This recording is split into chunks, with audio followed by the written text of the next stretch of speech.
Arica Chilean challenge is extremely important for the APB.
Welcome everybody, Manny V here with David Hubbard, and we are bringing you the last day of the live feed of the 2017 Arica Chilean Challenge. Yesterday was a nightmare. I mean, we were all in the middle of the action, and unfortunately here on the island of Alicran, Scorpion Island, power went out.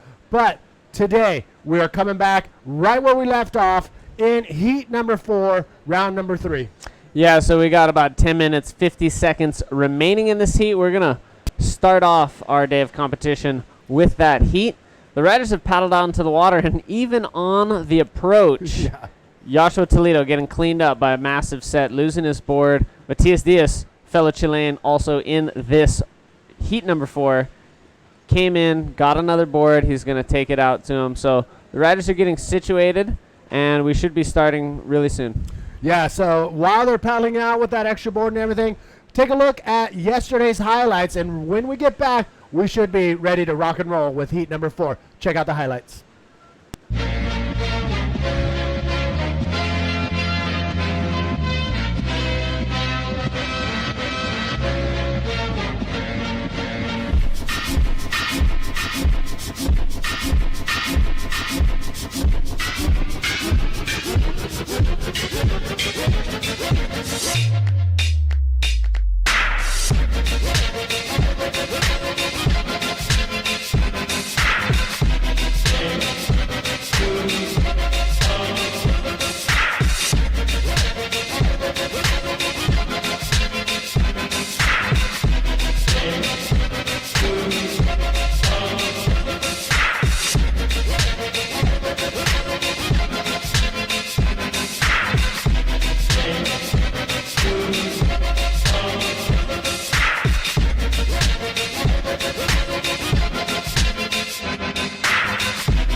Welcome back, everybody. Again, Manny V here with David Hubbard. Here we are finishing off the Arica Chilean Challenge today with another full day of action. The waves are still pumping at this very consistent, very hollow, slabbing, perfect bodyboarding wave. Yeah, and it looks really awesome out there. We've got those typical glassy early morning conditions, and we're looking to start this heat really soon. But if we can go out to the wide shot or angle, we can start talking about the conditions, and you guys can see what we're going to be dealing with for the rest of the day. We do have heat number 4 and the rest of round number 3 to get through before moving on into the quarters and hopefully further. We would hope that we could finish today. It's the last day of the waiting period, but we'll just have to see how it goes. Yeah.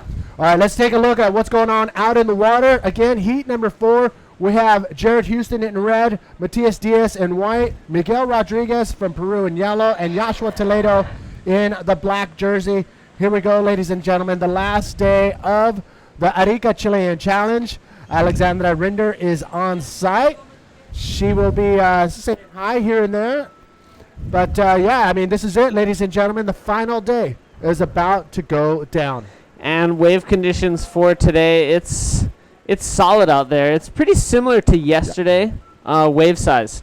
So I think there's easily 6 to 8 foot backs, probably some 10-foot backs. So we're in the 15 to 20 foot face range, maybe even a few bigger than that. And so we are going to get underway once our riders get to the lineup. They're quite close now. And then we will proceed with the event. Quick question. We've been talking about the boards and the flexibility that is required when it's warm water and in this case cold water. What about when the waves are massive, going from 2 feet to 8 to 10 feet waves? What are the riders opting for, or do they even change their board? You know, I think a lot of the riders will use some similar equipment, but there is when the waves get pretty big and there's a little chop on the face, you want a stiffer board so you can kind of churn through that chop and kind of cut through it a little more. If your board has a little too much flex, you can get bucked quite easily when you have so much speed from a big wave and you hit a big chop going down the face. But at the same time, if the waves are smooth and it's just a big, heavy ride, you do want a little bit of flex so you can scoop in to these big heaving barrels. Check this out. We did post something already, trying to figure out who is watching, who's on top of it, who has been waiting. Right off the bat, quick shout-outs for everybody who's tuning in the bright early mornings or in the late afternoons around the world. So Charles is tuned in from Puerto Rico, Lee Chapman from Cornwall, Reese is in Newcastle, Australia. We got Caleb in the UK. Sydney, we got Peter, Jesse in Hobart, Australia, where it's bloody freezing, mate. We also have Daniel tuning in from Sydney. Adam he's on the planet Earth, so we got him loud and clear. Beautiful. Adam Spark, we hear you loud and clear. Rosie is in Cape Town. Stuart is in Perth. Cody in Victoria, hours from the beach, so we're bringing the beach to you, brother. And then a few more before we start getting into the action. Jerome is in Sumatra, going for the French boys. We got Ernesto from Playas de Tijuana, Baja California Norte, Mexico. Nice. All right, Ernesto. Cole is in Cape Town, Ralad, Morocco. Perth, we have Alex, Hong Kong. We got Ruan, Mark Eaton in Perth. Jeremy Lovestock in Aruba. Yeah, there she is. One happy island. Thanks, Jeremy, and the rest of the Aruba crew for tuning in. That's some of the Erizos crew there. David Barbosa, of course, Bego. We've been getting great interviews from her, and new part of the squad, Alexandra. Not the squad, but the team Erizos, Alexandra Rinde. All right, so a few more shout-outs before we get underway. We got Pablo in Chile, going for the Chileans, of course. Tom in Wollongong. Kevin in Lomita. Dylan, what's up in Melbourne? Shane Lono, again, 2 a.m. in the morning. This guy is crazy. There's Hightower, one of the guys who makes sure the structures are safe and secure. And the beach marshal here in hand. A couple of the behind-the-scenes crew making it happen. Sarah Houston. Sarah joined us in Brazil for a short time. Look at the production crew. There they are. Pancho leading the charge of this pretty awesome crew here that are making the production and the live feed. Factor 15 really coming in strong. Awesome stuff there. But yeah, love that shout out from Ceza. It was definitely a treat to have her down in Brazil. And if you haven't seen any of the Instagram posts, she can ride a boogie too and got out at Itacoatiara for a couple of shred fests. Oh, yeah, no doubt about that. And I'm sure she's rooting on the rest of the squad who's still alive as well, Ian Campbell as well as Jacob. But, hey, Luis Villar, definitely one of the Brazilian competitors that made his mark on the sport. He was actually in the final of a notorious event in Venezuela, the Los Caracas Pro, the first Bodyboard Pro Festival. Made it to the final, along with Mike Stewart, and I believe it was Sergio Luis, and I forget the fourth finalist, but Luis Villar, thanks so much for tuning in. We miss you, buddy. Hope to see you soon. And here's some of the staff on hand, more shots of what's going down here, ground zero for the Arica Chilean Challenge.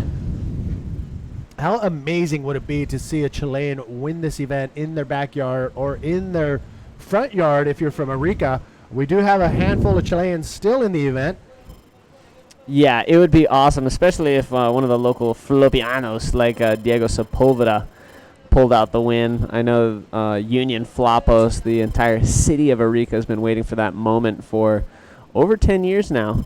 So that would be exciting, but also just any of the other Chileans, whether it's from down closer to Quinta Región, like Alan Munoz, or if it's from Iquique, like Kevin Torres or Yasho Toledo. So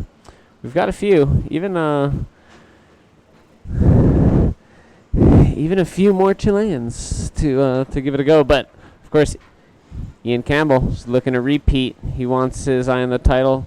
And Jared Houston looking to go back-to-back wins here. But, you know, I don't know if it's just the camaraderie, but I got a good feeling about Jacob Romero taking out maybe his maiden victory on the APP Men's World Tour. But we'll see by day's end. Well, he was all smiles yesterday with his first 10-point ride in his professional bodyboarding career. I believe it was yesterday or the day before. All these days are starting to merge together here in the deserts of Atacama. But, yeah, I mean, Jacob's looking very solid. He is a crowd favorite and totally has the capability of pulling off a win here. The only problem that we may have with Jacob is the waves and the Mother Nature delivering those solid waves. It's pretty. There's the judges. Howdy. Hola, amigos. That is Chico right there. He is one of the hardest working head judges on the planet. And it's always great and it's a pleasure to be able to travel with him. In fact, he's one of our roommates, and he's one of the most respectable people I know, and he's a black belt. In jiu-jitsu, nonetheless, and does training. So trains in the martial art of jiu-jitsu, as well as trains young judges to come up onto the various bodyboarding circuits, whether it's national or international. So Chico heading his team.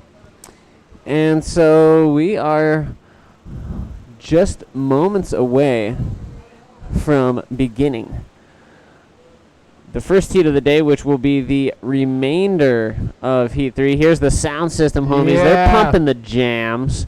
We roll up, and he's rocking out to some super heavy metal right at 7 a.m. in the morning. So driving up to some metal tunes is... and some cranking waves. I mean, I know that's how Paul Roach likes to approach the beach when it's pumping. And so, yeah, definitely kind of set the tone for the morning. Now we're listening to some hip-hop, waiting for the heat to start. So just a little cruise around what we got going on behind the scenes here. All the cameramen are ready. Judges are ready. The audio guy is ready. Even the priority box dude is ready. And the next heat is even ready to enter the water. I think they're going to do it just about on the start of this heat. So it's kind of interesting. With just 10 minutes remaining in this heat, yesterday when the power outage occurred, the Heat 5 was in the water. They're wet and ready and waiting. And so instead of a typical 30-minute prep time from the first heat of the morning, if you're in the second heat, these guys have 10 minutes. So basically, once that heat starts, they got to pretty much get ready to paddle out, jump in the water, and prepare for what will be the second heat of the morning, which will be about 11 minutes after we start the horn. Why don't we run down the list on who we have to see in today's early action for the remainder of round number 3. So in this heat, of course, it is Jared Houston, Matias Diaz, Miguel Rodriguez, and Joshua Toledo. Coming up in the next heat, we got Maxim Castillo, Sasha Damjanic, and Brahim Iduish, followed by Kevin Torres, one of the wild cards here at this event. Heat 6 is going to showcase Ian Campbell, Uri Valadao, Alan Munoz, and Igor Sanchez. I'm thinking that heat is going to be absolutely amazing. You know what? All these heats are going to be pretty much critical. Top 2 will be advancing. So 4-man heats, top 2 advance. And we're counting down this heat. Looks like the 4th heat of round number 3 has just resumed, Manny. 10 minutes and 47 seconds at this point. Okay, so that's it. Ladies and gentlemen, we are underway. We will find out who will go into the quarterfinals. And there is the current situation where we left off yesterday as the power outage just overcame here at Isla Alacran. Jared Houston was in the lead with 6.75 and a 3.40. Matias Diaz, he is looking okay. Everybody else needs, Miguel Rodriguez and Joshua need that second solid score.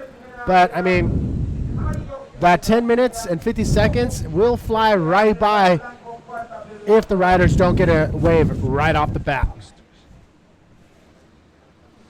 The GTS, the Guillermo Tamega strategy is what I'd like to call it. Catching a wave in the first few minutes, within the first 2 minutes of a heat, is definitely something to consider right now in this heat. Well, it'll be something to consider when we start a brand new heat in Heat 5. Here we go, ladies and gentlemen, up and riding. We got a split peak on the left. Miguel Rodriguez coming around this section. Big bottom turn.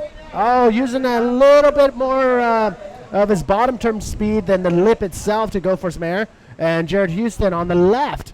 So a pretty good a level of riding to see what the left and right are going to be doing for today. Yeah, and I'll just mention, since I was viewing the left in live, it's out our little box window seat here. Jared Houston got a great barrel on a beautiful wave on the left. So I assume that it'll be the best score of the heat thus far.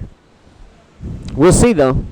What's going to be interesting about this heat, Manny, is because it's postponed and we stopped the heat yesterday, it will be having to be scaled and compared to the rides that happened in the heat before the stop. So luckily, for the judges' sake, and the competitors, of course, the conditions are very similar to yesterday. Very similar size, very similar potential for scores. So it shouldn't be too hard, but you could have a massive difference if the conditions change. But let's take a look.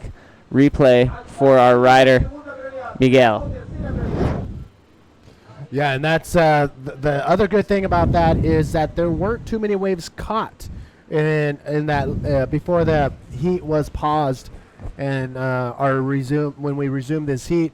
There were each rider, you saw it right when we started, each rider had two waves each, but for the bottom two, Miguel and Joshua, they had low score second waves, so those really didn't come into play. What did come into play are those first solid rides. And Jared Houston, look at that, a 7.0 for his barrel ride on that left. We're going to see if we got that on the hard drives to see the replay of Jared Houston on that left.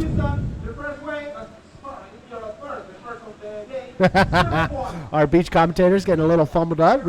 Just was about to say his first wave, Jared Houston, but actually we are 10 minutes, 50 seconds remaining, well, less than that, in this heat come out in the water. Again, we are resuming exactly where we left off from heat number 4 from yesterday afternoon before the power went out. So we're back and live and rocking, and the waves are still pumping. And now we've just got, under 10 minutes now, getting close to 8 minutes remaining. Just under. Let's see if we're going to get a ride from Matias Diaz. Sitting in second priority, he's bouncing on this left, nice. But he does get a cover-up, and he does find a lip maneuver on the exit. Nice roll for Matias.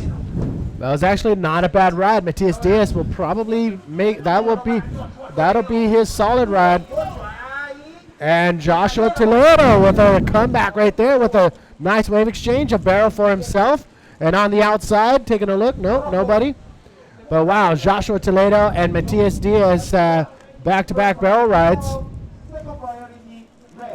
Wow, Jared Houston, the lone South African, out in the water right now against two Chileans and a Peruvian. Miguel Rodriguez, the Peruvian, out there in the yellow jersey. You can see them paddling back out, using everything they've got to try to get that priority back in their pocket. So the priority system, if you're just joining us, this is how it goes down. So riders are assessed priority positioning based on when they re-enter the lineup. So in this case, it does look like Matias Diaz is beating Joshua Toledo back out. So he will be awarded third priority because there are two riders waiting further out. So if you're rider 1 in the priority sequence, you have unimpeded right away. Let's take a look at this. We've got live action. It's yellow Miguel Rodriguez going for a roll and then getting absolutely cleaned up by that section. Tried to hold on to that landing, but just airdropped as he re-engaged his rail. There was just too much power coming in, and Wow, he's finally up and out of the whitewash, really close to the rocks here. So heavy action going down right here for the last day. And heat number 4 of round number 3. Only 2 riders can move on. Here we go, out the back. Joshua Toledo up riding again. Stalling on this kind of medium inside left-hander. Does get a nice barrel. A little bit of bump, a little bit of chop coming up the face of the wave on some of the medium-sized waves. The big waves, they look very solid, but there is also a little reverb coming off the inside. Look at this replay. Oh, coming out with a spit and doing a nice roll right here. That was our rider in white, Matias Diaz. And then he's able to cut out right here. He goes for a roll, lands, but then he bounces and loses his rail, and you can see his body through the lip going up and over the falls. So that will be not a high-scoring wave, but it is just a showcase of, of him not holding back to go for those big maneuvers on the outside. So we're interested to see, with just 4 minutes remaining in this heat, what Joshua Toledo's got scored for his last 2 rides. He does move up into second now, 6.9 for Joshua Toledo on that nice ride. So he got his best score of this heat. Of course, this is volume 2 of this round 3 matchup, heat number 4. Jared Houston still in the lead. Joshua Toledo at this point in second position. Does look like Matias Diaz is going to need a 6.16 to move into second. And Miguel Rodriguez is going to need a bit more. So situations on your screen are for first position, but second place will also advance on into the quarterfinals. And it's been an exciting week here, Manny. The waves are cranking, and we've had terrific swell. Probably the only small day was that trials day. And besides that, we've had pretty radical waves. Yes, the wave here on Scorpion Island, Isla Alacran, has not let us down year after year, and that has become one of the crowd favorites and also the riders' favorites when it comes to the waves. I mean, very consistent, very hollow, and just perfect for bodyboarding. We got 2 minutes. 2 minutes remaining. Can Joshua Toledo hold on to that advancing second place spot? Matias Diaz and Miguel Rodriguez, they are now waiting with priority number 2 and 4 respectively. Woo! It's coming down to the wire in this heat. Heat number 4. We're going to see heat number 5 coming up. That's going to be another stacked heat. Again, only 2 riders will advance on into round number 3, and we're going to go straight into the quarterfinals. These are 30-minute heats. Again, top 2 riders advance on, and right now, with less than a minute remaining, it is Jared Houston who's looking very solid. Joshua Toledo looking good in second place. Matias Diaz needs a 6.16 for second, and Miguel Rodriguez needs an 8.16 for second. But out in these conditions, totally doable. But with priority not in Miguel Rodriguez's hands, it is Matias Diaz who has the better shot to get out of this heat. Here is our rider in red, Jared Houston, fending off some of the riders from catching this wave. Wow, this section's lining up for him. If he's able to connect with the lip, Manny, we're going to see something huge. And a massive invert. And he just comes unstuck on the landing, almost body surfed out of it, out the back. More live action, Miguel Rodriguez. Looking at a slow start on this wave, but maybe the inside section will form up, and he does get a cute little roll there. He gets a good bit of projection. 8.16 is what Miguel Rodriguez was after, and I don't think that's going to be it. Time is winding down. Few more seconds remaining. 30 seconds. Matias Diaz, one last ditch effort. 6.16 is what he's after. And Mother Nature decides to take a little nap, and it looks like Joshua Toledo will be advancing on if time runs out and Matthias does not catch a wave. 10 seconds remaining. Oh, my. So it does look like Yasho Toledo and Jared Houston moving on into the quarters. And we will have heat number 5 and 6 of round number 3 coming back right after this.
Welcome back, everybody. Manny V here with David Hubbard, and we are live back in the action here on Scorpion Island. Right behind us, some incredible action.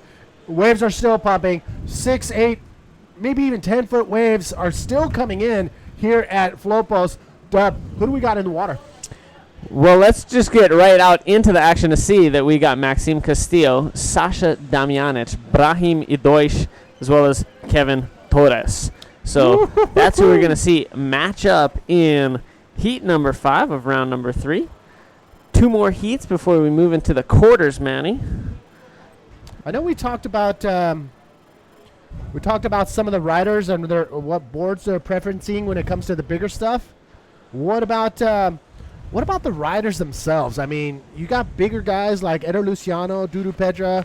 Eder's tall, Dudu's more stocky. What about the young guns like smaller build? Sasha, not short, not tall, but he's little. He's petite, I would say. Yeah, I mean, so what would you think about that as far as the big waves are concerned? Yeah, Sasha and Maxime, definitely some more compact, light-framed, petite hombres, and they're probably riding something like a 40-inch board, probably paper thin. Let's take a look at live action. Sasha throwing a pretty wicked little flip thing. Almost looked like the kind of rotation that Mike Stewart does.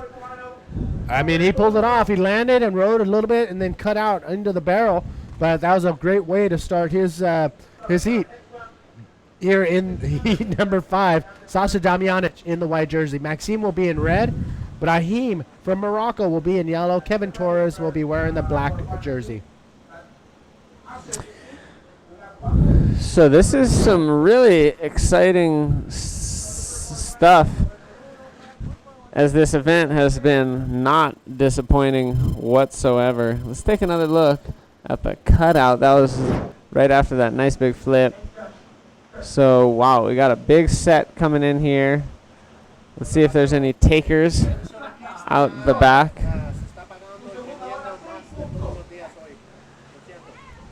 Oh, wow. Big set out the back. That one's 20 foot on the face easily. Probably even 22, maybe 23 foot face there. So, probably a good 8-meter face wave.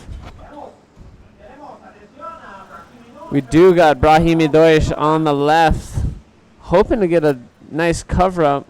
Oh, and he dives out. When you go down, can you tell the TV goes in and out a lot more today than any other? And trying to find a pen. You can see Brahim trying to hold an edge on that white watery left-hand face wave, but definitely some size out there. So, yeah, I mean, these riders are not going to be holding back.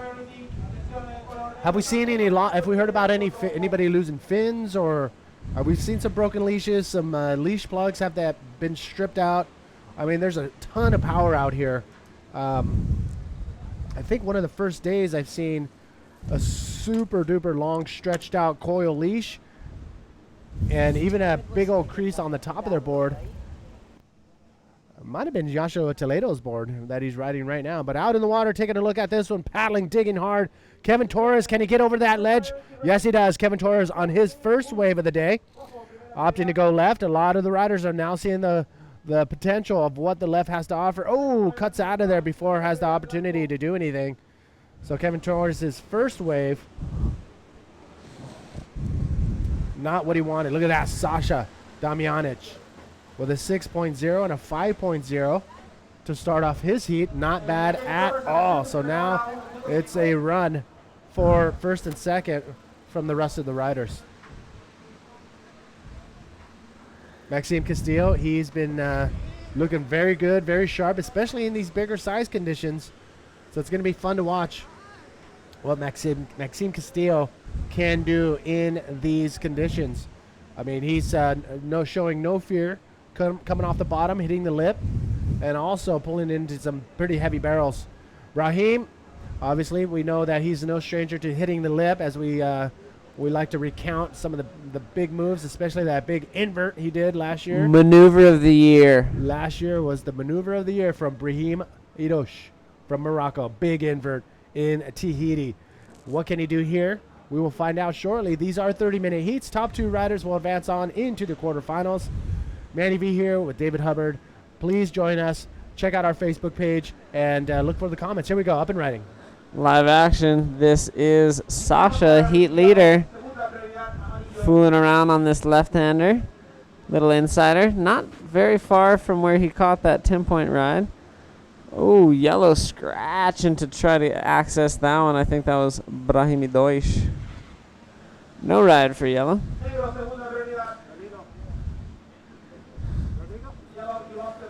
And, ooh, we got a few more waves marching in off the back. I think we're moments away from seeing something pretty radical if one of these riders can access one of these gorgeous waves coming through. It's just catching them a little out of position. They're kind of scratching.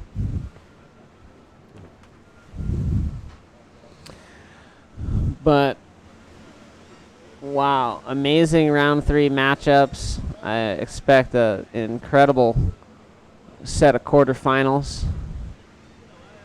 And even further if it is possible. Of course, hoping to finish this event on the final day of the waiting period here at the Arica Chilean Challenge. What do we have on tap as far as the schedule of events for today's action?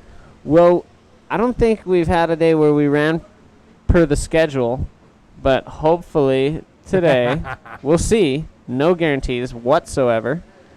Hopefully we finish round 3. We're then hoping to move into the quarters, and then if by almost a miracle, we may move into the semis and finals today. We'll just have to wait and see. Yeah, this has been a very trying event, but little by little we are plugging through, and we have to make this today our final day as we have ran out of time in our contest window. And you know what? Things are shaping up to look very solid to end today and this afternoon and crown our 2017 Arica Chilean Challenge champion. Will it be a back-to-back win from Ian Campbell? We will find out. He's going to be coming out in heat number 6. But, man, PLC is looking very solid. The Chileans are looking really solid as well. Look at that wave. All the riders pedaling up and over. Woo. So far, it seems like the barrel rides have been getting the bigger scores. But we have yet to see some of the big ramps, and PLC won't be holding back. Here we go, up and riding. Maxime Castillo on the right hand. Coming around the bottom. Again, trying to line up a section. Look at this thing lining up for him. A big roll right there. Very conservative. Yeah, the roll is one of those most conservative maneuvers you can do out here. You're going with the flow of the wave. You're going with the momentum of the lip. And, yeah, I mean, you're going to see soon some riders actually throwing it on the line and going for backflips and ARSs and a combination of the two. So check this out. We do have the winner with Bego downstairs. Bego, take it away. Thanks a lot, Manny. Welcome, everyone, and good morning back home. We're here with Jared Houston. Jared just came back from a resume heat from yesterday. And so it means that whatever you get yesterday with that invert and the barrel you got today, that's what it makes you first. What can you tell the people about it? Yeah, just someone got a sick barrel now. That was a pretty strange situation. I've never been in that situation before. To have a heat stopped halfway. I mean, not even halfway, 10 minutes remaining. And it was pretty weird the whole day yesterday. I kind of felt like I was still out in the water. So it was really hard to relax. But happy to have gotten through that one. I was with 3 really good guys, Matias, Joshua Toledo, and Miguel Rodriguez, 3 really good guys from South America. So I was pretty nervous going into it. But yeah, happy I got to, to keep my calm and do what I needed to do to get through. How was it? You got caught on the entrance when you were getting out. How was that? That was so scary. I jumped out and I'm halfway out through the keyhole and I just see Matias come in on a wave and I was thinking, what the hell? And I duck dive and I hear Alex going, oh, Joshua, swim out, there's a set. And I just look and it's just the biggest row of 8-footers just unloading there in front of the turtle. Anyone who's been here before knows it's the worst place to get caught. Oh man, my heart was in my chest. I was just duck diving each one thinking just getting so scared to watching the rocks. But yeah, I mean, that was a pretty rattling start to the heat. At least woke me up. Oh my God, hectic. Well, congratulations. And we hope to see you back soon. Back to you guys. Thank you so much, Bego, for that terrific interview with Jared Houston. I loved the facial expressions, at first and during a good chunk of the interview. Furrowed brow, very narrow focus in his pupils, very intense, but then letting a little loose flow go down when Bego brought up some lighter commentary and loosen up, couple little chuckles, big grin, so the Emperor keeping that focus but trying not to get too bound up in everything that's going on. Let's take a look at Maxime's 5-point Rolo as it had a nice rotation there. We did have some rides during that interview. And we had this ride from Kevin Torres. Nice short little barrel. Beautiful spit. And he is super excited. The crowd went wild. Incomplete reverse spin to follow that up. Oh, my gosh. This was Brahim. The bucking bronco ride of Brahim. He got lucky to get away from that and dive out. Here's Sasha Damjanic. He was able to get a nice check turn into this longer barrel section of the inside left. And he did make it out of that one. And Sasha made it back out. So heat leader Sasha Damjanic kind of continuing his campaign. Looks like Kevin Torres got a highly rewarded for his barrel ride. 7 points. And Brahim, just a 2.25 for surviving the beast. We seen the last two. Yesterday we seen 2 big old lip.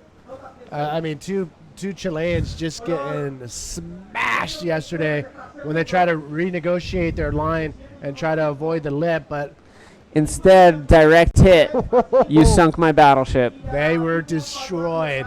And yeah, both of them. I think even Diego Sepulveda, one of them, they actually got driven down straight to the bottom and, touched the reef and got rattled around. So luckily, nobody got seriously hurt. But there's a lot of power out here, a lot of energy. Looks like all the riders. Look at that shot right there.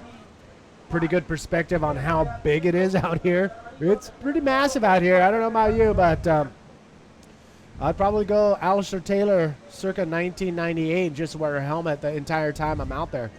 Not a bad idea. What about wearing some of that armor that Ben Player dons at the, what do they call it? The Bull there in northern Finland or somewhere far north. Brahim on a nice left. Can he do something? Look at this. A big roll with a huge airdrop.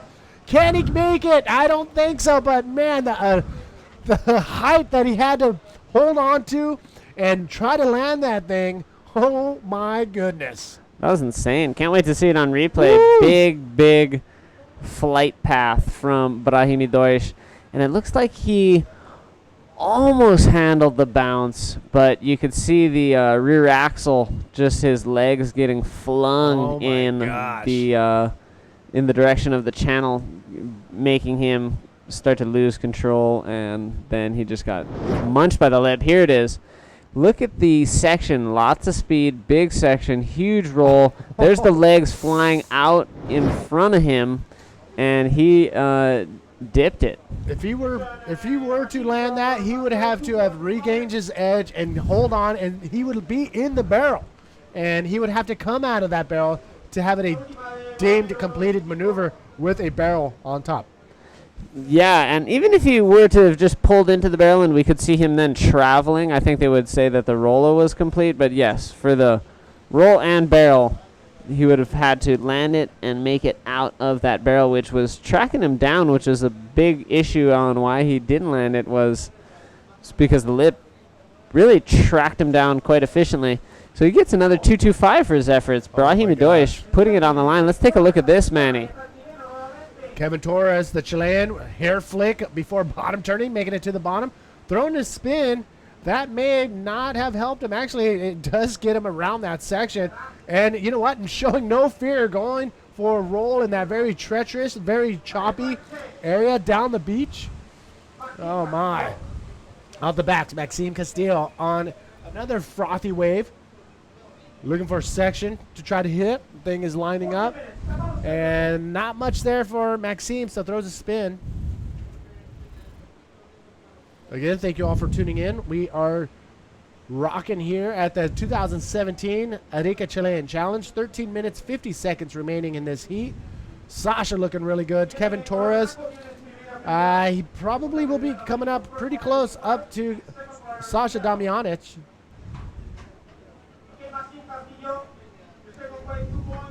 So scores are dropping right now. David Hubbard, I'm losing him into the Arica Chilean Challenge zone.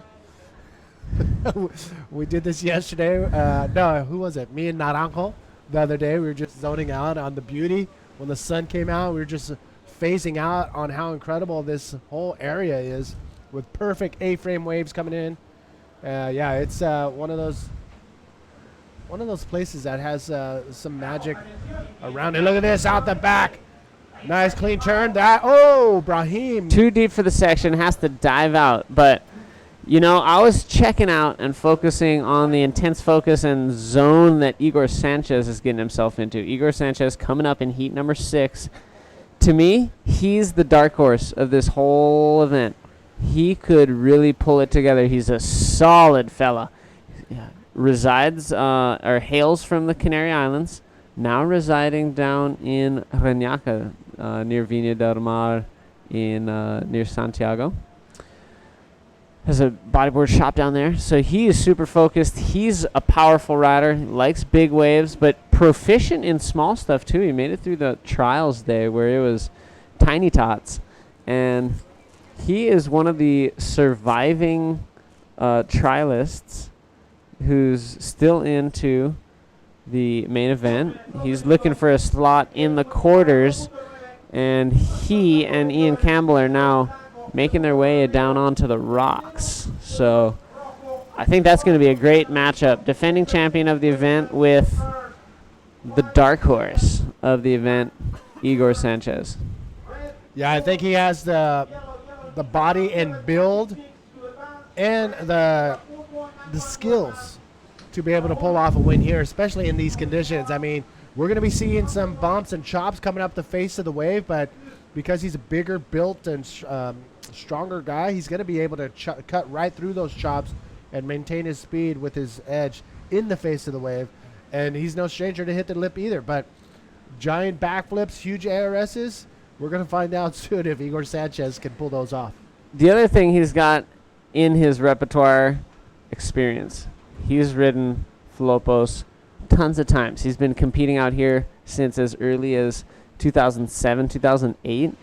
Also, along with PLC, one of the most experienced riders when it comes to having been in probably now 10 or so editions of the Arica Chilean Challenge, an annual conquest of his and a few of the other fellows, but he has tons of experience out here.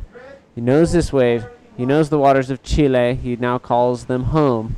And, for that reason, although he represents the Canary Islands in Spain, I think he does have some of the hometown crowd rooting for him, and, he's kind of a brother of the Chileans.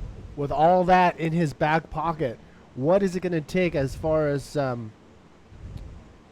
competitive skills for him to pull off a win? Yeah, Igor is also, very aware of how competitions work. We saw him do fantastic at the Fronton Pro, making the finals last year. And so he is, totally capable of contest surfing. He had to display those skills in the trials, and he was able to surf heats in a way that he was advancing out of them. So he knows how to wait for priority. One of the biggest things is wave selection. So using that priority at the right time, selecting the right wave, and then performing on that wave. So, that's the basic foundational equation to success in a heat. And so he is aware of all those things. This heat number 6 coming up is monstrous. Igor Sanchez taking out the defending event champion Ian Campbell, taking on the defending event champion Ian Campbell, but also Alan Munoz, one of the first Chileans to really put himself onto the world stage. We saw him win at Sintra last year, but also Uri Valerao. This guy has been on an absolute tear, getting a 10-point ride at the previous event in Itacoatiara, surfing really well and smart here at this edition of the Arica Chilean Challenge. No stranger to success at this stage of the World Tour, and no stranger to success on the World Tour in general, taking out several World Tour events. See live action as Brahim Idoish tries to get into a small inside left and was too deep on it. So with about 8 minutes now remaining in this heat, it still does look like Sasha Damjanic is in control. Kevin Torres with a 7 and a 2.9 is sitting in second. So just backing that up will put more distance between him and the field. And we can see a paddle here. Wow, big swooping takeoff quite deep on the peak from Sasha Damjanic, and he just sails out of that one. Probably a good idea. There was nothing lining up for him down the face of the wave, so in and out, but a pretty smooth and clean bottom turn nonetheless for Sasha. Won't get any high scores, won't affect what he has on his score sheet right now. Right? It looks like Kevin Torres, Maxime Castillo, and Brahim Idoish, they're pretty much battling out for that second place spot. And looking at the scores, it looks like Maxime Castillo is really close to that second place spot with 7 minutes remaining. He needs a 4.91 to get into that second place spot. And as you can see on your screen, a 7. Look at that drainer. Almost catching Maxime Castillo on the head right there. But Maxime a 7.01 for first place. Brahim needing a 7.66 for second place. So both of these riders really close to knocking Kevin Torres out of that second place spot. But if Sasha can hold steady and Kevin Torres can hold on to that spot in the next 6 minutes, 40 seconds, the two Chileans in this heat would have knocked out the Frenchman and the Moroccan. So Chile's looking very strong at the moment, but 6 minutes and 30 seconds could change everything. You see the letter P with a number? That is the priority system. So right now, it is Maxime Castillo with that first priority, which means he can catch any wave that rolls through in the next 6 minutes.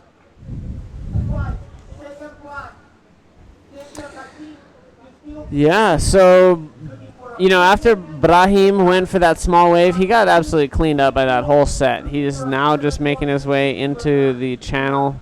He's pretty much got to paddle almost the entire way out on the right. I mean, he got taken all the way out of the zone. Kevin Torres was very close. He did get swept in by one of the first waves that pretty much broke right in front of him, but he was able to, regain his access line to approach again the lineup. So our riders are in the lineup except for Brahim, sitting in 4th place, paddling back out after getting totally annihilated.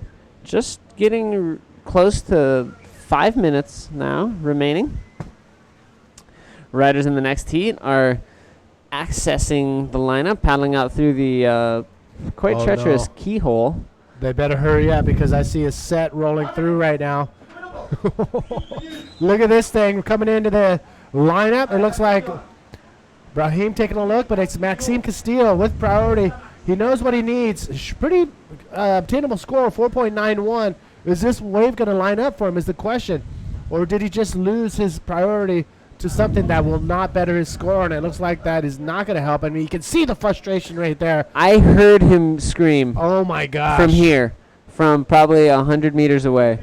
As he exited that wave, he let out a yell of frustration. He's got 4 minutes to get back out on the peak, but anything could happen as he's on his way out. He can actually get one of these inside waves and be able to pull off a 4.91.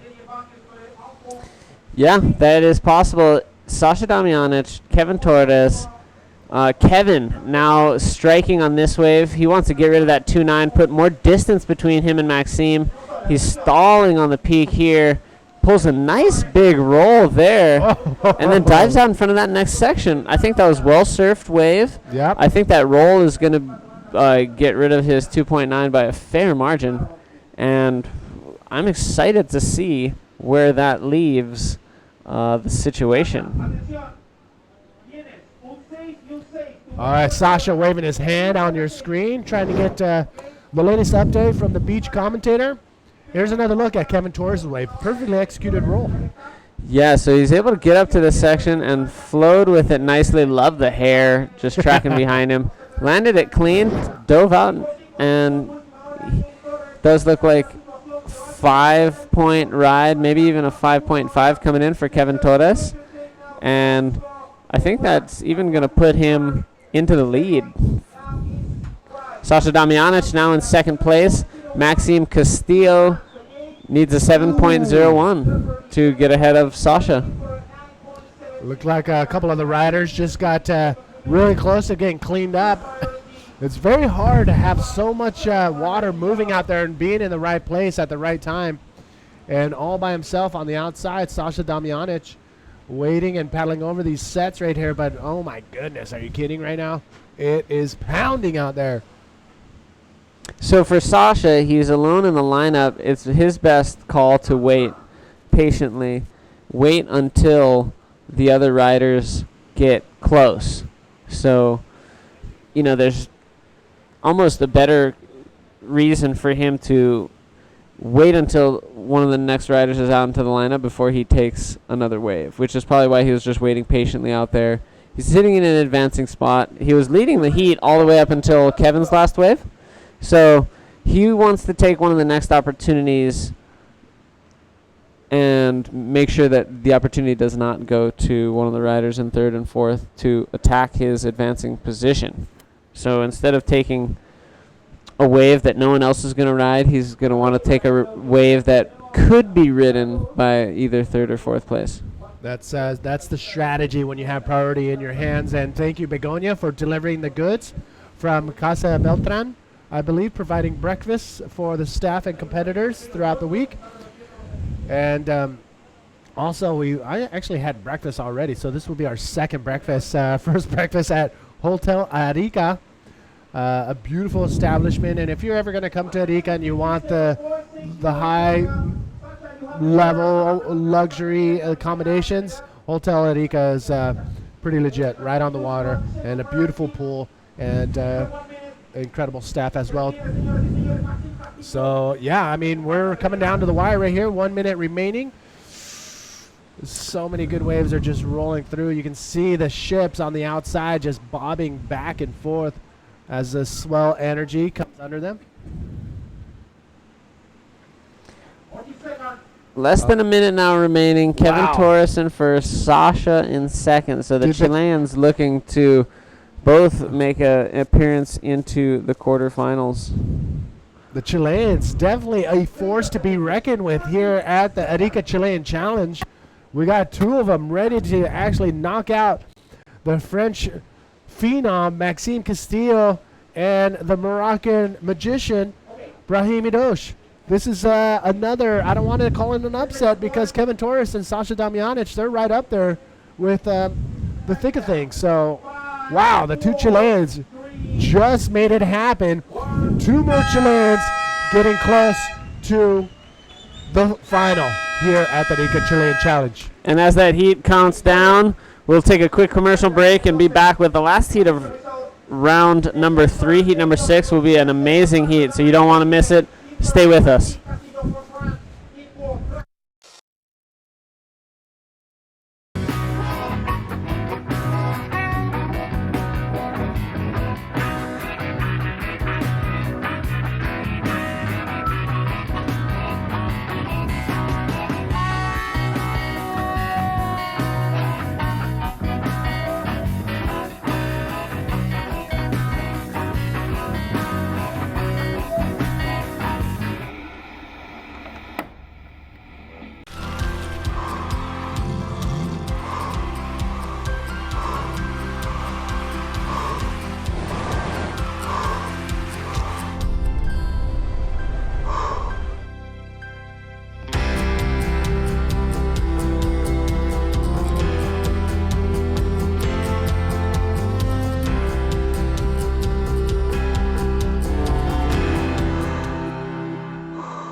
Welcome back, everybody. Manny V here with David Hubbard, a.k.a. Dub. What is happening out there is insane. Big barrels, big moves, and we're getting one step closer to the finals here at the Arica Chilean Challenge. David Hubbard, what do we got? We got one more heat of round number 3. This is a cracker, then we're moving into the quarterfinals. So let's get right out into the action as we do have Igor Sanchez taking on Uri Valadao, Alan Munoz, and of course, defending event champion Ian Campbell. This is going to be amazing. This is going to be a 30-minute heat. Top 2 riders advance on. Thank you all for tuning in from all over the world. Only 2 riders will advance on into the quarterfinals. And right off the bat, we do have the rider in red, Ian Campbell. Can he come out of that barrel? And he does come out of that barrel. Oh, my. Cameron 1 fell asleep. We need to get him a cup of coffee to make sure he gets follows the riders. But Ian Campbell did come out of that barrel. So not a bad way to start. And he had a nice Rolo on the end, so a very nice way to start. Ian Campbell looking very solid. Again, you're defending Arica Chilean Challenge champion. Say that 10 times.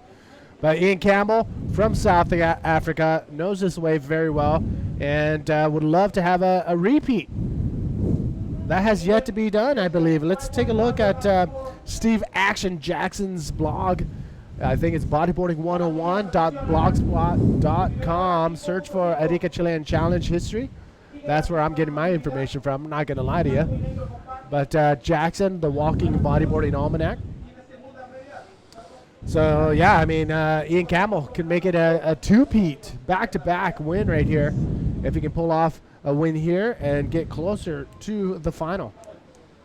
Yeah, that would be cool, and I would be shocked if it's the first time that that's happened in history. I think Jeff's won it back-to-back, maybe even 3 times in a row. Oh. But, whoa, looks like a come out of that? He great does. barrel Oh, my ride for goodness. Igor Sanchez, the dark horse of this event, as I'm calling him. I think I might have to agree with you. Igor Sanchez looking solid right off the bat. Look at this.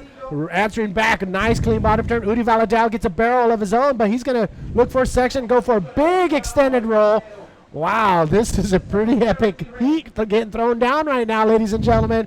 If you're watching live, now is the time to call your friends, tweet, Instagram, story, whatever you have to do, Facebook, share the post, but get the word out. The live action is going down right here. Looks like Ian Campbell up and riding.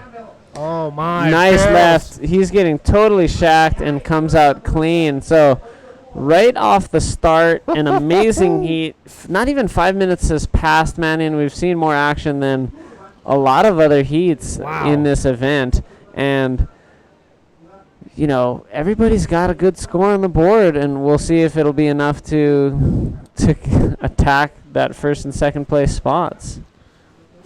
That was amazing. The only one left to get a solid deep barrel ride right now is Alan Munoz, the lone Chilean, out in the water. Woo! That was incredible wave exchange between all the riders. Deep barrels and Udi Valadao, and in his with a big roll. Look at this. Up and riding. Alan Munoz looking to the left. It's his turn to get inside of the barrel. Can he come out? That thing is staying open. And there he is. And Alan cuts out of that one. So big barrels are being had right now in heat number 6, round number 3. Oh, my. It's absolutely cranking out there, Manny. And we've got probably the heat of the event on our hands right now. Heat number 6, round number 3. At least the heat up to the event up to this point. And we're going to see big heat totals from all 4 of these riders by the end, because just about 5 minutes and 45 seconds into it, and we've just got more action than you can shake a stick at. Wow, that was pretty insane. Yeah, if you're just tuning in live, this is the last heat of round number 3. 2 riders will advance on. Here we go. Some replays of what just went down. Udi Valadao, nice barrel ride from the takeoff. Goes for a big extended roll, pulls that off. Ian Campbell's first wave, deep barrel. Actually, this is his second wave, and he comes out clean right there. So, wow, wave back. This was Alan Munoz. I think that was one of the best waves of the heat.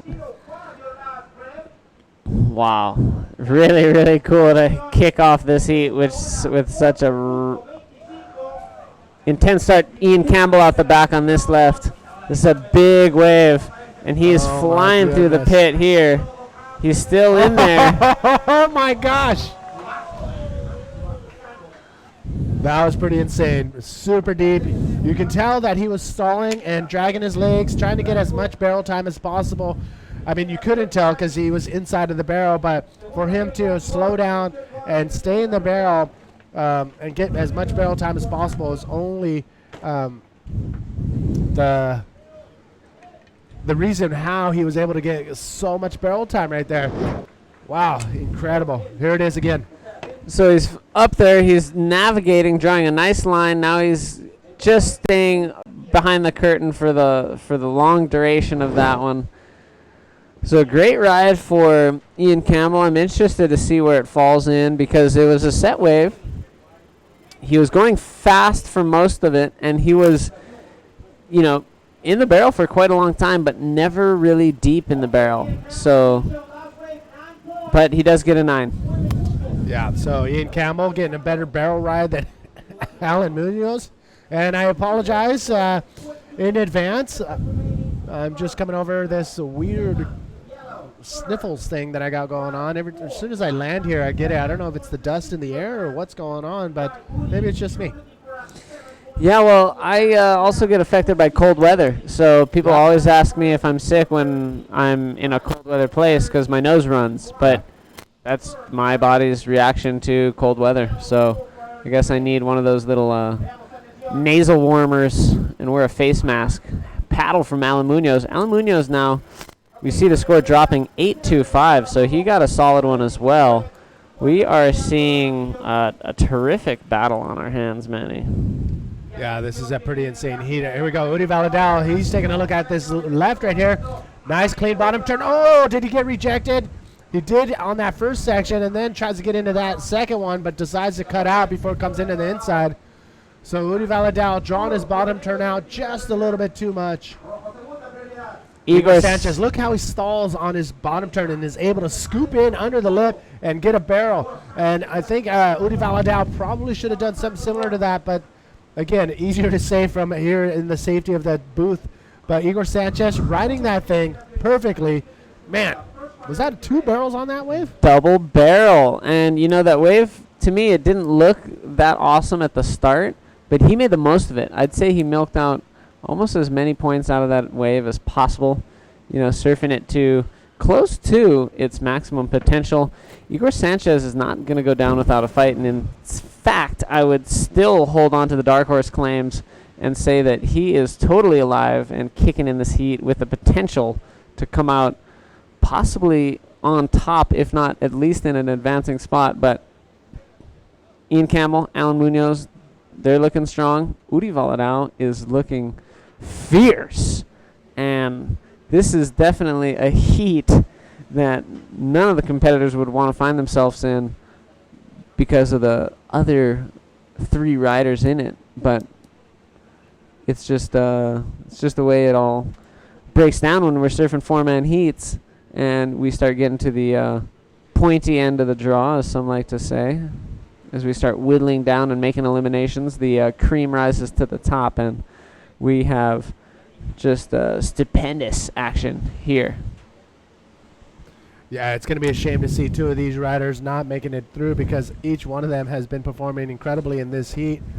Again, you can see Igor Sanchez using his brute force and big build to be able to just draw clean, smooth lines on the bigger waves, as opposed to somebody like Maxime Castillo, who's smaller, shorter, just bouncing down the face of the wave. So we do have the winner of the last heat with Bego. Bego, take it away. Thank you very much, Manny. We're here with Kevin Torres. Kevin, super local here in El Flopos. That was an amazing thing to watch because it was all the time. It looks like a man-on-man heat between Sacha and you. You guys were fighting real tough, but you at the end managed to get this big rollo. So it was a barrel and a roll. So what can you tell the people how that it felt? Bueno, el hit complicado. Al comienzo del hit, la verdad estaba buscando una izquierda, en donde después de un momento, de los 5 minutos, me di cuenta que estaban demasiado cerradas. Cambiamos para el otro lugar, para el lado derecho, en donde yo tomé una ola derecha muy grande con un tubo. Fue la ola, o sea, el puntaje más alto del hit y necesitaba una segunda. Sacha, teniendo experiencia en la izquierda, tomó 2 olas muy buenas, pasó a la primera posición, necesitaba una ola más grande para mantenerme en la segunda. Acompañé con un rolo muy grande en una ola y pasé de la segunda a la primera posición, y yo con Sacha peleando la primera posición siempre. Me siento feliz de haber pasado junto con Sacha, que es chileno también. Me siento muy feliz de estar acá en cuartos de final. Y bueno, dar las gracias a mis auspiciadores, Núcleo, Steel, y a Vivi Araya, que siempre me está apoyando este último tiempo. Well, he just explained the way he felt outside. He said at first he was thinking on taking lefts, but he believed it was a little bit hard, so he remained on the rights. And yeah, the whole heat he thought he was fighting just with Sacha, but he's very happy to make it. It's his first time to be. I mean, this is the farthest he has get here in Arica. So he's very happy to be there, and also with another fellow Chilean, which is Sacha. So congratulations, and we wish you the best of lucks for the rest of the competition. Back to you guys. Thank you, Bego. And also congrats to Kevin Torres, as well as Sasha, making it on through into the quarterfinals. And we are watching just insane, epic action go down. Let's take a look at this. 6.9 from Udi Valadao. Scoops in. Doesn't get a long barrel, just more of a pocket ride. Really exciting, but a very nice roll at the end. Very critical.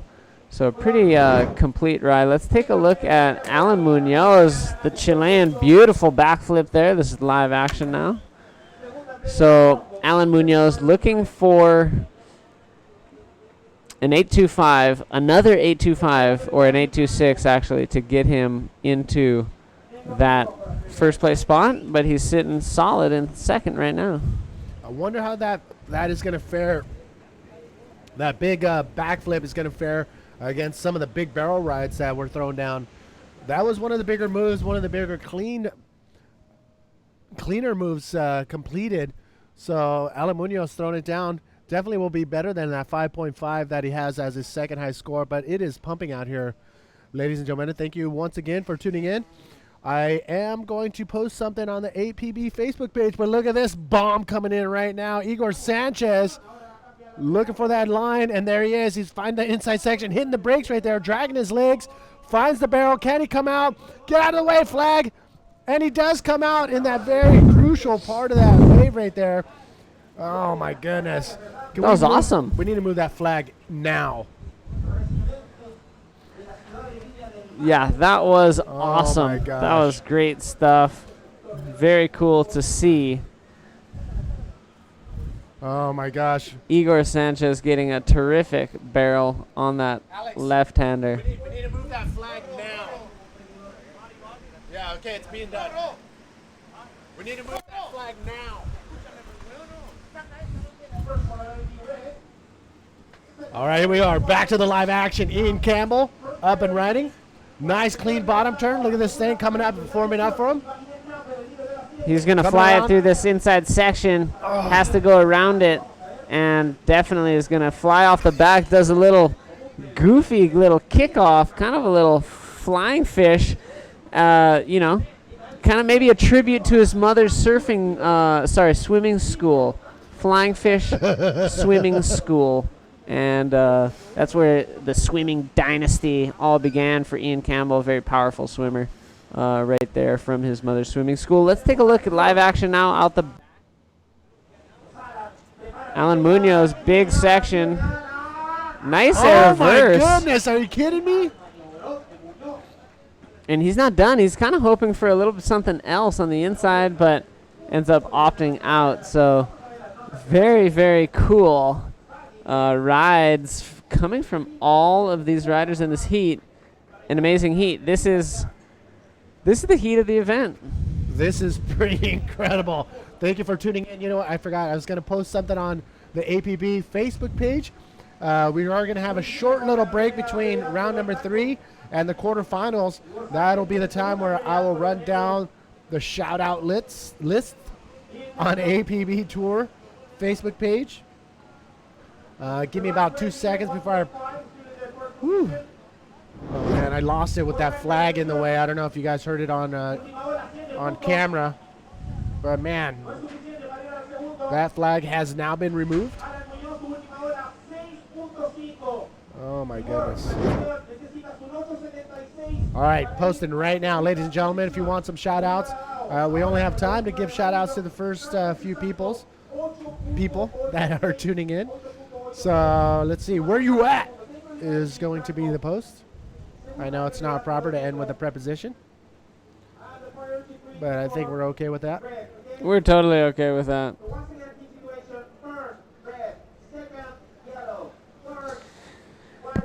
So situation, as you see on your screen, Ian Campbell, Alan Munoz, Udi Valadao, and Igor Sanchez. Udi with priority, Igor with second priority. So our riders in third and fourth will have first and second choice of the rides that come in, respectively. And they are fired up. Well, I know there's a couple of couple of viewers tuning in and sneaking in the back door, finding the little secret ways on how to get some shout outs. So Willie, High Tide in Peru, saying what's up to Dave and I. So Willie, ¿cómo estás? Lo siento que no te podía ver cuando pasé por Lima. But Tio Cole- Willie. So, yeah, we got Cole. Cole's one of those guys that are sneaking in through the back door, as well as JJ Campanaro saying what's up. Went to Loyola Marymount University in California. What's up, JJ? All right, out in the water. We are coming down to the wire of the last heat of round number 3. 11 minutes, 20 seconds remaining. We're going to go straight into the quarterfinals, and they are shaping up to be insane, especially in these conditions. Quick look. Alan Munoz, 7.51 is what he needs for second. Wow, look at that wave. All the riders going up and over. I love seeing the photos after the event. I mean, it just gives it a better perspective on how big it really is out in the water. Igor Sanchez, he needs an 8.51.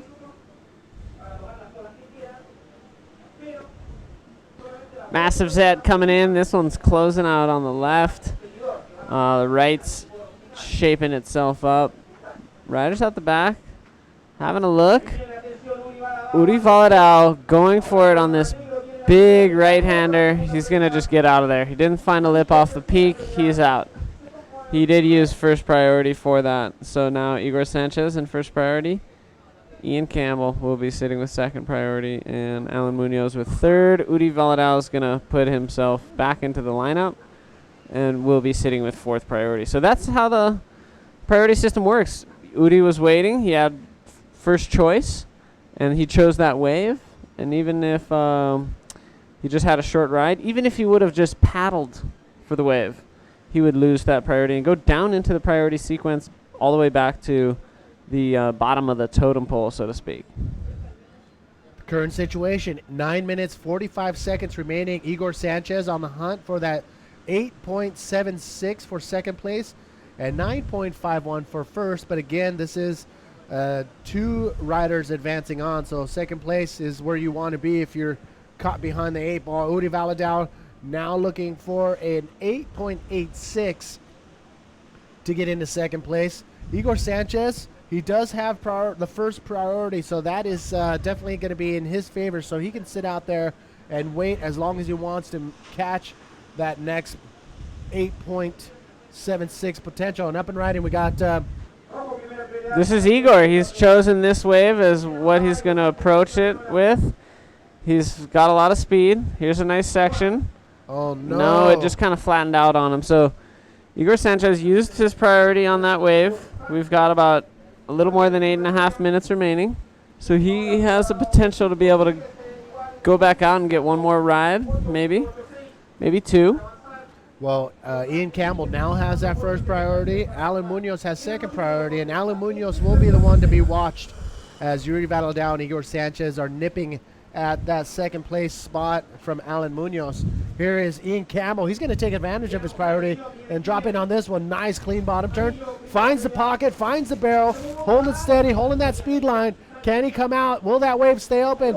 No, he holds on too long, and that wave shuts down on the shallows here at Flopos on Scorpion Island. Fair call from Ian. You know, that wave set up pretty nicely.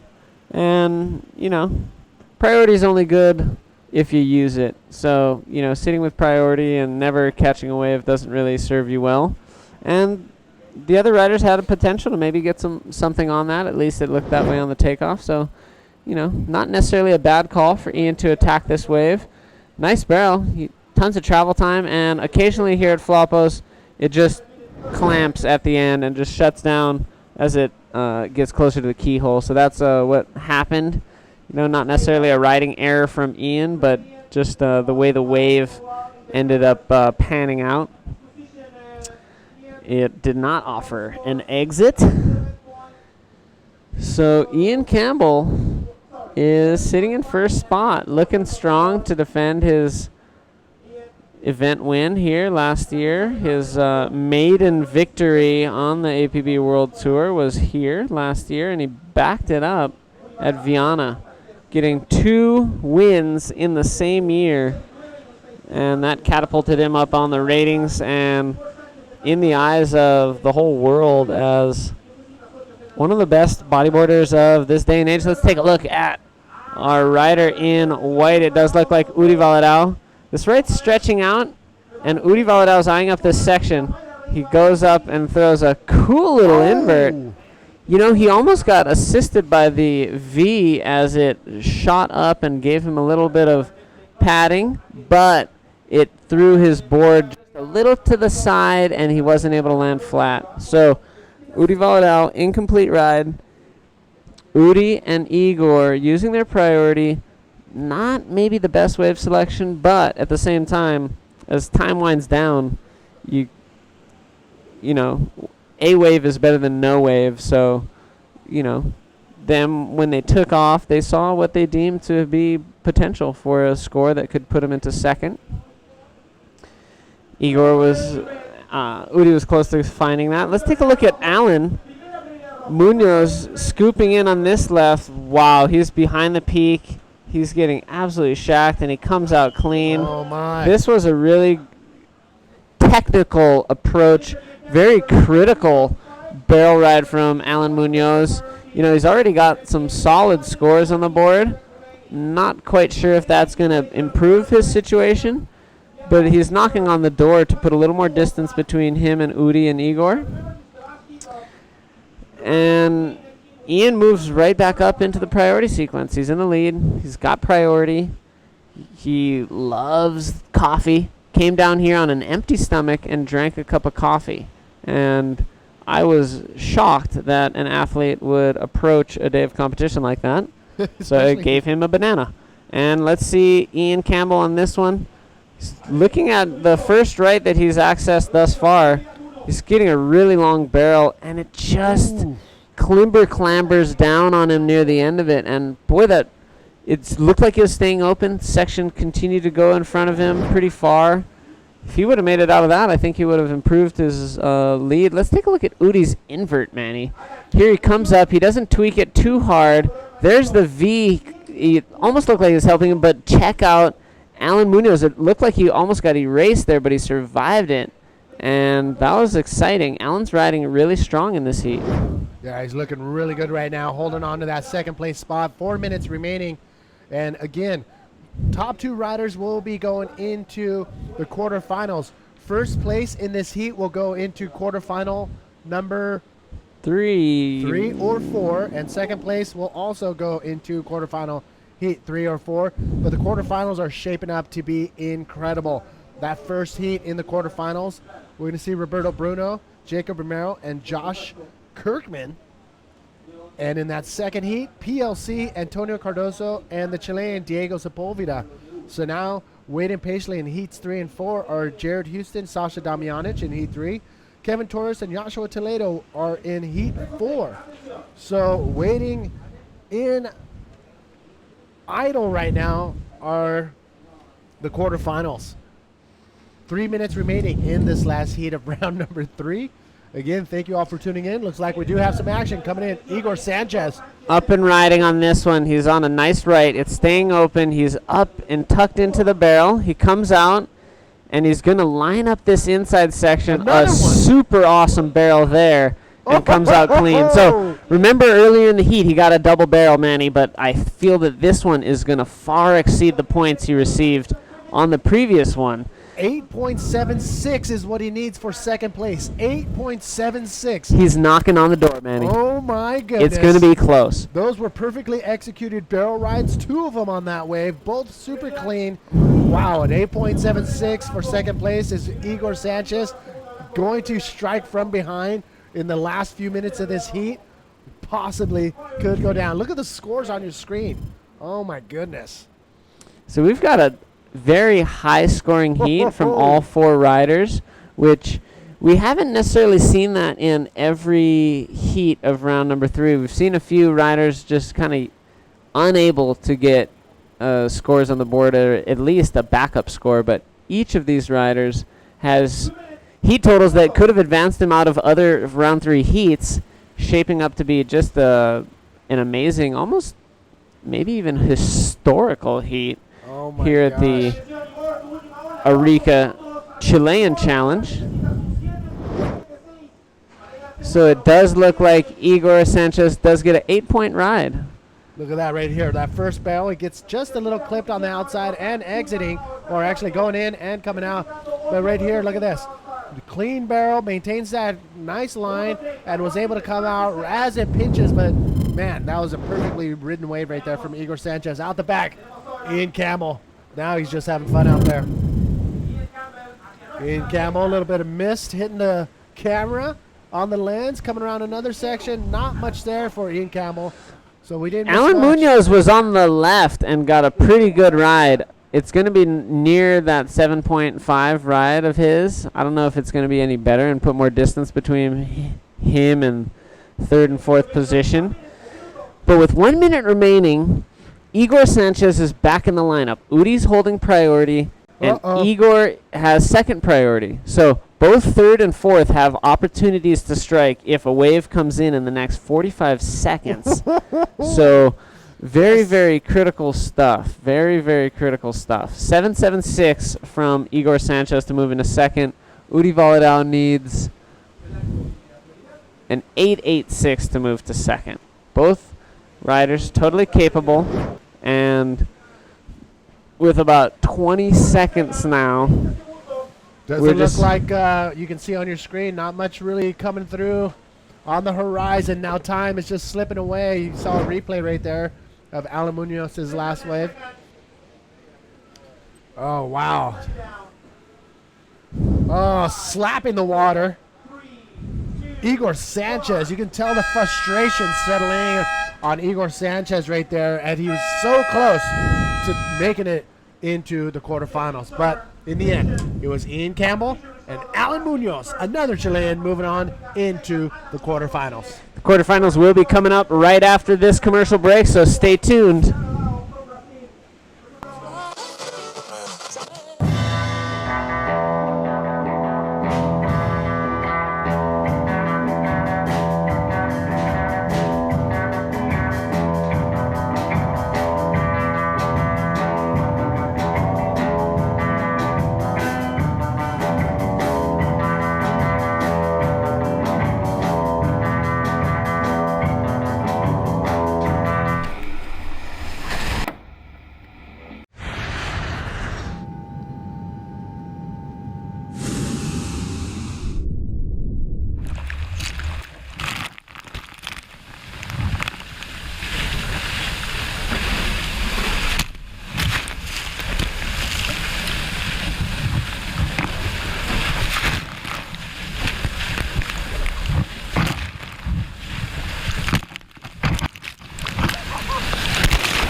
just finished an incredible heat, probably one of the best heats of the event so far.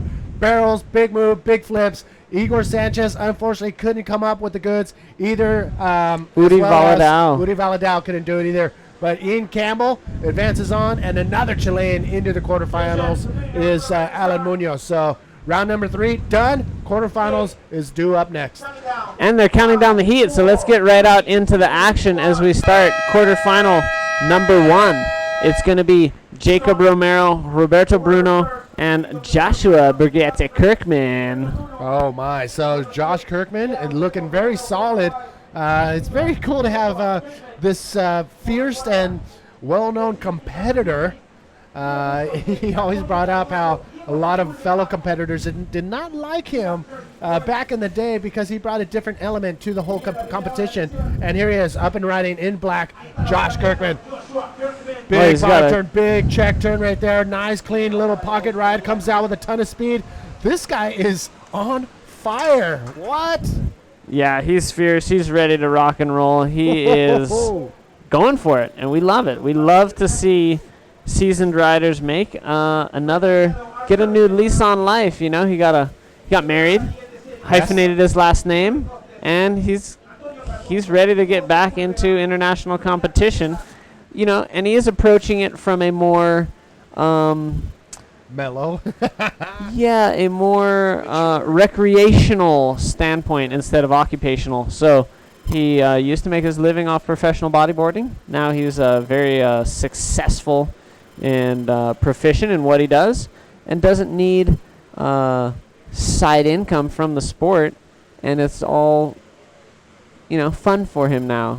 So do you think that plays into the mental aspect of showing up to a contest at this caliber? I mean, now he's not really doesn't have that super stress of having to advance on heat after heat. He can just say, you know what, I'm out here having a good time, riding some perfect waves with a few other people. Yeah, I mean, I would say that it's all icing on the cake for him from here on out. So it's awesome to see that. Well, he does have to battle out with Roberto Bruno and Jacob Romero. Jacob Romero, he's out there in the yellow jersey. Roberto Bruno, he will be wearing the red jersey out there. So both of these riders, crowd favorites. Roberto Bruno, he's one of those riders that, comes up under the radar and all of a sudden he's in your heat and he's a fierce competitor. Jacob Romero, crowd favorite. Always everybody holding their breath when he gets on a wave, as he is known as a big aerial master here at El Gringo, Flopos in Arica. Yeah, I think this heat is just awesome because, like you said, crowd favorite, Jacob Romero. You got Joshua Brigitte Kirkman. We've spoken about him time and time again. His new lease on competition, his new approach, his new perspective on life, and what he brings to the table and what he brings to the organization, helping out with even some of the press releases. So, I mean, he's just contributing quite a bit, but contributing a lot to the action, of course. But then we also have Roberto Bruno. So we have Roberto Bruno in the red jersey, Jacob Romero in yellow, Joshua Brigitte Kirkman in black. But Roberto Bruno, no stranger to this event. He's been performing well for years here, as well as on the World Tour. We have 12 competitors in the quarterfinals. These are three-man heats. Almost half of them are from this beautiful country of Chile. We have 5 Chileans in the quarterfinals. Could be a Chilean win, possibly coming down to the final. Well, you play the numbers game, and historically, this is an all-time high population of Chileans in the quarterfinals. There's never been this many Chileans in the quarterfinals. Because these quarterfinal matchups are 3-person heats, 2 advance on to the semis, Manny. So, in 2 of the quarterfinals, we have 2 Chileans. That's a guaranteed at least 1 Chilean in each of the advancing out of each of those quarterfinals, which puts at the very least 2 Chileans into the semis. Again, an all-time high population of Chileans in the semis. So that's on the low side. If we have more advancing than the minimum, we could see all 5 of these Chileans Oh my moving into the goodness. semis. If there's 5 Chileans in the semis, you're going to get at least 2 into the finals. And then you got a 50-50 shot of a Chilean winning. So, I mean, you just playing just a brief little number scenario for you. This is a historical event for the Chileans, as this is an event in their backyard. They've never been able to capture a title here. They've never been so successful. This could be the year that we see a Chilean being crowned the Arica Chilean champion. Sorry, everybody, but yeah, I mean, they have a big battle against them. I mean, with the likes of Ian Campbell, our defending ACC champion, and also PLC and Jared Houston, 2 former world champions, are still in the quarterfinals. So it's not going to be an easy road for the Chileans to get into the semifinals, let alone the finals. I mean, Antonio Cardoso is also nestled in there in heat number 2. And then you have the riders that really have nothing to lose, like Josh Kirkman. Here he is again. Nice clean reverse. Finding that inside section. And just kind of biding his time. You know, I like that he is staying active in this heat. These are half-hour heats. There's time. You know, he's loosening up. He took a big left right off the start. Now he's taking a small shouldery right. He knows what those waves look like. He knows the scores available. He's got that out of his system. Now he's just going to build on that.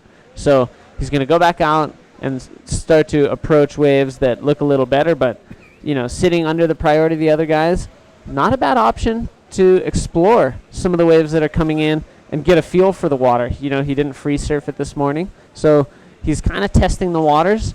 Luckily, this heat didn't start as much of a banger crackerjack heat as the last, so you know, he isn't fighting massive scores from his opponents immediately like everybody in the last heat was. So maybe he was watching, listening to numbers, and there is occasionally that kind of a rhythm with the ocean where one heat is just going crackerjack bananas, and the next heat is really calm and mellow, and maybe only a few good rides are ridden. So in that case, Joshua Kirkman's got a good strategy.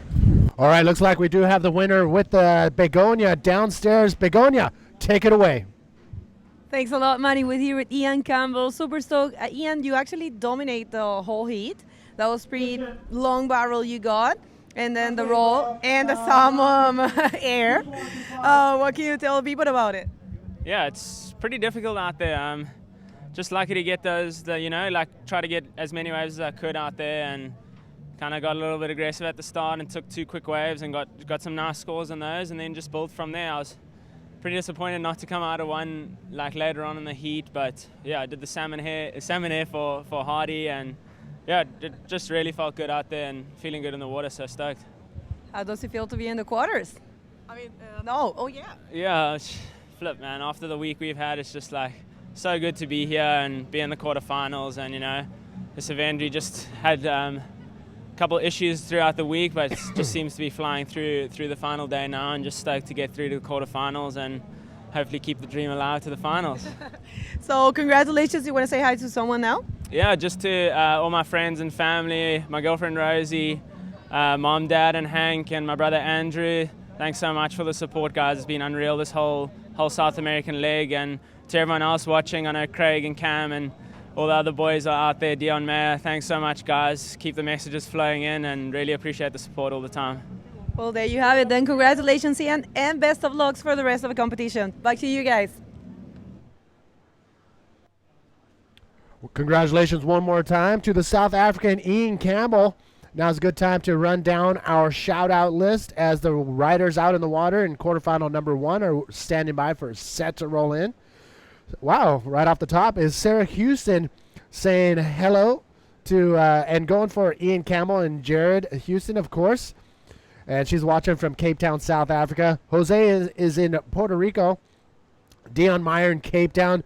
Jeremy Lovestock, we miss you, brother. The Aruban bodyboarder. Giving a shout out to everybody tuning in. We got the Kirkmans still in Forster, Australia. And let me tell you, your boy is on fire right now. Has nothing to lose and just enjoying every single minute here in Arica and taking full advantage of riding these perfect waves with only a couple of people out in the water. Aaron Bailey, Victoria, Australia. Giving a shout out to the VBC crew and the Melbourne Bodyboarders. Kevin in Kernell, UK. Waza Jones in Perth, Australia. Franklin Underground saying what's up, checking in from Long Beach, New York. Mark Eaton is in, yeah, Mark, don't worry, the flag has been moved. Lauren Kirkman, yes, giving a shout out. Of course, the whole Kirkman family is tuning in. Mitch Holmes, another Kernell mate. It's 4:20 there. So, Mitch, I hope you're enjoying the time in Kernell. Byron is in Cape Town. Reese in Perth. Rob, what's up, brother? Going for fellow South African. Ian Campbell. Chris is in Waterman's Bay. Shane. Yep, Shane is right. Forster. Simon Hill in Cape Town. Simon, we'll answer that question in just a second. Well, actually, you know what? Why don't we do that now? Why are we running a 4-man quarterfinals and 4-man finals or semifinals? Here we go. Up and riding. Yellow. Oh, my gosh. Holding your breath. It is Jacob Romero, the Hawaiian. Look at this big section right here. Big backflip ARS right there. Can he pull it off? And there he is. Jacob Romero with a ginormous ARS. I called it a backflip, but it looked like he was going into a backflip. I'm saying his fin probably fell off. Yeah, it definitely did. You know, and he may be one of the riders still using shoelaces for some reason. Anyways, big backflip, big flip from Jacob Romero. We're going to see a huge score come in. He did really well to ride that wave technically, to still give him enough speed to approach the section that availed itself at the end. Let's take a look. Joshua Kirkman up and riding on this right-hander. It's really stretching out ahead of him. Let's see if he hits the lip. No, he dives out of that one, Manny. All right, Simon Hill, back to what we were saying. We are running 3-man quarterfinals and 3-man semifinals. Sorry, 4-man semifinals coming up next. And the reason being, essentially, we ran out of time. The reason is, and I'll get to it after this beautiful flip here from Jacob Romero. And there we see just launching it. Big, powerful flip there. Awesome. We did have live action from Roberto Bruno. Invert to Rolo on the live action. Just an amazing peak goes unridden out the back. So reason being, Manny, we condensed the draw, but I think technically his question was, why is it 3 men in the quarterfinals? So when we start, we have a population of 36 in the main event. We eliminate 12 in round number 2. We eliminate another 12 in round number 3. And 36 minus 24 is 12. And so then 12 breaks down into 4 in threes. So you have 3 men in each quarterfinal. And then from there, you can move back into 4-man and go into the semifinals and finals as 4-man. And of course, logistically, yes, we ran out of time to run the stadium format, which is what we started with.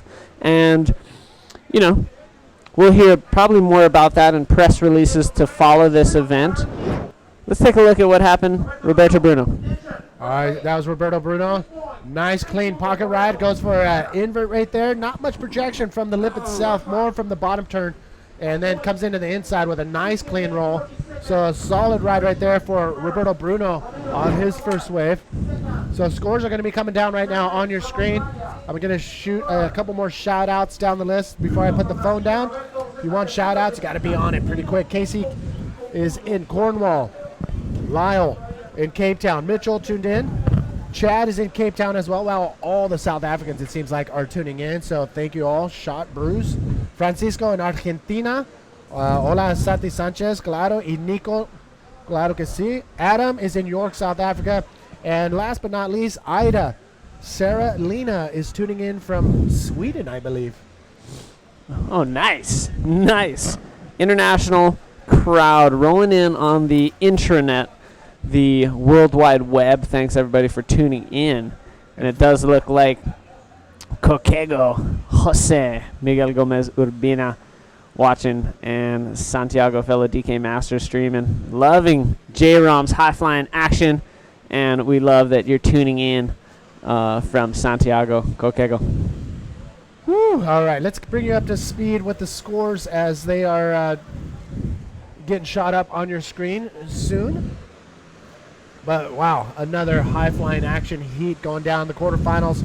These are probably some of the best conditions we've had so far in this event. I mean, it's massive, but the riders are able to find those big barrels and are committing 100% on hitting the lip for these big technical maneuvers. So 15 minutes into these half-hour quarterfinals, and this is where we're at. J-Rom with an 8-point ride for his opener. Joshua Bergette Kirkman with a pair of 3.25s, and Roberto Bruno getting 6 points on his first ride. So we do have insane action just continuing on through this first quarterfinal. Not disappointing. And we're really hoping that after these quarterfinals we can continue and finish the event with the semifinals and finals.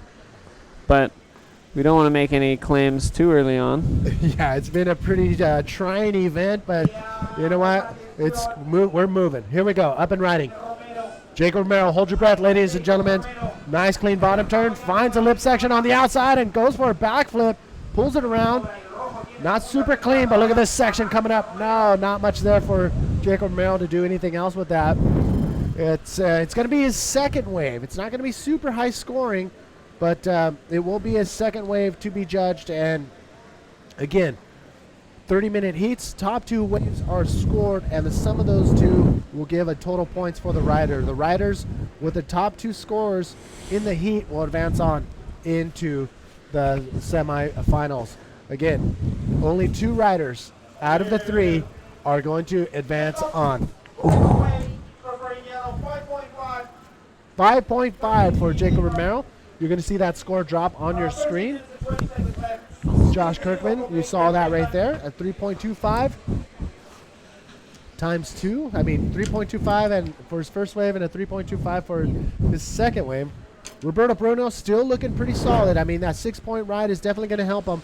Again, top 2 positions, first and second, advance on. Only 1 will not. There's the replay of Jacob Romero's last ride. Cute little flip. He did well to get some score off of that before having a funny little cutout there. But those are the conditions for this heat and the situation with the scores, as Manny has revealed. So 5.5 coming in for Jacob Romero's second wave, and that puts him in a good spot in this quarterfinal matchup. Top 2 will be moving on into the semifinals. So at this point, Joshua Bergette Kirkman is sitting in that second spot, but Roberto Bruno does not need much. Josh Kirkman, looking at this one, decides not to go left. He goes right, and he does get a barrel. And let's see if he can get some scores off it. No. So the direction selection on that one, I don't know what it looked like from his angle, but I know from my angle, that left looked absolutely insane. It was firing.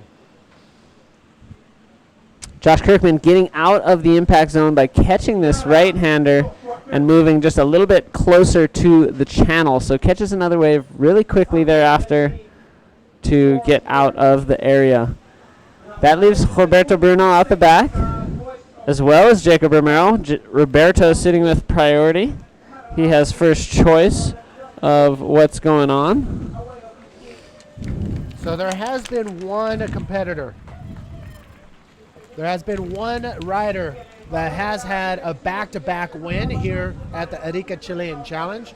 2005 and 2006, it was none other than Jeff Hubbard who pulled off back-to-back wins. The question is, can Ian Campbell match that here with a win at the 2017 event as he won last year?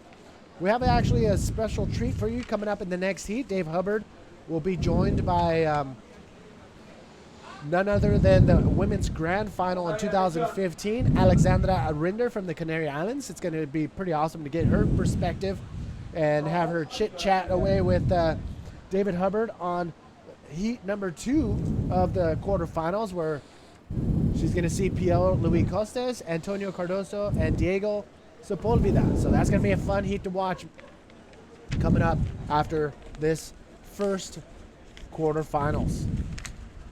So wow, another amazing event going down here. So a quick rundown on some of the appearances in the finals.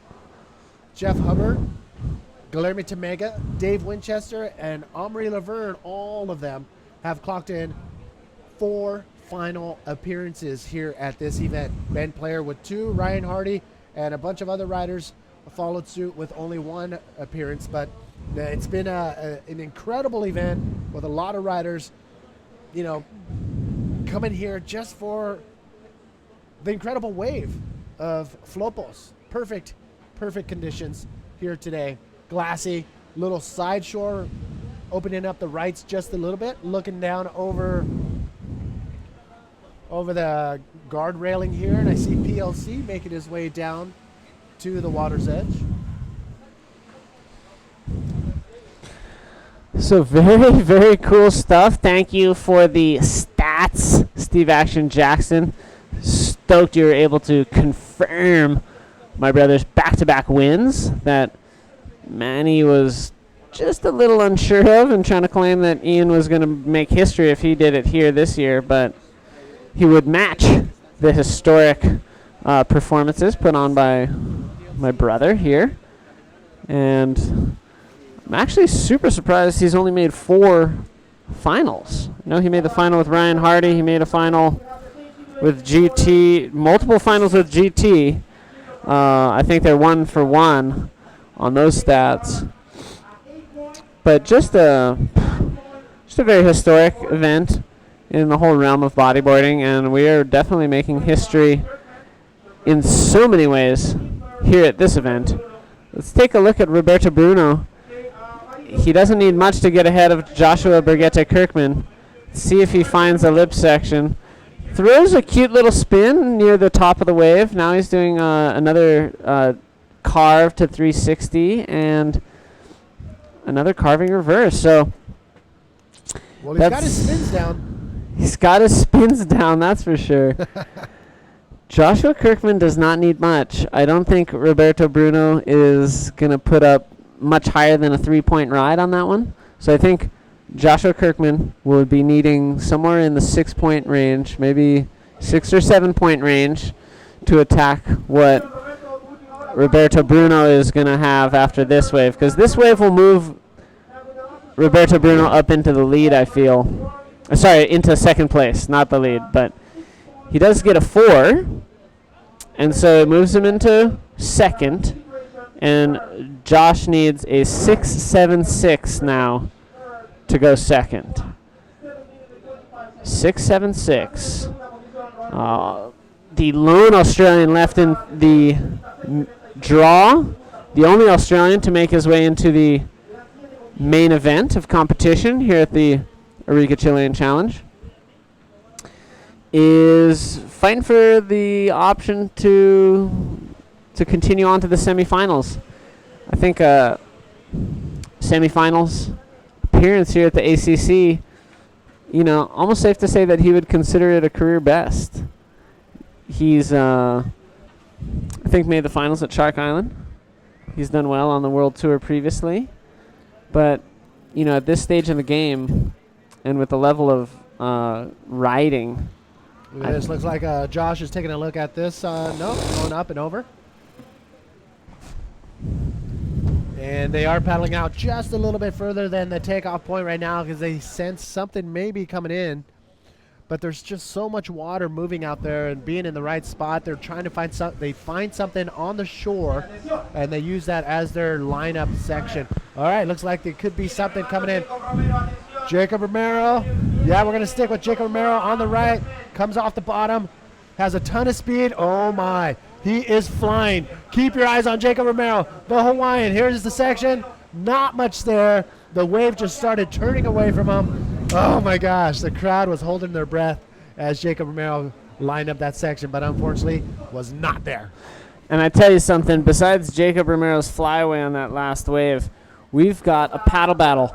All three riders are in a similar line to get out into the lineup. So Josh Kirkman split the peak with Jacob. He got a soft barrel on the left.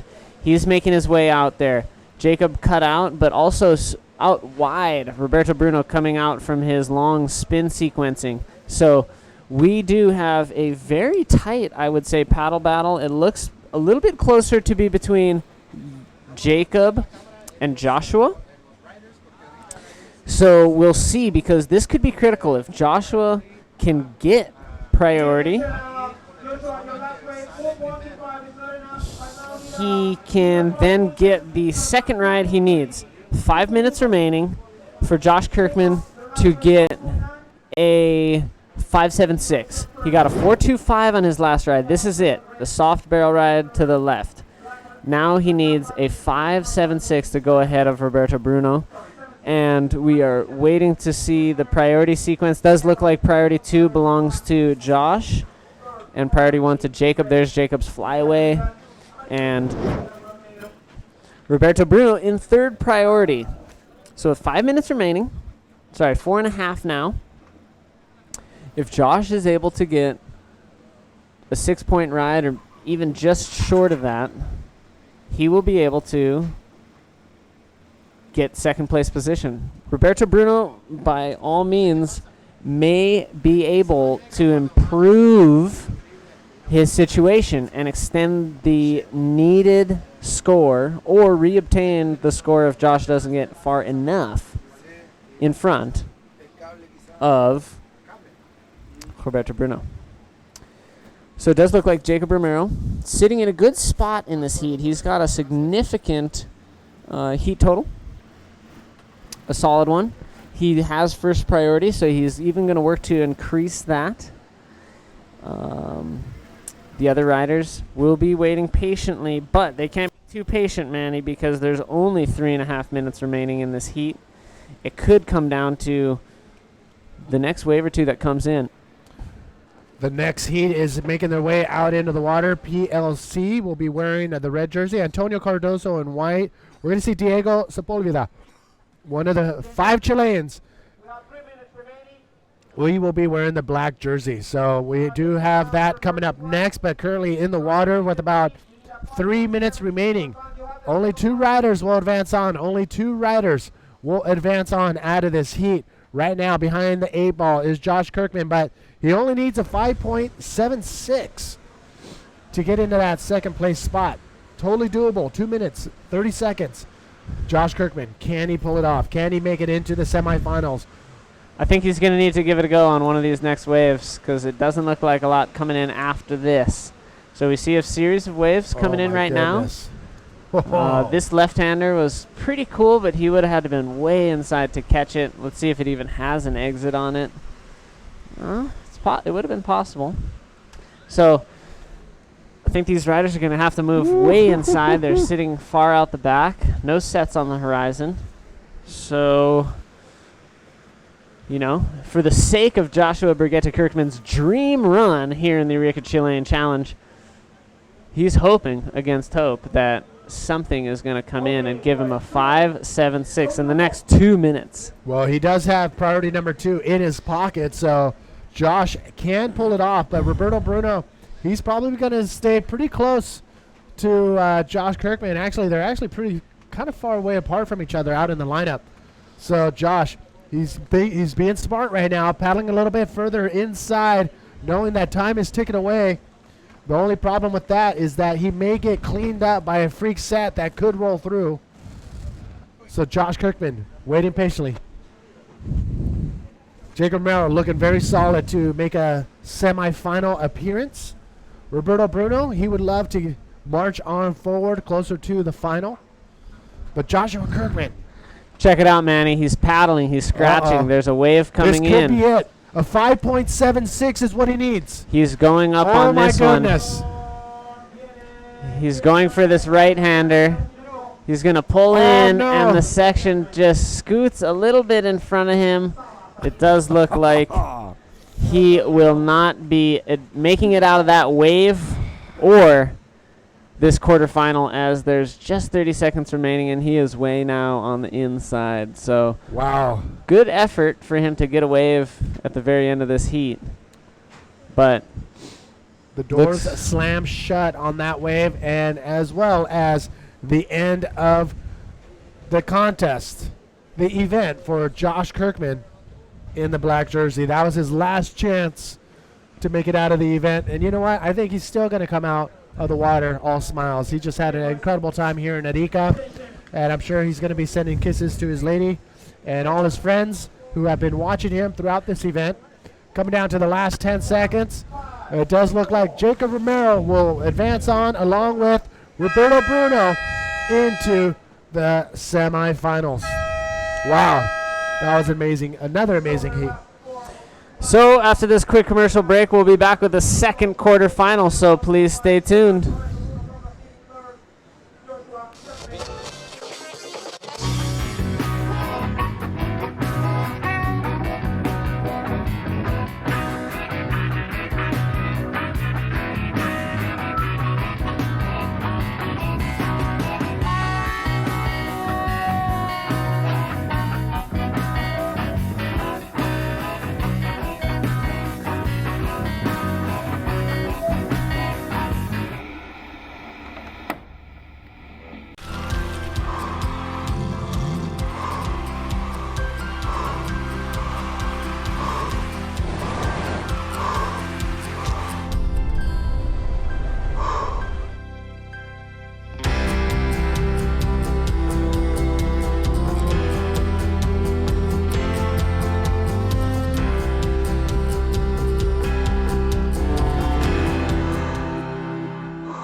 Ladies and gentlemen, welcome back to the Arica Chilean Challenge. Dave Hubbard, joined, of course, by someone who doesn't need an introduction, Alexandra Linder. Thanks for joining us. Thanks for inviting me. Yeah, great to have you in here to call another amazing quarterfinal heat. So let's get right into the action. It's quarterfinal heat number 2 in the water. It's Pierre-Louis Coste as well as Antonio Cardoso and the local Flapiano, Diego Sepulveda. So we've got an exciting heat on our hands, and we definitely want to capture everything. So we're just going to go straight into the action. What have you seen this morning from the waves, Alexandra? Well, the waves are pumping. It's smaller than yesterday, but I think it's a little bit easier for the riders today to get a really good score and just show what they got. I've seen some pretty nice waves in the last heats, like that heat with Ian Campbell and Alan Munoz was just amazing. How they just were fighting once each other, just making barrels after barrels. And I think it's gonna be an epic day today. And let's see what's going on out there. I think Pierre already got a good score with a 6.75. He's in the first position, so let's see how it goes. Yeah, so Pierre off to a nice start. We'll see if we can get you a replay of what went down during the commercial break. But Pierre starting off with a nice ride, and we do want to check it out. So I think we have a replay coming up now. We'll see. But Antonio Cardoso, you've surfed with him quite a bit. What do you think his approach is going to be? But let's take a look at first Diego Sepulveda. The Chilean Diego Sepulveda taking on this big ride. Let's see what he can do with it. Just passing through. Is this going to be a section? Yeah, he's going to go for a roll in that section. You can hear the crowd here just clapping for him. There's a local, as we see Pierre-Louis on this ride on the next one. He goes for a big air reverse. Even looked like he over-rotated and was kind of going for a 720 attempt, but I think he knew he was sailing way off the back on that one. Almost no intention of landing that maneuver on the open face. Still, awesome air show. The crowd loved it, so the crowd holding their excitement and applause from Diego's ride all the way through to the anticipation of Pierre hitting and flying through the air that lip on that right-hander. So, yeah, back to Antonio Cardoso. What do you think about his approach, not only in a competition, but what do you think he's going to be doing in this heat? Because he's up against one of the world's best, reigning world champion, and one of the top locals. So he's kind of stuck in the middle, I'd say. Yeah, well, we all know that Antonio Cardoso is a really, really, really good bodyboarder. So I think he's gonna try his best, and he's gonna make a show too. If he gets the waves, the good waves, he's gonna make a show for us. So I think this heat is really good, as we have a really good local from here, and we have the current world champion in the water. So stay tuned, because this is gonna be exciting. Yeah, and stay tuned, because we are going to go down to a beach interview with Bego with Jacob Romero. Take it away, Bego. Thank you very much, Dave. Oh my God, Jacob. Hello. What? I mean, those 2 backflips, that was amazing. What happened out there? Yeah, I just stick to what I like to do, is to go right and hit the lip. So that was my plan. I got one nice flip in the start. It was really slow heat actually first, but I got one flip and then I got a cute flip after that. So that was good enough to go to the semis, and I'm stoked. He's always so funny to interview.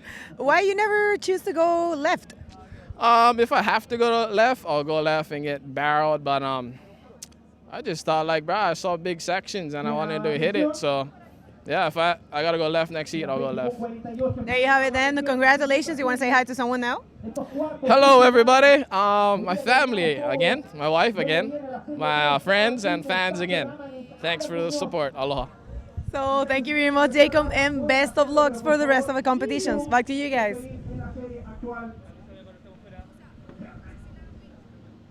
Thank you, Bego, and a very stoked Jacob Romero. Awesome to see him so pumped and ripping so hard. We just want to keep seeing him in these heats, and that was great to get a quick word from him as Bego is asking him some cool questions. Yeah, I think Jacob's just doing an amazing contest right now, and I think he's really stoked to get through this heat, and he's the first semi-finalist, so we're gonna see him in a few hours. As we see in the water, the situation right now is first is Pierre with a 6.75 and a 3.25. Second position is Diego Sepulveda with a 4.75 and a 1.5. And third is Antonio with only one wave ridden with a 1.25. He needs an 8.76 to go in second. So no, does he need that? No, I guess that's to go to first, but yeah. Just a 0.26 would get him into. No, I think 5.51. Sorry, yeah. To go into second. Into second. Well, let's see what's gonna happen in this heat. It's a little bit slow right now, but we know when that set comes, they're gonna show us how to do it. Yeah, indeed. So I think Pierre's been watching the heats unfold and anticipating his opportunity to just kill it. And everybody's really excited. The beach is starting to just flood with people, as this is one of the events that holds one of the biggest beach crowds. You know, the amount of people that show up here on the beach is almost unrivaled by some of the other venues on the World Tour. Yeah, Chile is always amazing with the crowd. The crowd is always really stoked to see the riders. As we see, there's Diego Sepulveda on the ride. Let's see what he gets. Oh, that wave looks like it's going to be a good one. And he goes up for a big roll. Does he land that? I guess, yeah, he made that roll. That's going to be a good score, and I think that was a split wave. And let's see if we see the replay of Antonio going on that left. Yeah, we'll be able to mention, as I was keeping an eye on Antonio out our box seat view of the window here, that he was able to get a nice barrel right before the keyhole and was able to exit just in time. And it was critical. He's made it back out into the channel safely, but you know, he was in a spot that had there been probably 4 or 5 cleanup sets right behind him, it would have been possibly a bad position to be in, because he was way inside and past the keyhole. So he was en route to La Tortuga, as they call it, the turtle shell, which you definitely don't want to be caught into. So how many years have you been riding Flopos? Of course, had a great showing here last year. We had this is my 3rd time coming here. There were 2 contests. As we see the replay of Diego Sepulveda with a big roll, he lands that. But as I was saying, this is my 3rd year, and we had a competition back in 2015, 2016. Here you see the replay of Antonio on the left. Let's see, he gets into the barrel. And he just makes it out. That's a good wave. I guess I think that's going to be a good score. Huh? So 7-point ride coming in for Antonio Cardoso. That does move him into 2nd place. Sorry, it does not move him ahead of Pierre, but the last ride of Diego was a 6.25. Diego, the Flapiano, moves up into 1st place. Now 2nd is Pierre-Louis Coste. and Antonio Cardoso with a 7-point ride. So even though Antonio Cardoso is in third spot, he has the highest single wave of this heat, which puts him in a good spot. He knows the scores he needs to chase to get ahead of the riders ahead of him. But if he's able to put up a big number, he could go ahead of both of these riders in one fell swoop. Yeah, that was a really good wave, and I think he's gonna just wait for a good wave now and make another big score so he can get that first position and be a little bit more safe to make this heat. As we see some paddling done, but no one got this wave. I think the conditions are just amazing for a final day. It's a little bit slow, but it's a good left, a good ride, and I think the riders are stoked to be competing in these conditions. Oh yeah, everybody's pumped. This is exactly what people make their way here to the beautiful city of Arica to compete in the Arica Chilean Challenge for. It's these conditions, it's this world stage with just an incredible opportunity for showcasing their talent. So for the riders, but also for everybody here on Exisla Lacran watching and you tuning in live, thank you so much. It's just a beautiful culmination of exactly what the sport of bodyboarding is all about, is just amazing bodyboarding. Big set out the back, nobody's in position. Yeah, sometimes there come these big sets where it's a little bit difficult, like they're a little bit difficult to get, and you never know here in a big wave if it's really going to be a good one or not. So I guess the riders are trying to get a safe score and waiting for that good wave and just show what they can do in this condition. So just waiting for some waves to come. I'm stoked to be here again for this weekend watching the final. Even if there's no girl contest, I was stoked to come and watch the guys ripping here.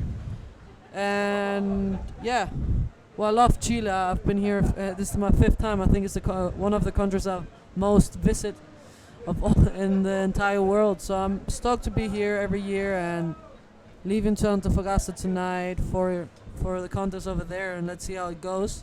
Yeah, do you have any expectations for the upcoming event in Antofagasta? I think it's going to be good waves. It's going to be pretty big. I think we're going to have really good conditions, and I'm stoked to get there and surf like cupola again. Like last time they did Antofagasta, they changed it to another wave, which was alright too, but I prefer the cupola, so I'm stoked to get back on that wave. Yeah, it should be awesome. I've heard the forecast is looking good, and the event starts the day after tomorrow. So on Tuesday, we will be starting the Bodyboard Festival down in Antofagasta. Yeah, I think it's going to be really nice. Like last year, unfortunately, they couldn't do that contest, so this year, I guess it's going to be really big, and I'm stoked to get back. I have my family waiting there, my Chilean family just waiting there where I'm staying, so I'm stoked to see them again too. And well, it looks like this heat is a little bit slow with the waves. It's not getting a lot of constant sets coming in, but let's see if it changes. Well, at least we have this gray weather which stops the wind, and let's see that we have this till the end of the contest and have some sick waves. Yeah, that would be awesome. Everybody's hoping for that. And we do have situation again, PLC sitting in second but in first priority, so any of the next waves that come in, PLC can take advantage of them if he so chooses. Antonio, third spot but second priority, and in the lead is Diego Sepulveda, but sitting third in the priority sequence. We see that Diego is sitting just a little bit over to the right from these guys. He's gotten most of his scores throughout the main event of this competition on the right, and so he is sticking to his strategy, sticking to his strong point of being on those big right-handers and pulling off some high-flying moves, while Toe has a preference for the lefts but is well-versed on rights as well. And PLC, previous world champion, last year he showed us how proficient he is on both rights and lefts, pulling big aerial maneuvers. I think in one of his heats he did an air forward on the right and on the left in the same heat. I could be mistaken, but he definitely did both of those maneuvers in the contest on each direction. So, in the highlights of the that commercial we have for the APB World Tour, you see him doing big air forwards on rights and lefts, and doesn't matter. He will go right or left and pull out big numbers. So, he's a really complete rider. You see some of the riders prefer a side. They choose a side and they're better on that side, like Jacob with the right, and me, I'm better going left. But on the conditions and on how they're surfing, well, we see Antonio with a roll in that left. Let's see what he gets for that. Who do you think, watching the last heats and these conditions, who do you think can be crowned the champion of Arica this year? Well, I did think that Igor Sanchez was looking good to make a final appearance. He was eliminated. I think Jacob Romero, Jared Houston, and Ian Campbell, as well as PLC, are looking really strong, have been surfing great throughout the whole event. But I wouldn't be surprised if a Chilean kind of sneaks in there and, maybe even it could be Alan Munoz taking the first ever Chilean Challenge champion for a Chilean. We'll have to see. Here's PLC. PLC in this left. Let's see what he does.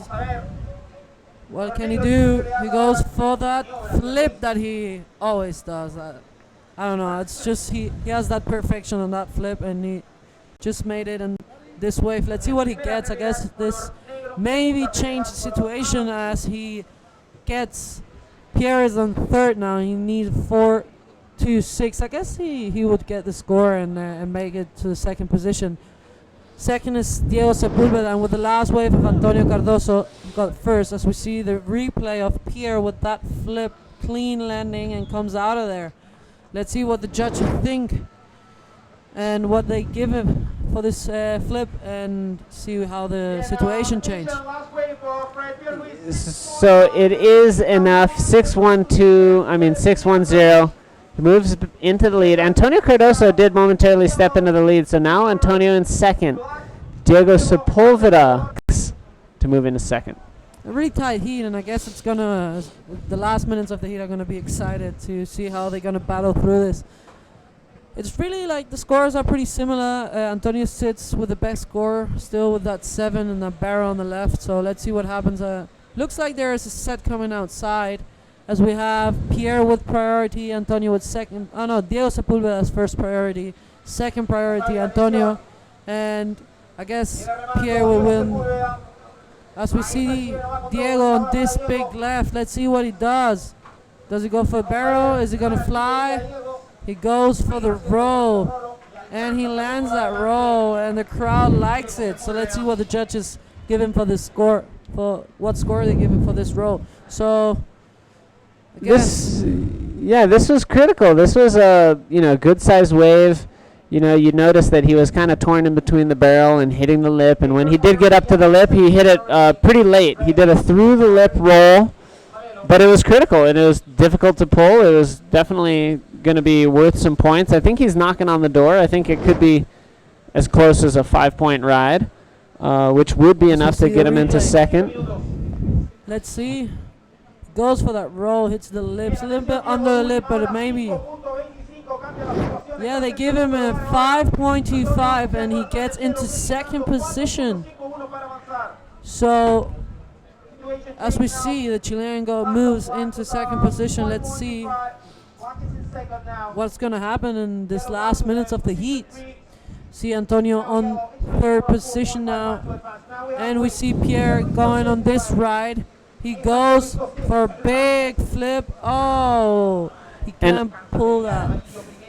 Well, Pierre's still on first position, but I think he wants a higher score to secure that first position and get through this quarterfinal into semifinals. So let's see. And there's a set coming. Not very often do we see PLC land a backflip. His completion rate quite high. Yeah, Antonio Cardoso. Antonio Cardoso on this left. He pulls and he goes into the barrel. He comes out, does his little claim, and goes back to the peak. So yeah, that was a fun wave. See. I think this could be enough for Antonio Cardoso to move all the way into first position. I think now pressure will be on PLC and Diego. We've got just over 5 minutes remaining, so this is going to be very intense. PLC is already, no, actually everybody's still paddling out. I think Diego Sepulveda is going to earn first priority. Second priority is going to be between Antonio and PLC. It's going to be pretty close. So 5.9 it sounds for Antonio Cardoso. Puts him into the lead. PLC needing a 6.16 to be first. Diego Sepulveda needing a 6.61 to go second. All these riders very close. Let's take a look at that backflip. It's a really good backflip. The board just, I think it slipped away or just landed in a way that the board just didn't want to do what he wants to do. So you see the replay of Antonio, and he looks back. He's stoked on that wave. I think he knew that he's going to get the score. He's in first position now. I think he's pretty stoked in the water, but still trying to improve that 5.9 and secure his spot on the semifinals. As the time is ticking away, we see all three of them in the lineup again, with the priority 1 for Diego, priority 2 for Antonio, and priority 3 for Pierre. Let's see what happens in this last 4 minutes and 20 seconds. I guess it's going to be excited as we see another wave coming through. Is someone going to, yeah, we see Diego Sepulveda getting this left. What is he going to do with this? He sets up, he's trying to get a 2, but now he eyes the end section, dives out. Pulls out. It looks like there's some waves coming through. Let's see what's going to happen. It's pretty exciting to see. Like, this every wave that anyone gets, just the situation is changing with every wave. So there has been a lot of shuffling going on in this heat as riders change their standings often. We see Antonio. What is he going to do? And he pulls out. So now this is interesting. Pierre is in second position with first priority. I guess Antonio is going to try to battle the priority with Diego Sepulveda to get first into the lineup and secure his second priority, so he can get at least the second best wave of the set if there's one coming. And this is pretty exciting. I like heats like this where every wave can change the situation. Yeah, and everything could change in the last 3 minutes. Each of these riders could catch another wave and get the score they need, and it would just be a matter of who exceeds the numbers needed enough to move ahead of all the others. So we see Pierre paddling this bomb. Let's see what he does. He goes for the barrel. And what he's going to do? So Pierre getting a couple little cover-ups, never deep on this wave, but a big wave. He was looking to replace a 6.1. He's hoping for at least a 6.16 to move into the lead. And it leaves the heat leader, Antonio Cardoso, and Diego Sepulveda out the back, both of which are hoping to improve on their scores because they know that PLC just caught a nice wave, and maybe it would be enough to move ahead of the current situation. So here we just see the end of PLC's ride is just another little cover up, and then he dives out. He gets a better score. He gets a 6.25. He's still,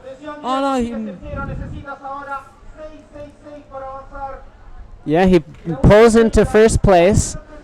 Now Antonio needs a 6.01, and Diego Sepulveda needs 6 2/3 to go into second.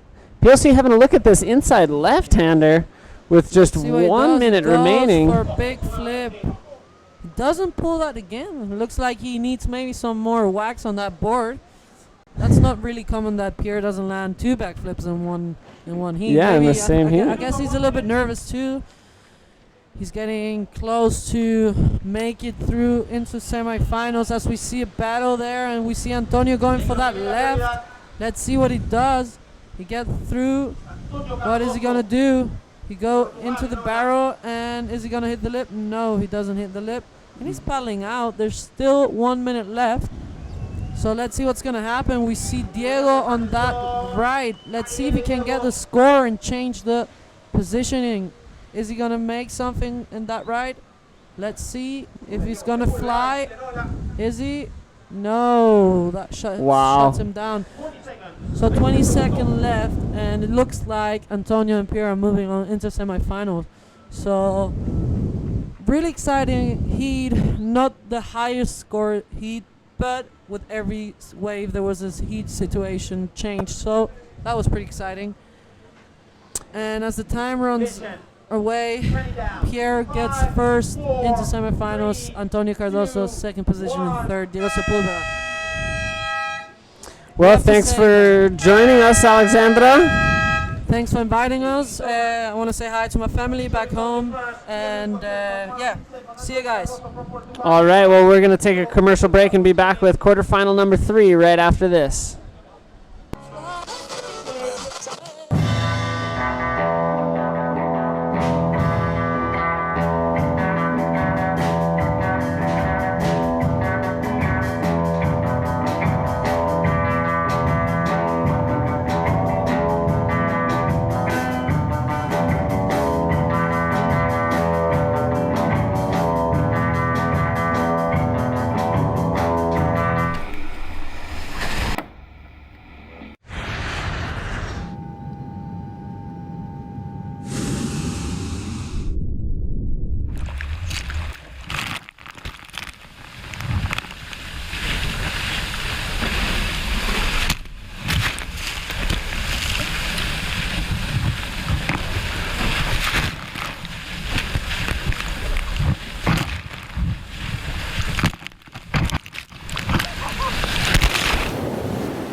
Welcome back, everybody. Manny V here with David Hubbard, and we are still marching towards the final here at the Arica Chilean Challenge. And yes, the quarterfinals, heat number 3 out on the water. This one is going to be stacked as well. Yeah, so let's just get right into the action. We've been having action-packed quarterfinals throughout, and now we are seeing Jared Houston, Sasha Damjanic, and Alan Munoz battle it out for those 2 spots that would be advancing from this heat into the semifinals.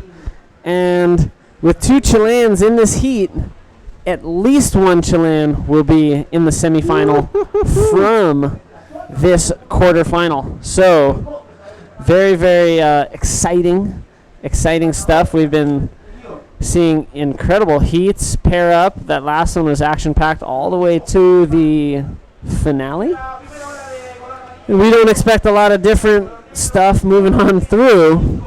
So let's see what they can produce. Of course, Jared Houston coming off a win in Tahiti and coming off of an incredible recovery from a shoulder injury that led to surgery at the end of last year. Took him out of the Fronton, Nazare and Fronton events. But he's making a wild comeback, and he's performed great. Let's see him up and riding now on this right-hander. He's got a ton of speed, pulls in, he gets a beautiful barrel, and let's see what happens at the end of this one. Kind of skeets through the next section, and even pulls a roll on the end of that one. So a nice complete ride for Jared Houston. Man, he came out of that barrel. He came out of that barrel so solid. He came out of that barrel so solid and with so much speed that everybody was just holding their breath for a big lip maneuver to happen, but that way just peeled away from him. A solid run, solid barrel for Jared Houston. That is definitely going to be one of his, will be his best wave so far. 30-minute heats, top 2 waves are scored.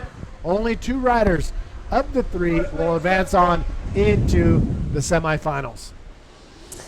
Yeah, really, really cool stuff as this contest just plays itself out, and we see the riders putting on incredible shows. Here's a short opener from Sasha. Here's Alan Munoz on his opener.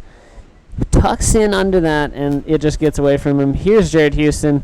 After having already gotten barreled on this wave, pulls a soft, foamy roll on the inside. So does look like Jared Houston getting a 7-point ride, and looks like he's already backed it up with another 7, potentially what we're at least seeing on the APB app. Of course, live scores are on the apbtour.com/live. That's right. Beneath the framing there. If you're watching on YouTube, the live, it's not going to be, you're not going to see scores there, but the APB app, download that, and also download the Journey bodyboarding game. And we're going to be playing throughout the waiting periods for these events. And is there still going to be a U-riding competition tonight at Yo-Yo's house? That's a great question, and unfortunately we have to cancel that event tonight, only because the event down in Antofagasta starts immediately, I believe, tomorrow or the next day. Yeah. So, yeah, unfortunately we have to postpone that event. We will have the tournament in Antofagasta. More on that later. We do have the winner of the last heat with Begonia. Begonia, take it away. Thank you very much, guys. Yeah, we're here with Pierre-Louis. Pierre-Louis, that was a pretty interesting heat. You guys, each rider that will take a wave will change the situation. So how do you feel out there? Yeah, it was a very close heat and intense heat. Like no one really got like massive scores. So it was very, very tight, and yeah, it was difficult. Those heats are very intense because anyone can change the situation, and that's what pretty much happened. Like the situation changed a few times, and yeah, I was happy to be first in the last 3 minutes. So, well, congratulations. You want to say hi to someone? Yeah, of course. Every time I win a heat, it's the opportunity to send a big kiss to my wife, to my baby boy, and all my family watching. And just want to thanks for the support, and yeah, hopefully we can go all the way. Well, congratulations, felicitación, and we're back to you guys because there's a lot of action out there. Thank you, Bego, for another terrific interview with the winner of the last heat. It was PLC, reigning world champion. So PLC and Antonio Cardoso advancing on to that into the semifinals. Coming out of that heat number 2, heat number 3 currently out in the water. Big shout out really quick to Carolina and Papita from Peru who are watching live. And she's like, wait, why haven't you mentioned the lomos saltados and the ceviches? If you were tuned in yesterday or the day before, we did talk about that. And we did say Peru was delicious as far as the ceviches. So, hola y bienvenidos aquí en vivo desde Arica Chilean Challenge. Whoa, big bottom turn. Jared Houston coming around the bottom. And he ducks out of that one. Nothing on offer there besides just a big old peak. But yeah, lomo saltado. How about lomo saltado a lo pobre? Oh, just break an egg on top. Love it. Yeah. Yummy. Yummy. Usually, we come through. Some of the athletes will come through Tacna, and fly into Lima, then fly down to Tacna, and drive across the border into Chile, and usually we'll take the opportunity to indulge in some of the beautiful gastronomy just north of Chile.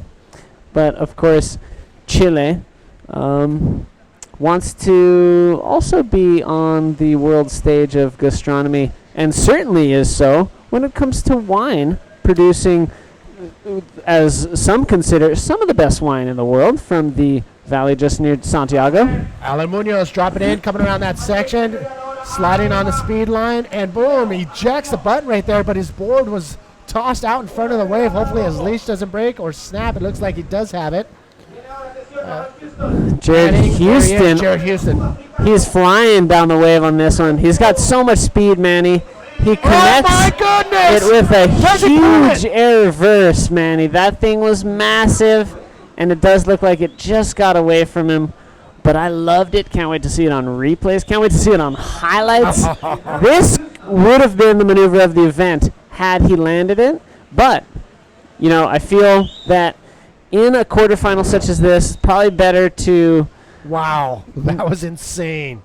What happened right there in the last second? So, again, similar to Udi's wave, he actually got a little bit of help from the lip as he came down. So he didn't encounter the flats immediately. He did touch the lip on his way. But that just sent him a little off balance. I tell you one thing, Jared Houston's in the channel, and Alan Munoz is almost back up on the island, and also our rider in yellow, Sasha Damjanic, getting cleaned up by this massive, massive set. Sasha's lost his board now, and hopefully is going to be getting some assistance from, maybe it's going to be from his fellow competitor Alan Munoz. But either way, Sasha is washing up. His board's not too far, so he's hopefully going to get his board. What's tricky about where he is now is his board might make it out into the channel with the surge, and he might have to come into the rocks. Oh my gosh. Wow, either way, Alan Munoz is up on the rocks.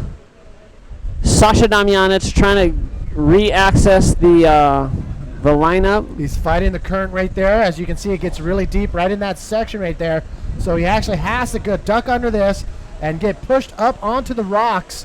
This wave will actually help him. But as you can see, he keeps his feet out in front of him to make sure if he does get dragged, his feet will hit first, and he will be into safety right there. So it's key, too, about when the wave washes up is that he gets footing so that when the wave drains out off of the rocks, he doesn't get dragged back out. So it's a wishy-washy effect where you get pulled up, and then you need to get stable so you don't get dragged back out. And he's done it well. He's made it back onto the island. He discards his leash, and him and Alan give each other a high five, and they are casually regathering themselves. Sasha did regain his board, and it looks like PLC is all by himself on the outside at the moment. It's Jared Houston, but Jared is also all by himself on the outside. So Jared Houston all by himself. He, in fact, has that possibility to be able to catch two waves before both of these guys get out there. Although Alan Munoz is already in the channel making his way back out. Woo. Jared Houston waiting patiently. Looking very comfortable with that 7-point ride. 17 minutes remaining. 17 minutes remaining. There goes Sasha on your screen. Yeah, his leash just snapped. Now he has to grab, I'm not sure if that's his board or a borrowed board. It may be Santi's. I saw Santi running up and getting a board to Sasha. So I'm not sure. I think somebody ran down the beach to collect the board that Sasha was using prior. 16 minutes, 35 seconds remaining. So this could be a whole new heat for Sasha Damjanic, meaning that he only has a certain amount of time to be able to get out there and catch 2 more solid waves, because right now he only has a 1-point ride under his belt. Alan Munoz he's right there too. He's only got a 1.75 and a 1.5. So Alan Munoz, that's not him on the screen, is it? No. No, that's our rider in the next heat. Yes, that's our rider, Joshua Toledo, in the next heat. Paddling out pretty early for his heat, but you were right when you noticed that Alan had already gotten into the channel.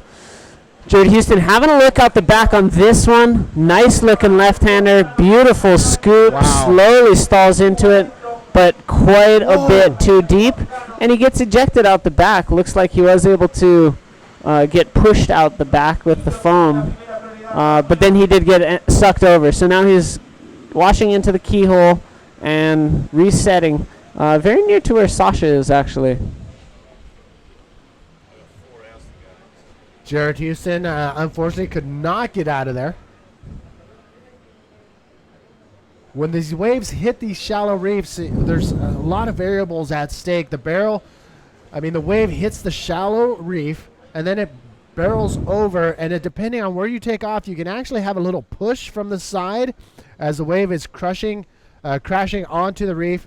It can actually push you out of the barrel, but in that case, it was pushing too much and not enough speed for Jared Houston. Alan Munoz in the black jersey.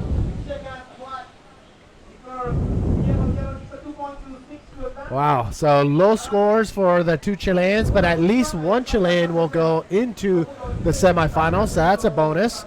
But right now, Jared Houston, he's looking very solid, the South African, who is holding steady in that first place spot. Again, thank you all for tuning in from all over the world.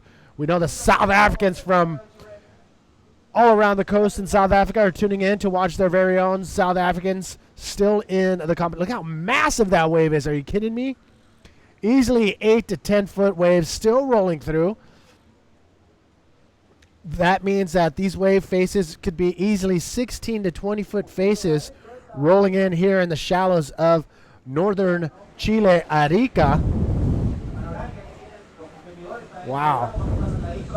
So complete smashdown went down right now for Sasha Damjanic and Alan Munoz. Back out into the lineup finally, joining Jared Houston. Again, 30-minute quarterfinals. Jared Houston currently looking strong. Alan Munoz, again, top 2 riders advancing on. Sasha Damjanic, he needs to get rolling, but with Alan Munoz not having high scores, that second place spot is up for grabs between the 2 Chileans. Yeah, it is up for grabs, and it is super, super exciting. And check this out. What a delivery we just got. Naranjo, one more time. All right, check this out. Another goodie being delivered from Eddie and the Flopos Union crew. I don't know if you can see it, but yes, indeed. Oh my goodness. We got a shrimp and a chicken empanada delivered right to us from Naranjo. Thank you so much. Beautiful empanadas all the time from Eddie.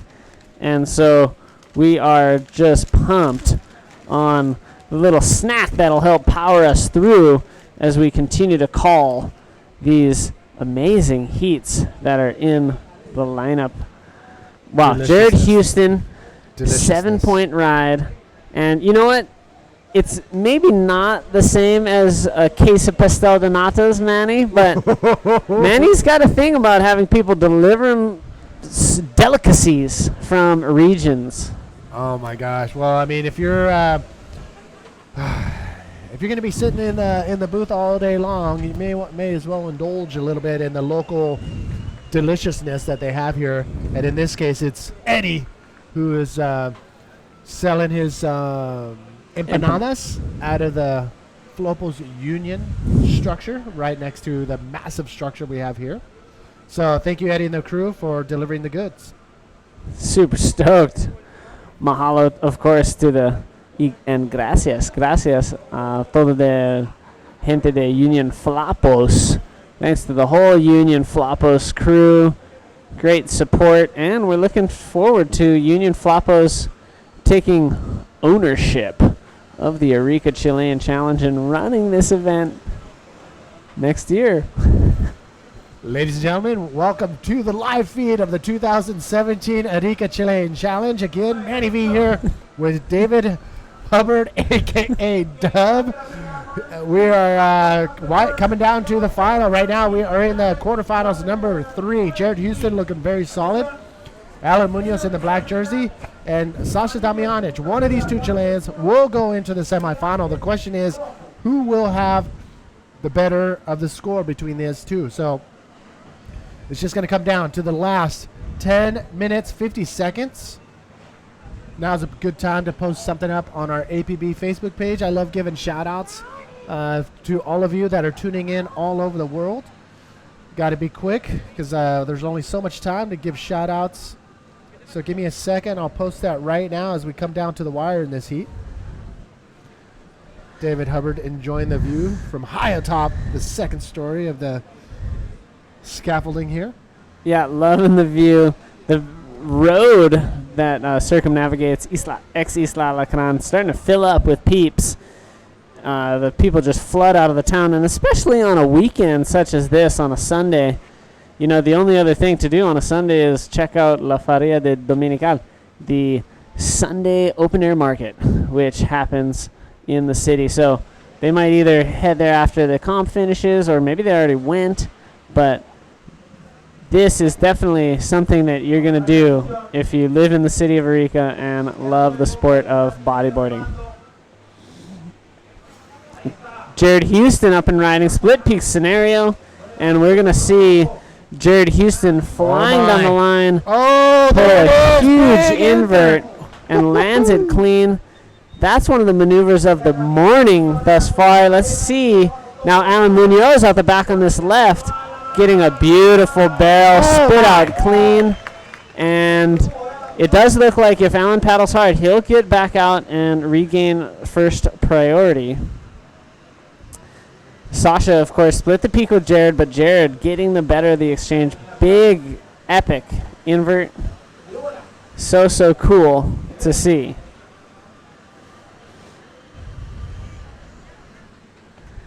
And it does. Wow, we're just pumped. We will be bringing you scores once we get them. But Jared Houston's going to be in a firm hold of this heat after this. Let's take a look at Sasha's wave. He just kind of slows himself down. He's hoping for something on the inside. Simple rollo here at the end of the wave. And looks like he could have lost one of his flippers. And Jared Houston, can't wait to see the angle of his big invert, high-flying invert. Huge, powerful, solid maneuver. So Jared Houston making his way closer and closer to, let's see where he finishes up, but I think he's going to get to the semi, and at the very least. Well, it's going to be solid to have at least one Chilean one step closer to the final. I'm all about having a local winning an event in their own hometown, even in their own country. Look at Sasha. Is that Sasha? Totally drained right now. There's another look at the last two wave exchanges. It is Jared Houston with his incredible invert. Look at the timing. Look at the focus right here. He sizes it up, and the projection from the wave sends him out in the flats, and the speed sends him upward. And that was a perfect, solid textbook ride from Jared Houston. What do we got going on here? Nice clean landing. So it does look like Sasha did lose a piece of equipment, probably a flipper, probably still using shoelaces. And so he's getting taken all the way around. He's hoping for someone to dart over and get him a new piece of equipment while he is waiting to get back onto the lineup. He's in third spot. 7 minutes remaining. And he needs a score to get above Allen because Allen just got a cracker of a wave. Scores are 8.75 for last inverted Jerry, and I think that 8-point ride was for that last beautiful barrel of Allen. So Allen and Jerry really surfing strong in this heat. Really beautiful, really good stuff. Love what we see here in Arica. Wow, Sasha not having the heat he anticipated in this quarterfinal. Everything pretty much just fell apart on him. His leash broke. He may have lost a fin. And, yeah, I think that might be the end of the road for Sasha. He does still have a little bit of time, about 6 minutes. But I'm looking at what you're looking at, and he's pretty much in combination land as far as getting back into that first place spot. But I'm going to take a quick look and see what we need for that second place spot. Wow. Alan Munoz, though, looking solid. Jerry with 2 solid scores. Yeah, Alan Munoz needs to back up his wave number 2 to put a little more distance between him and Sasha. If he can get, like maybe even just like a 3 or 4 point ride, he might combo Sasha out of second. So it might not take much. But again, Sasha's way out of the whole scenario. I think he may even be running back over the island, grabbing another fin, paddling out the keyhole. We'll see. I mean, no sign of Sasha at this point. 5 minutes. 5 minutes remaining. You can see on your screen Sasha in the yellow. Sorry, I apologize. Sasha in the yellow jersey. He needs 2 new set of waves if he wants to get into that first place spot, but he only really needs a 5.26 to get into the second place spot, knocking Alan Munoz out of that spot. 2 riders advance on into the semifinals. So Sasha, he still has time. I'm just wondering what he was doing when he took the jet ski down to the side there. I don't know if he called it quits, if he's out of energy, or he just needs a whole new pair of fins. It's going to be interesting when everything pans out. But waiting and sitting patiently. Alan Munoz taking a look at this one. Alan Munoz, a little fade on the takeoff. Finds the pocket, finds the barrel, stays open, and look at that. He's hitting the brakes right there, lining up in the section on the inside. He's not done yet. Yes, he is. And he'll kick out of that. So now that wave alone will put Alan Munoz just further away from Sasha. And, yeah, Sasha's now not looking very good right now as far as getting into that first or second place spot. Jared Houston on a pretty solid run right now. He could have 2 wins under his belt by the end of the day for the 2017 APP World Tour. So the South Africans, if you're tuning in, now's the time to go onto our APP Facebook page and let us know where you at. And I'm sure Hilda Houston is tuned in. I'm sure Ceza Houston's tuned in. And, just awesome support from all over Cape Town and the rest of South Africa. And, with PJ Tartak being eliminated from this event and Jorge Colomir not showing up, we are expecting all of Puerto Rico to also be rooting for Jared Houston. But Jared Houston's got such incredible support worldwide. I would expect all of Cronulla and the Shark Island area, of course the boys down there at Emerald like Dez, to be rooting for Jared. Jared is such a classy guy. He's got fans probably in every corner of this galaxy. Big shout out from Durban, South Africa, from Marco and Micah. Or is that Mika? Shoot, sorry guys. It's M-I-K-A. So Marco and M-I-K-A, hello. So there's Sasha Damjanic making his way back out. He only has 1 fin in his hands. He may have called it quits. There's still a little bit of time right now. So he did lose a fin. He's getting a round of applause from fellow Chileans. He put a great effort. Everybody knows he had the potential of making it all the way to the final. But unfortunately, his equipment shut down on him. And so he's going to call it a heat. 2 minutes remaining. Yeah, the reality is he's not going to get back out unless he drinks the Red Bull, gets the wings that they advertise that it gives you, and flies back out into the lineup, which truth in advertising laws have not kicked in yet in Chile because that is an absolute farce. But, yeah, he's going to just come in and retire for this day of competition. Jared and Alan Munoz moving on through to the semifinals. Wow, what an amazing morning so far here at the Arica Chilean Challenge. Big action, big barrels, and man, people are just getting cleaned up.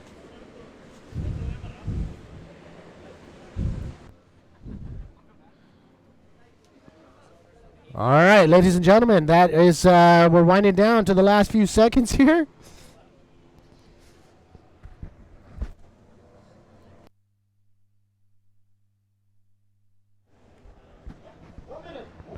We got about 1 minute remaining. 1 minute remaining.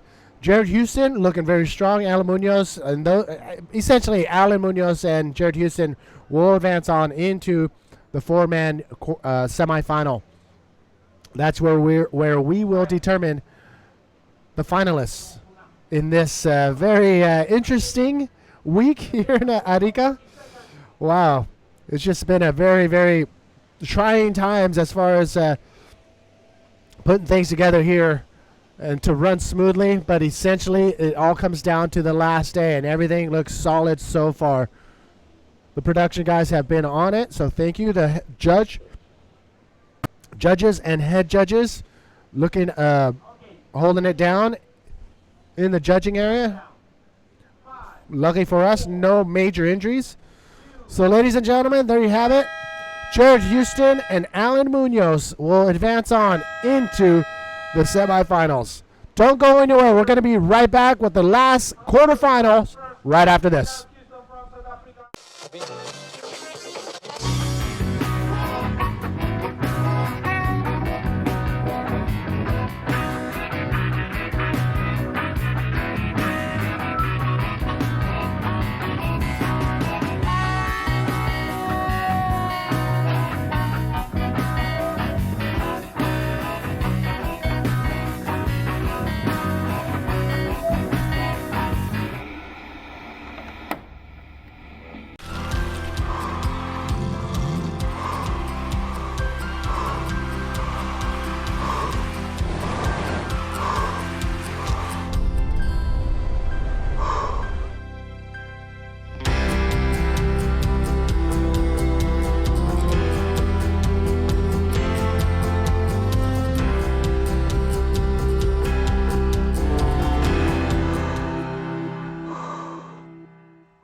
All right, we are back live.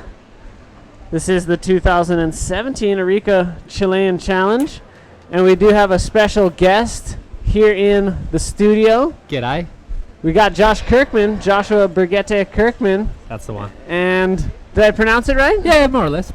You're all right. More or less. So, welcome into the booth. Josh had a solid run throughout the event, and now he's going to help call quarterfinal number 4. Yeah, there seems to be two things I can do at the moment in life. One is hanging out there for a few waves, and the other one's talking a bit of rubbish with you most times in between heats. So, yeah, happy to be here. Beautiful. Well, welcome everybody. Thanks for tuning in. Let's go right into the action because we already have waves ridden in quarterfinal number 4. So let's see where things are lining up. I think Ian Campbell already has a wave ridden. He has a good score, I think, or a good starting score. It's a nice big left barrel. Not the craziest one of the event, but definitely one that has earned him a 6.75, which is a really nice starting score in conditions like this. So we've got another rider paddling now. Who we got there? Joshua Toledo. stalling on the takeoff, and he is looking for a ramp, and he has found it. And he has eaten it at the same time. So that was interesting to see how that critical. gets scored. Yeah. That was definitely critical. But at this stage in the game, riders are going for it. And you had some first-hand experience out in the water. If we don't have a ride, I'd love to hear your take, but we do have Kevin Torres up and riding. Torres stalling, trying to get the legs in there. He's looking for some coverage, and he has it. Crowd is going wild. He is one of the local competitors, so you would expect that. That was an interesting claim just there. It was like the look-back claim. No hands, but a bit of a neck twist. Yeah, I'm curious, after he came out of that first section, if he got up and did a roll on the exit. Of course, the final section that he came through broke so violently. It put up so much white water. He may have been enveloped, or our view of his roller might have been concealed by it. Yeah. So hopefully the judges have a good perspective and were able to determine if he did anything additional to that terrific barrel that really got the crowd excited. They're stoked. I think as many people said in the lead up to this event, you know, the local riders are exceptional out here and they're dangerous, and they're showing that by, I mean, how many Chileans do we have into this quarterfinal stage? I think we have a pretty good representation. There was 5 Chileans represented in the quarterfinals. That is a serious number of local riders. That's a really good result. And we have 1 Chilean at this point into the semis, but check this out. Yeah. That was the barrel. And Bit of check foam the ball bottom hop. turn. I wonder if he did do a maneuver good there. Call. Good call. And of course, no evidence of it after the explosion there. Yeah. But I think he did do a roll after the barrel. There's a fun little check turn, 360. Yeah. Just really a pointless exercise in futility there. But all the points came from the barrel and maybe that hidden roll. The secret roll. Secret roll. Yeah. It's a new We'll move. see. It's a new move. You want to hide it from the judges as much as possible. Make it tough for them to get the result, get the scores down. Yeah, so very, very interesting. But, you know, we went through the numbers game a little bit earlier, and with 2 Chileans in both Heat 3 and Heat 4 of the quarterfinals, that guarantees at least 1 Chilean out of each quarterfinal. Yeah. So at least 2 Chileans into the semis. Amazing result. And that's an all-time high performance as well. So, but again, if Ian Campbell is out of rhythms and Kevin and Joshua take him out, 2 more Chileans will be moving into the semis, and then there would be a guaranteed Chilean in the final. That's true. That is true. Amazing result. Amazing result. And when you've got a wave like this to play around on, I mean, is it any wonder that the local riders can outperform the best in the world? You know, like it's patently obvious that this result can happen. Looks like Ian Campbell's he's got a nice wall here. Whoa, he's in a nice long tunnel. Through a second tube. Wow. That was sick. That's a rare wave. That was awesome. That was one of the longer right-hand barrels that I think I've seen during the entire competition. 100%. He was going super fast the whole time. Yeah. And just did a quick check turn to make sure he'd get a nice cover up on the second section. But let's see. Kicks into it with his flying fish capabilities. Gets such a nice section there, but then starts gassing it again right here. And another nice cover up. Love the spit on the exit. That's a bit of a natural exclamation point that nature is able to just unleash a combination of air and liquid. Yeah, so a mist. Just a little mist and or a high pressure mist. High pressure mist. Sometimes it'll sting and burn. Yeah. But particularly coming out of that barrel.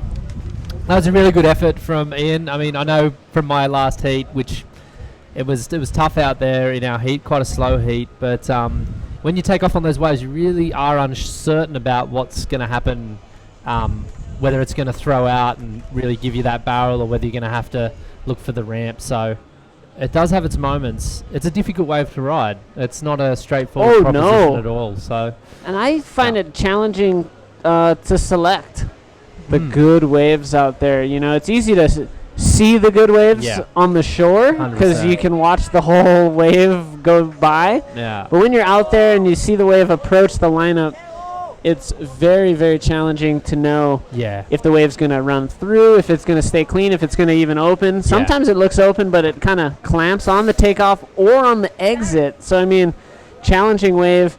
Is this your first time riding Flopos? Oh, yeah. First So, time. what's your experience as a first-timer here at this wave? Yeah, there's a lot of hype around this wave, and it's justified.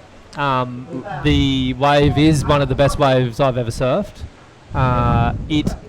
It can perform in all shapes and sizes. There's no doubt about that. I was freaking out when the forecast first came up because it looked really seriously big. And I mean, the last time I surfed big waves was with you actually in Hawaii on that quick stopover I had at Pipe.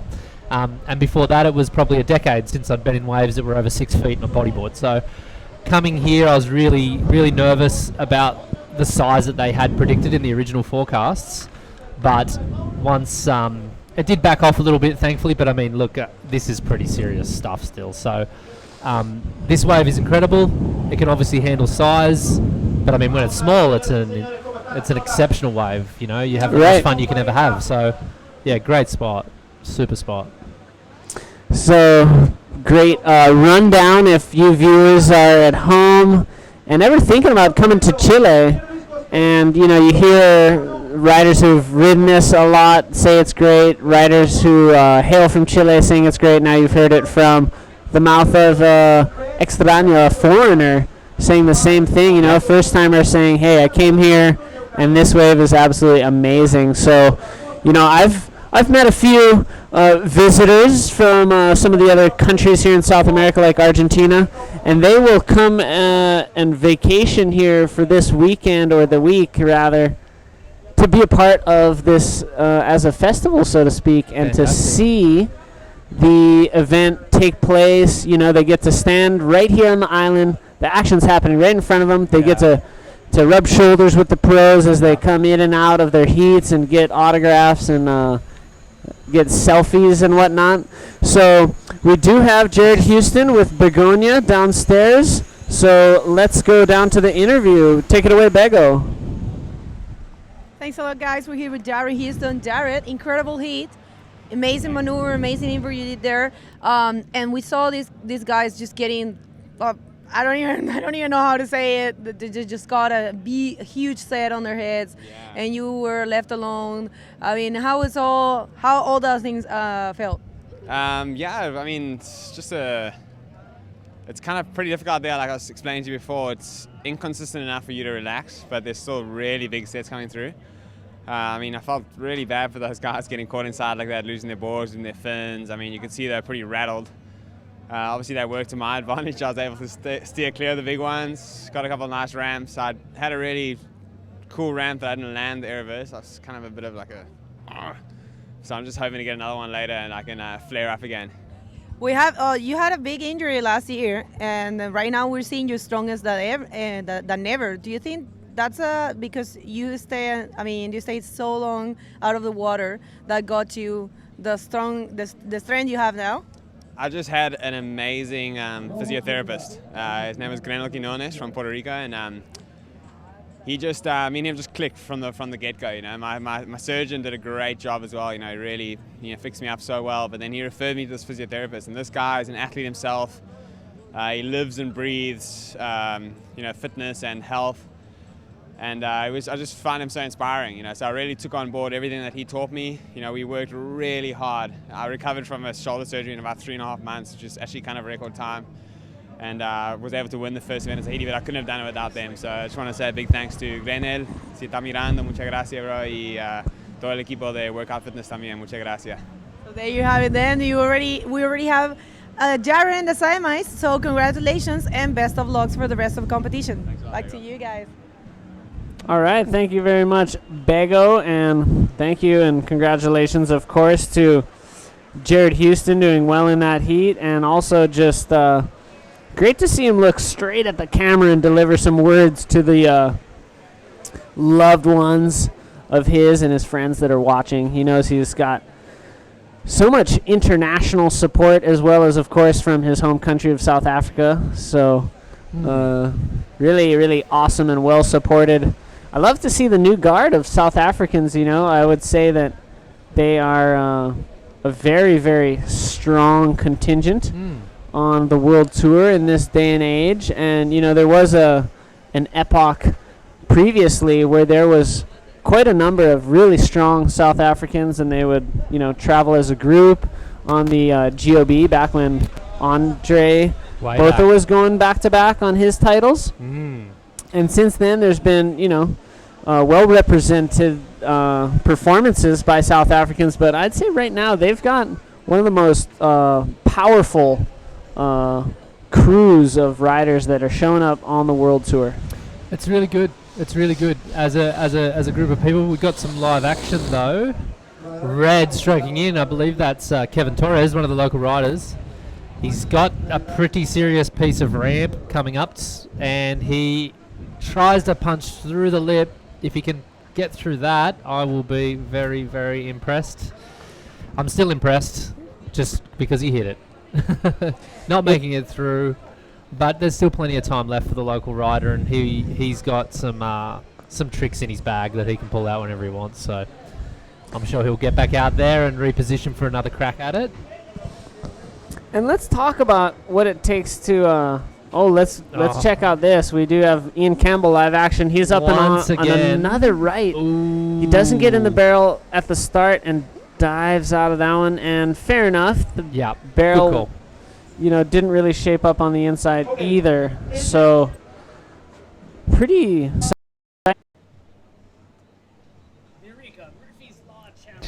Fully. I'm waiting for a tsunami. That would top it off. The siren goes off in town and everyone's like, run for the hills!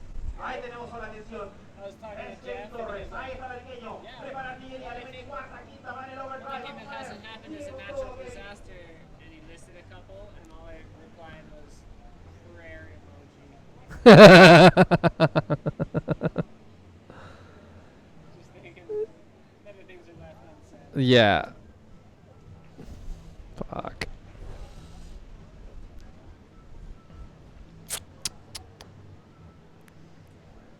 Get the angle right. I know, I saw that.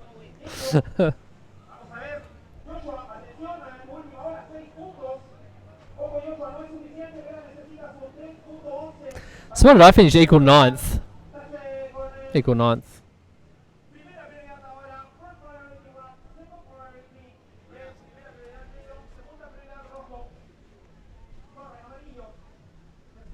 All right, welcome back, ladies and gentlemen. It does look like we had just a quick little brief Greek little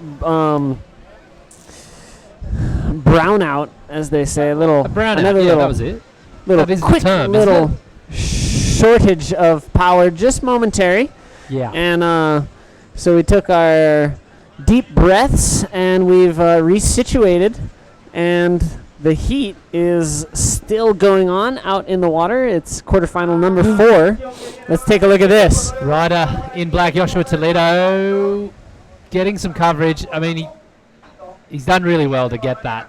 That's a hard line to take into that right. So he may not get a huge score, but I mean, even to attempt to maintain a rail in that position is, it's a good effort by the rider. Yeah, I mean, the right offers so much speed to slow down in the curl is very, very difficult to do. Super difficult.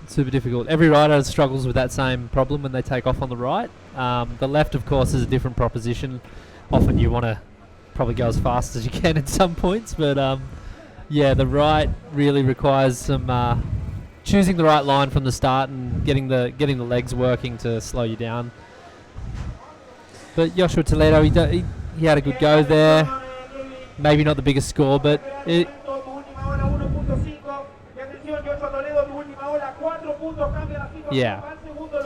So he's got a 4 for that, I believe. Is that what he just received? I think so, and I think that will shuffle the spots just a little bit. Of course, Ian Campbell still will be holding that first place position. Yeah. But take a look at this. Kevin Torres in third is up and riding on this right-hander. Yeah, he's just coming around there. He's looking for the ramp. I feel like if he wants to hit it... Oh, goes backdoor. Oh, wow. Jack in the box.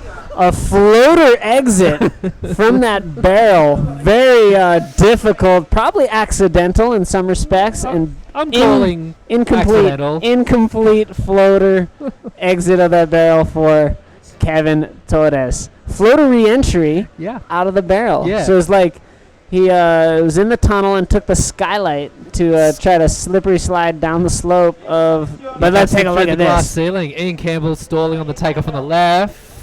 Holding, getting some good tube time. Can he find a bit of a ramp on the exit? No, he's going to exit. And he's been doing those flying fish exits as a tribute to his mother's swim school down in South Africa. That's it. He just continues to fly off the back. Of course, in his previous heat, he did some beautiful wiggles, as you would see from the flying fish themselves when they do catch air out of the water. They can swim at such a high speed that they can actually take flight. It's they can. They're an incredible species of fish. Usually they're being chased by a mahi-mahi. Is probably one of the more common predators that are causing this flight to happen for the flying fish. Beautiful specimen. Beautiful specimen. Yeah. One of my favorites. I'd say my favorite fish. Okay. Yeah. And would evolutionary, you know, they've got some stuff going on. And would the penguin be one of your favorite birds? A bird that swims really? Yeah. Well, we've got one in Oz, the emu. So I probably would go an emu before a penguin. If I'm a bit more patriotic. Okay. In that sense. Yeah, but fair enough. They're fast. Yeah. They're fast, but they don't swim. They don't. No. They're strictly terrestrial. They're very much. So they're not mixing it up, you know. The flying fish is kind of mixing it up. Water and air. Well, they don't really know who they want to be, which is cool. They like to innovate on who they are. Okay. They explore. Yeah. Pushing the limits of their aerial potential and sea potential. So. Ooh, that's very similar to a bodyboarder. Very much. Maybe that's why I feel there's some kind of kindred spiritual connection there. So. All right.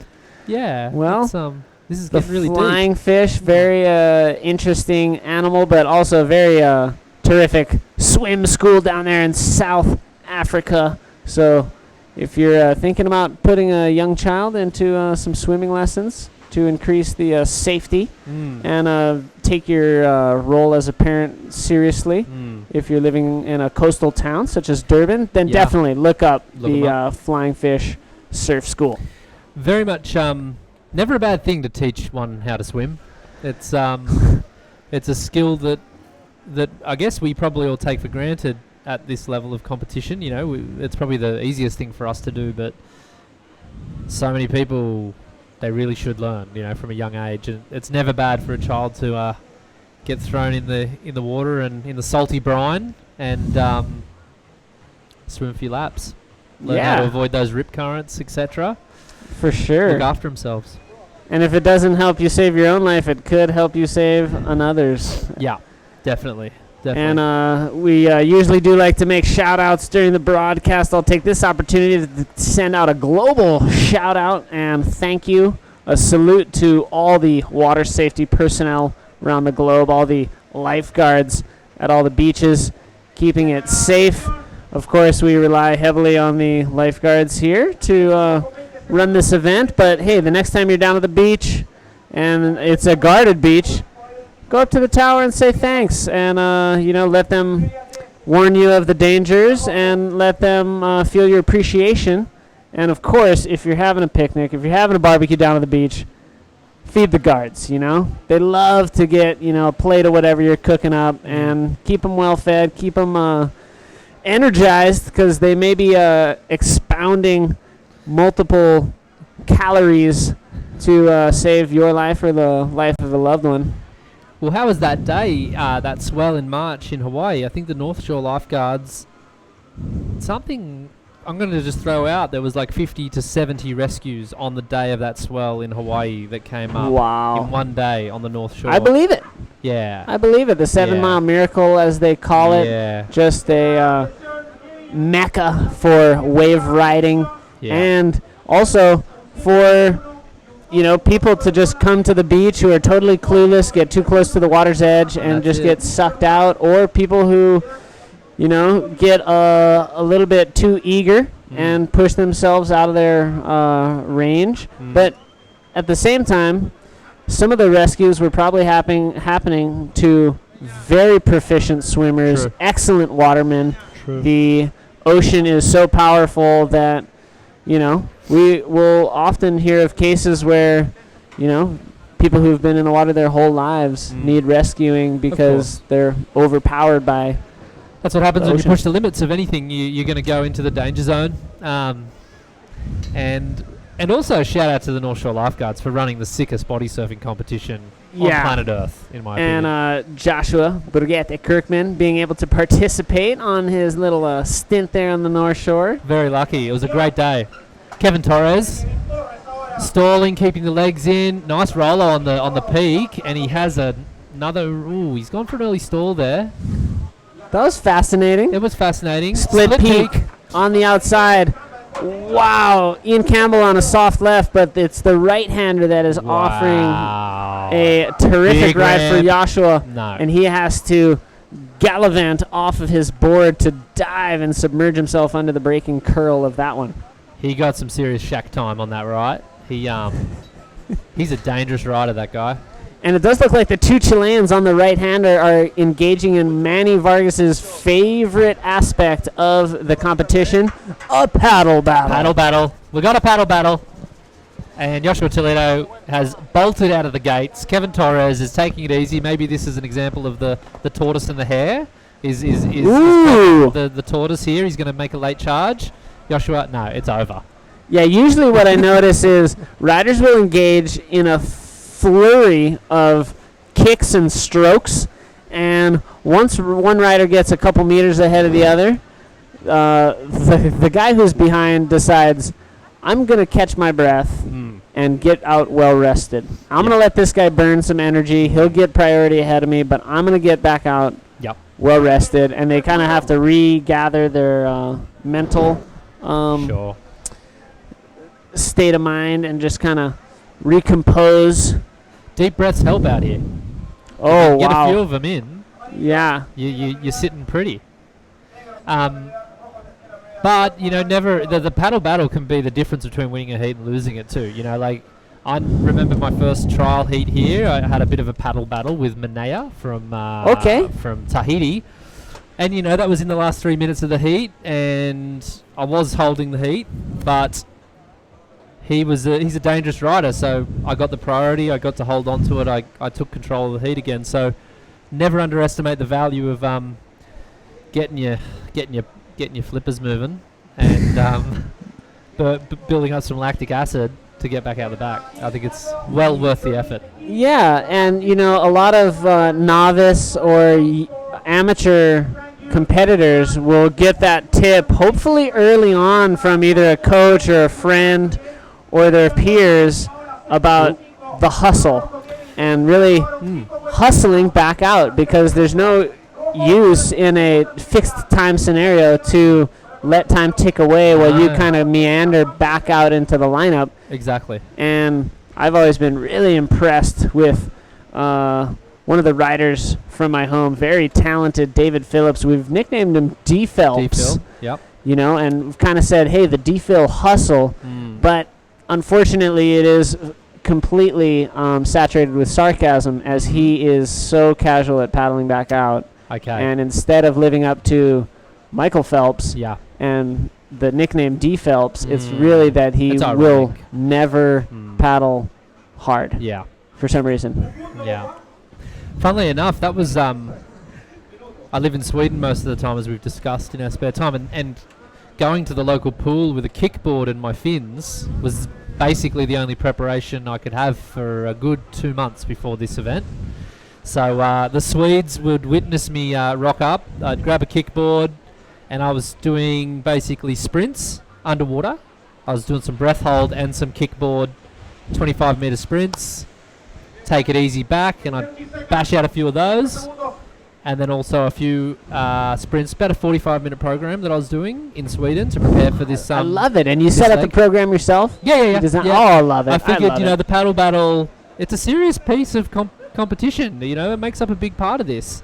Most of the, the riding the wave bit is a very short amount of time in a heat. Yeah. So paddling, it makes up 10 minutes of a 20-minute heat, so. Does look like we have counted down the heat in the water, and one thing is for sure, Ian Campbell is moving on into the semifinals alongside a Chilean. We'll get you official results, but thank you for your time, for joining us, Joshua Brigitte Kirkman. No problemo. Such a pleasure having you here, and you can take a few moments if you want some special saludos to shout out. Well, I always thank my wife. I wouldn't really be here without her support. And my family have been rooting for me from down in Oz, and they've had some late nights. So thanks to everyone there and all the people online. I've had some really good love online, and it's been great to be back in competition and catching up with all you guys. I've been really impressed with the attitude and the spirit of all the riders on the tour. So thank you. Beautiful sentiments from Joshua. Thanks for joining us. Stay with us, everybody. We're going to take a commercial break and be back with the semifinals right after this.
Are we good? Are we live is the question. Our TV's not working right now, but I'm going to say we are live. We have a little monitor here that tells us we're live or not. And yes, okay, we are live. Thank you, ladies and gentlemen. Manny V here with David Hubbard, and we are bringing you the final few heats of the event of the Arica Chilean Challenge. Woo! We're into the semifinals, so let's get right out into the action because this is going to be insane. Another 30-minute heat. Semifinal number 1 is going to be Roberto Bruno, Jacob Romero, PLC, and Antonio Cardoso. We are fired up to see this, Manny. Wow. Okay, so out in the water, Jacob Romero, he will be wearing the red jersey. In white, Pierre-Louis Costas. In yellow, up and riding, in fact, is Roberto Bruno, the Brazilian, coming out of that wave. Oh, my goodness. Come on, monitor, work for us here. Oh, my goodness. All right, so PLC in white, Roberto Bruno, and here's PLC up and riding right now. Big extended roll right there. Lands pretty close to the channel there. He's landing in the channel. And Antonio Cardoso will be in the black jersey. So Jacob from Hawaii, PLC from France, Roberto Bruno from Brazil, and Antonio Cardoso from Portugal. So a pretty international semifinal. Here we go. This is Jacob Romero on the right. And a killer maneuver there for Jacob Romero. Just incomplete, though. We going down there to an interview? So thank you all for tuning in. Semifinal number 1 out in the water. Woo! Jacob Romero, always exciting to watch out here. All right, looks like we do have the interview ready with Begonia and the winner of the last heat. Begonia, take it away. Thanks a lot, Manny. We're here with Ian Campbell. Ian, that was an amazing performance out there. You're choosing the barrel strategy. What can you tell us about that? Yeah, I mean, there's some big sets coming through, so I just decided to pick the strategy of getting some deep barrels, and man, I played off. I got bounced up in that right-hander, and yeah, just super lucky to come out of it and then get the bonus section at the end. So just stoked, happy with my riding. All my equipment's going so good, so really can't complain. How does it feel to be in the semis? Yeah, we're back here. I'm pretty stoked. A little bit different to last year. We got 4-man heats now, and yeah, kind of a different strategy going into the semis. But you know, just happy to be back here, and yeah, super amped for the next heat. Well, congratulations, Ian, and best of luck for the rest of the competition. Back to you guys with the action.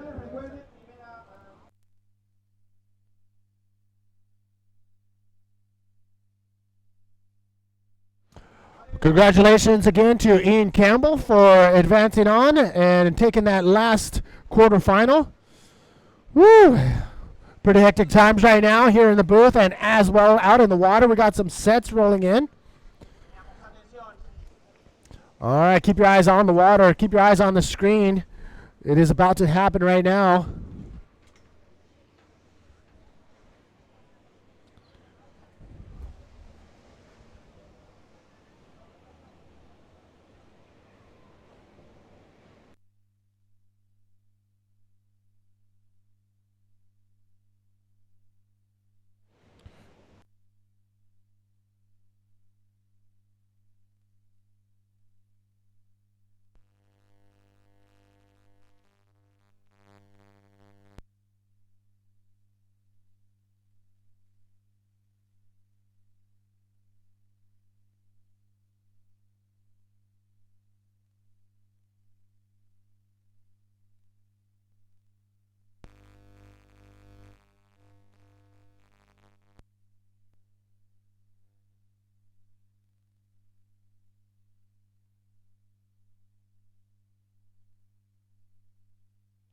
All right, so here we are checking out the live feed. Okay, so ladies and gentlemen, we are here with semifinal.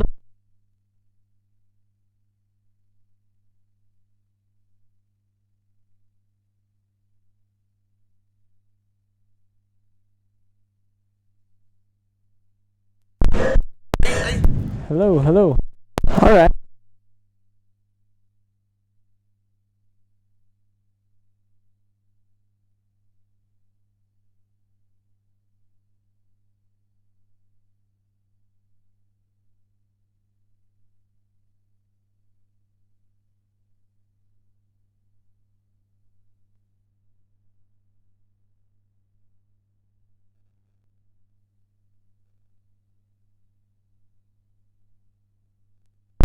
Live.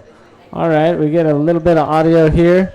Hopefully we'll stick with the audio as we are calling live action in semifinal heat number 1.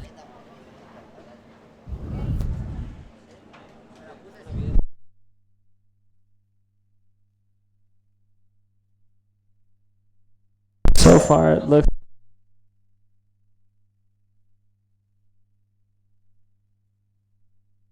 5-point ride. Roberto Bruno in second.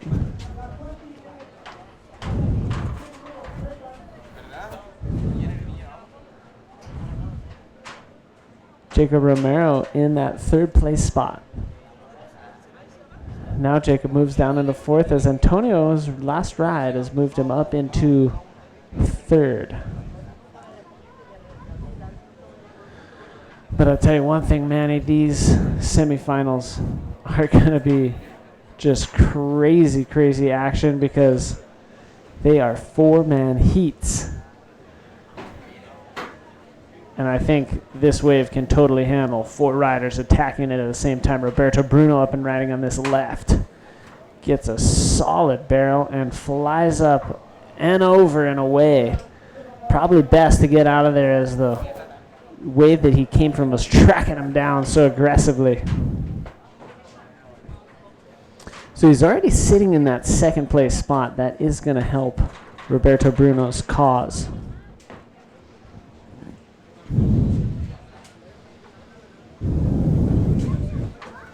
Here we've got Jacob Romero moving on to this right-hander. He's hoping for a big section. We've seen some high-flying antics from him previously, but he doesn't get the section he was hoping for there. So it does look like he is going to be paddling out the back to try to get back to the lineup. Various vessels we see in the background. One of the tankers, as well as one of the safety personnel, jet ski there, scooting over to the left-hander. Scooting to the right of your screen. And we call them left-handers because when you are facing the beach paddling into a wave and you take off on a left, it's you are turning to the left. But people get confused sometimes. Being on the beach, it's to their right. So it's from the viewpoint of the rider that we call these lefts or rights. Also, sometimes we call the size of the wave based on the back of the wave, which is what the riders are paying a little more attention to, and most of the riders out the back are seeing the backs of the waves. And so sometimes you'll hear riders say that it was 3-foot Hawaiian or 3-foot backs. But in reality, that would probably be an 8 to 10 foot face value wave. So today, on the face value, we're looking at 15 to 20, a couple probably 25-foot sets on the face. And the backs would probably be 6 to 8 with probably some 12-foot sets today. There's been a couple huge cleanup sets. Let's take a look at PLCs, looking up at this left-hander. Does a little cut check, comes back into the power spot of the wave, throws a 360, and Jacob Romero with a big air reverse on the right-hander. Everybody's stoked on that. So we got to it just a little late, but we did give you a little glimpse. It was more action-packed than what the left hand offered. And Jacob Romero with a nice air reverse. I think that's going to move him up potentially maybe almost all the way into first place, which right now is being held by Roberto Bruno. So we've got tons of action, and just looking at both of these semifinals, I mean, the list is stacked. It's you know, a bunch of guys who could be in the final, but only 2 of them will be moving on into the final. So the next semifinal's looking fascinating. 2 South Africans versus 2 Chileans. Will it be a mixed plate scenario where 2 South Africans or 2 Chileans? That is the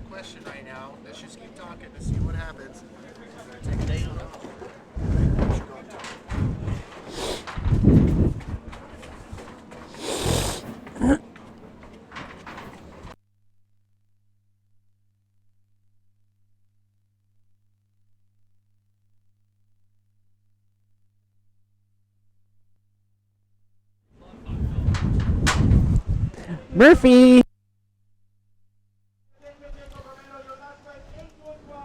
All right, yes, ladies and gentlemen, we are heat number 1. We're talking about heat number 2 coming up. Jared Houston, Ian Campbell versus the two Chileans, Alan Munoz and Joshua Toledo. Heat number 2 is on tap. We got 16 minutes remaining in heat number 1. And right now it's a fierce battle between the Brazilian, the Frenchman, the Hawaiian, and the Portuguese. Woo!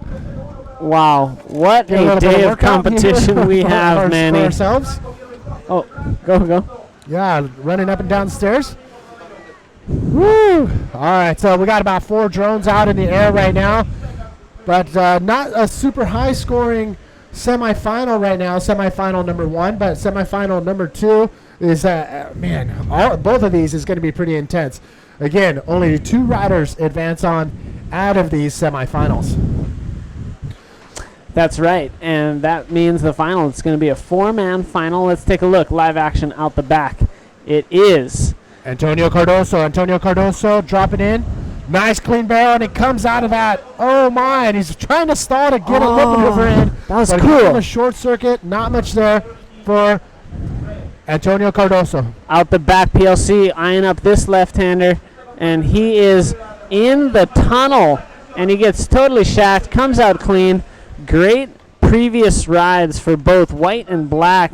PLC and Antonio Cardoso, the Europeans, making a strong charge in the last exchange. 2 beautiful barrels on those left-hand rides. So we are hopefully a little bit better situated to be bringing you the live feed. Thanks for sticking with us. Sorry for the little bit of a interesting few moments there, but those who are sticking with us, thanks so much.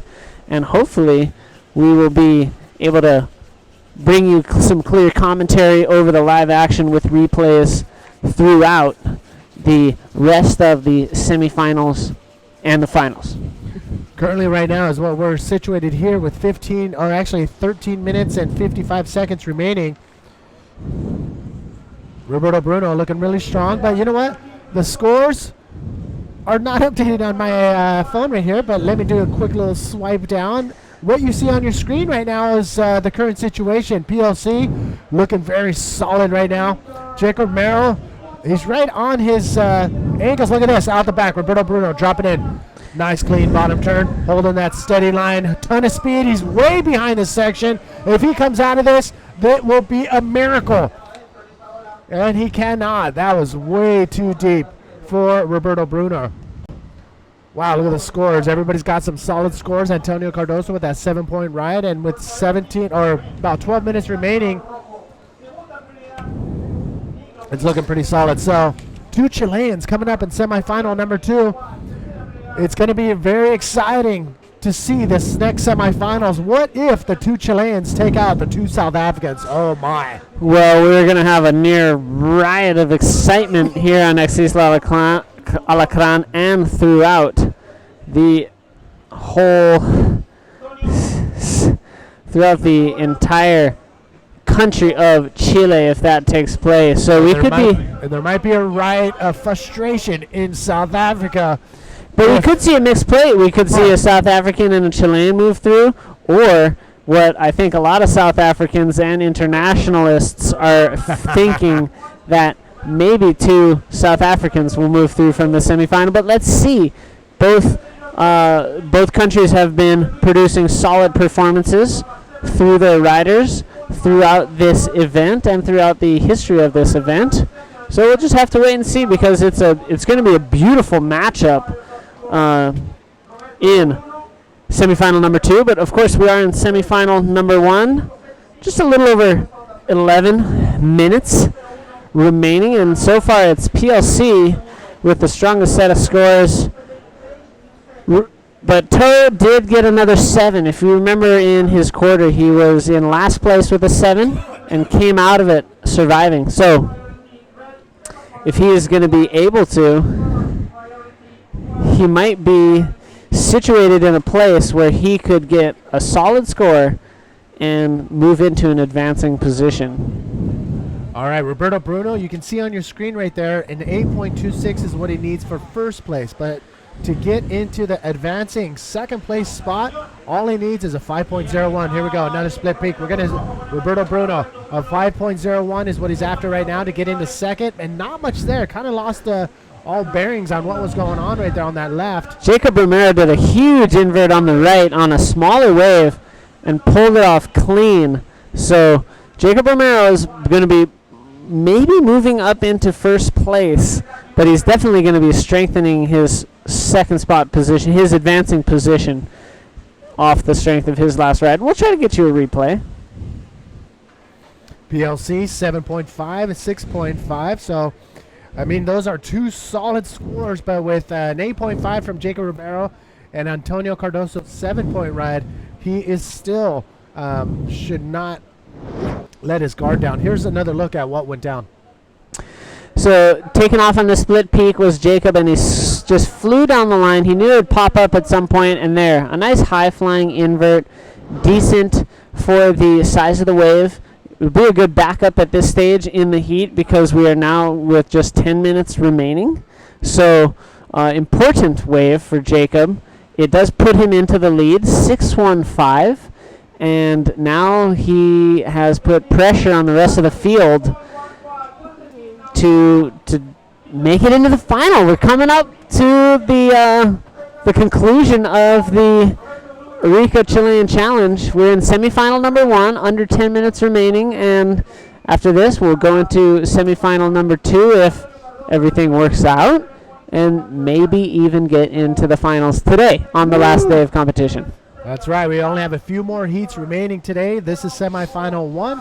We got semifinal number 2, and then we have the final to finish off the competition here in Arica. It looks like there's some paddling going on right now. Antonio Cardoso, ton of speed off the bottom. Keeping his eyes set on the lip. A big invert right there. Trying to come around that section and just gets gobbled up by the whitewash. But a nice clean invert right there for Antonio Cardoso. Nothing too super extreme as we've seen throughout the day, but clean, landed it, smooth, and rolls out of that. So Antonio Cardoso definitely will get rid of that 3-point ride, which is his second lowest of his 2 points. Let's take another look. How much speed he has. He's got a lot of speed, but he started to cull that speed on the way up to the lip, and he didn't hit it with full force. That's why he didn't necessarily get above the lip during the air maneuver, but he was able to complete a nice invert and move away from the lip. But it's not going to be the score he needs to move into second. It puts him, for the moment, into third, though, a 6.25 for the last ride of the Nazarene from Praia do Norte in Portugal, Antonio Cardoso. Every time I hear the words Praia do Norte and Portugal, all I can think about is pastel de natas. Oh my gosh, I just need to make sure I get back on my training program before I head to Portugal so I can eat 500,000 of them. 500,000 pastel de natas on request, so that averages out to just under 90,000 pastel de natas per hour. There's the score situation right now. I just saw the score from Antonio Cardoso's second wave drop. Now he's in that third place spot. Priority is in the hands of PLC, Pierre-Louis Costas in the white jersey. Again, only 2 riders will advance on into the final. A 4-man final here in the 2017 Arica Chilean Challenge. Thank you all for tuning in. It's been a pretty wild and crazy ride for this last week in Chile, but we're coming down to the wire. We can see the finish line in the distance. Can we get there? That is the question. It's almost more frightening than ever at this stage. Of course, that's the most embarrassing moment for a runner, is if sometimes they collapse before the finish line and not on the other side of it. So we'll just continue trucking along, and hopefully we can break the Murphy's Law curse that has been daunting this event since it commenced.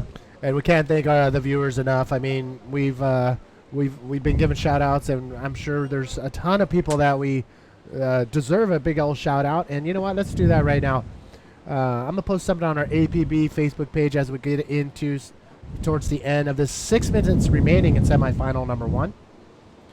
So head on over to our our Facebook page, APB Tour. And right there is where I'm going to post up a post saying, where you at? Semifinals. And let me know where you're tuning in from, and we'll get that list. We'll attack that list between these two semifinals. Where you at, human? And if you're an animal that knows how to use a smartphone, feel free to chime in there too. Maybe, where you at, creature? What are you talking about, crazy man? All right, ladies and gentlemen, again, coming down to the wire here in the semifinal number 1. It is Jacob Romero leading the charge, the Hawaiian. Just over 5 minutes remaining. Wow. J-Rom looking strong. To me, he's been one of the standouts of this event thus far, putting on a 10-point ride. And then today he's been surfing strong. An 8.25 previously. Now he's got an 8.5. And he's been putting up consistently solid numbers throughout this edition of the Arica Chilean Challenge. Yeah, PLC is always no stranger into these later heats, and here he is sitting comfortably in second. But we got about 5 minutes remaining. And again, Antonio Cardoso and Roberto Bruno, they're still in the game. Antonio needs a 7.01 for second place, and as you see on your score, 7.66 for first. But here we go, split peak situation. We're going to go with Jacob Romero on the right. Jacob with a ton of speed, bouncing, skimming, and it looks like a section is coming in. A big air reverse. Can he pull it off? Oh, he's pushing. He's kicking. He's pushing. Can he get out? No. If he pushed any harder, he would end up on the rocks and probably get a little hurt. So amazing maneuver, but that is not going to help him. Oh, my God. While the crowd was going wild for the aerial antics of Jacob Romero, they were screaming and shouting for maybe the best barrel of the event thus far on the left. We're going to try to get you a replay on that. Maybe not the biggest, but one of the most surprising exits as Roberto Bruno was hidden from sight pretty much from takeoff to finish. Wow. And I got a little distracted by Jacob's reverse. I'm not sure if Roberto Bruno finished it with a Rolo, but he is going to move into an advancing position off the strength of that wave. Let's wait and see the official score that is dropped. All right, so that was Roberto Bruno on the left, correct? There it is. Let's take another look at that replay. Right off the takeoff, he goes into the barrel. He looks like he was done right there, but look at that. Nice clean exit and a big roll right there. So Roberto Bruno with a solid 9.5, Manny. It puts him into the lead of this heat. This is the replay of Jacob Romero on the split peak. Nice air reverse, lands on the top of the curl, and does not get down in front of the wave. So now, Roberto Bruno in the lead, Jacob Romero in second. This man, PLC, does not want to be left out of the final, and he's threading the needle of a nice barrel. This is going to be maybe one of his best waves as he continues to get barreled and does a nice flip out of the end. We've got an insane semifinal, and I think Pierre has returned to an advancing position, Manny. Wow, this is absolutely incredible. He went for that maneuver in probably one of the shallowest parts of the reef before getting into the deep parts of the channel. So he didn't care. He needed to do something to end that wave well. Look at right there. Look at the water churning. Super shallow right there. And he's very lucky he didn't catch a rail. And he finishes it into the keyhole. Solid score. So let's wait, standing by, waiting for scores to drop. Roberto Bruno, solid 9.5 and 9.5. So we're waiting for those scores to drop. Oh my gosh, what a heat. Coming down to the wire, semifinal number 1 is going crazy. And it's a pretty awesome show here at Arica. 5 6-foot waves. And so yes, coming down to the wire, we have just a few minutes left. Woo-hoo-hoo. Wow, waiting for the scores to drop on your screen, but man, I'm telling you right now, 1 minute, 20 seconds remaining. 1 minute, 20 seconds remaining as scores are slowly dropping on the screen, but that wave exchange was incredible. Yeah, that was wild stuff, Manny. Just unreal. So now Jacob Romero needs a 6.76 to move into second place. And he may have an opportunity here. Oh, he paddles and he doesn't go. Wow, the crowd just went crazy for Jacob not going for that wave. I think they're gasping for air. Now let's see out the back. This is Antonio Cardoso. He also wants to stay relevant in this conversation about the final. And he's flying towards the inside section. Let's see if he can get a maneuver there. A sweet little forward off the top. And he gets out. So now it does look like Roberto Bruno is going to hang out as close to Jacob Romero as possible for the next few moments, because he has priority over Jacob, and he will make sure Jacob does not catch one of the next rides. Oh, no.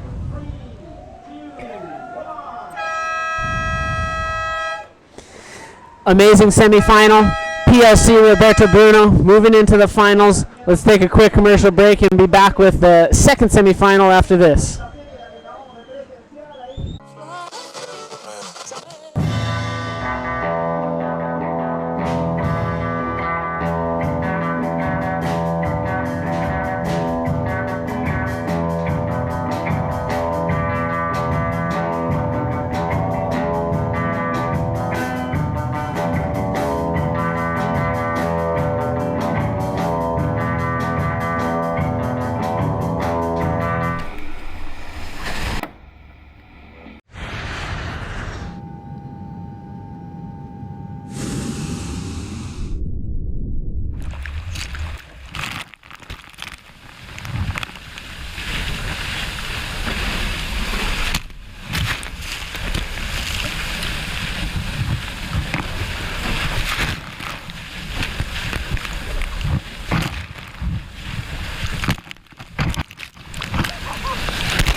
Welcome back, everybody. Manny V here with David Hubbard. Coming down to the wire, we have semifinal number 2 out in the water. 2 South Africans, 2 Chileans. Is Chile going to see history in the making? Well, only one way to find out, and it's watching what's happening in the water. So let's get straight into it.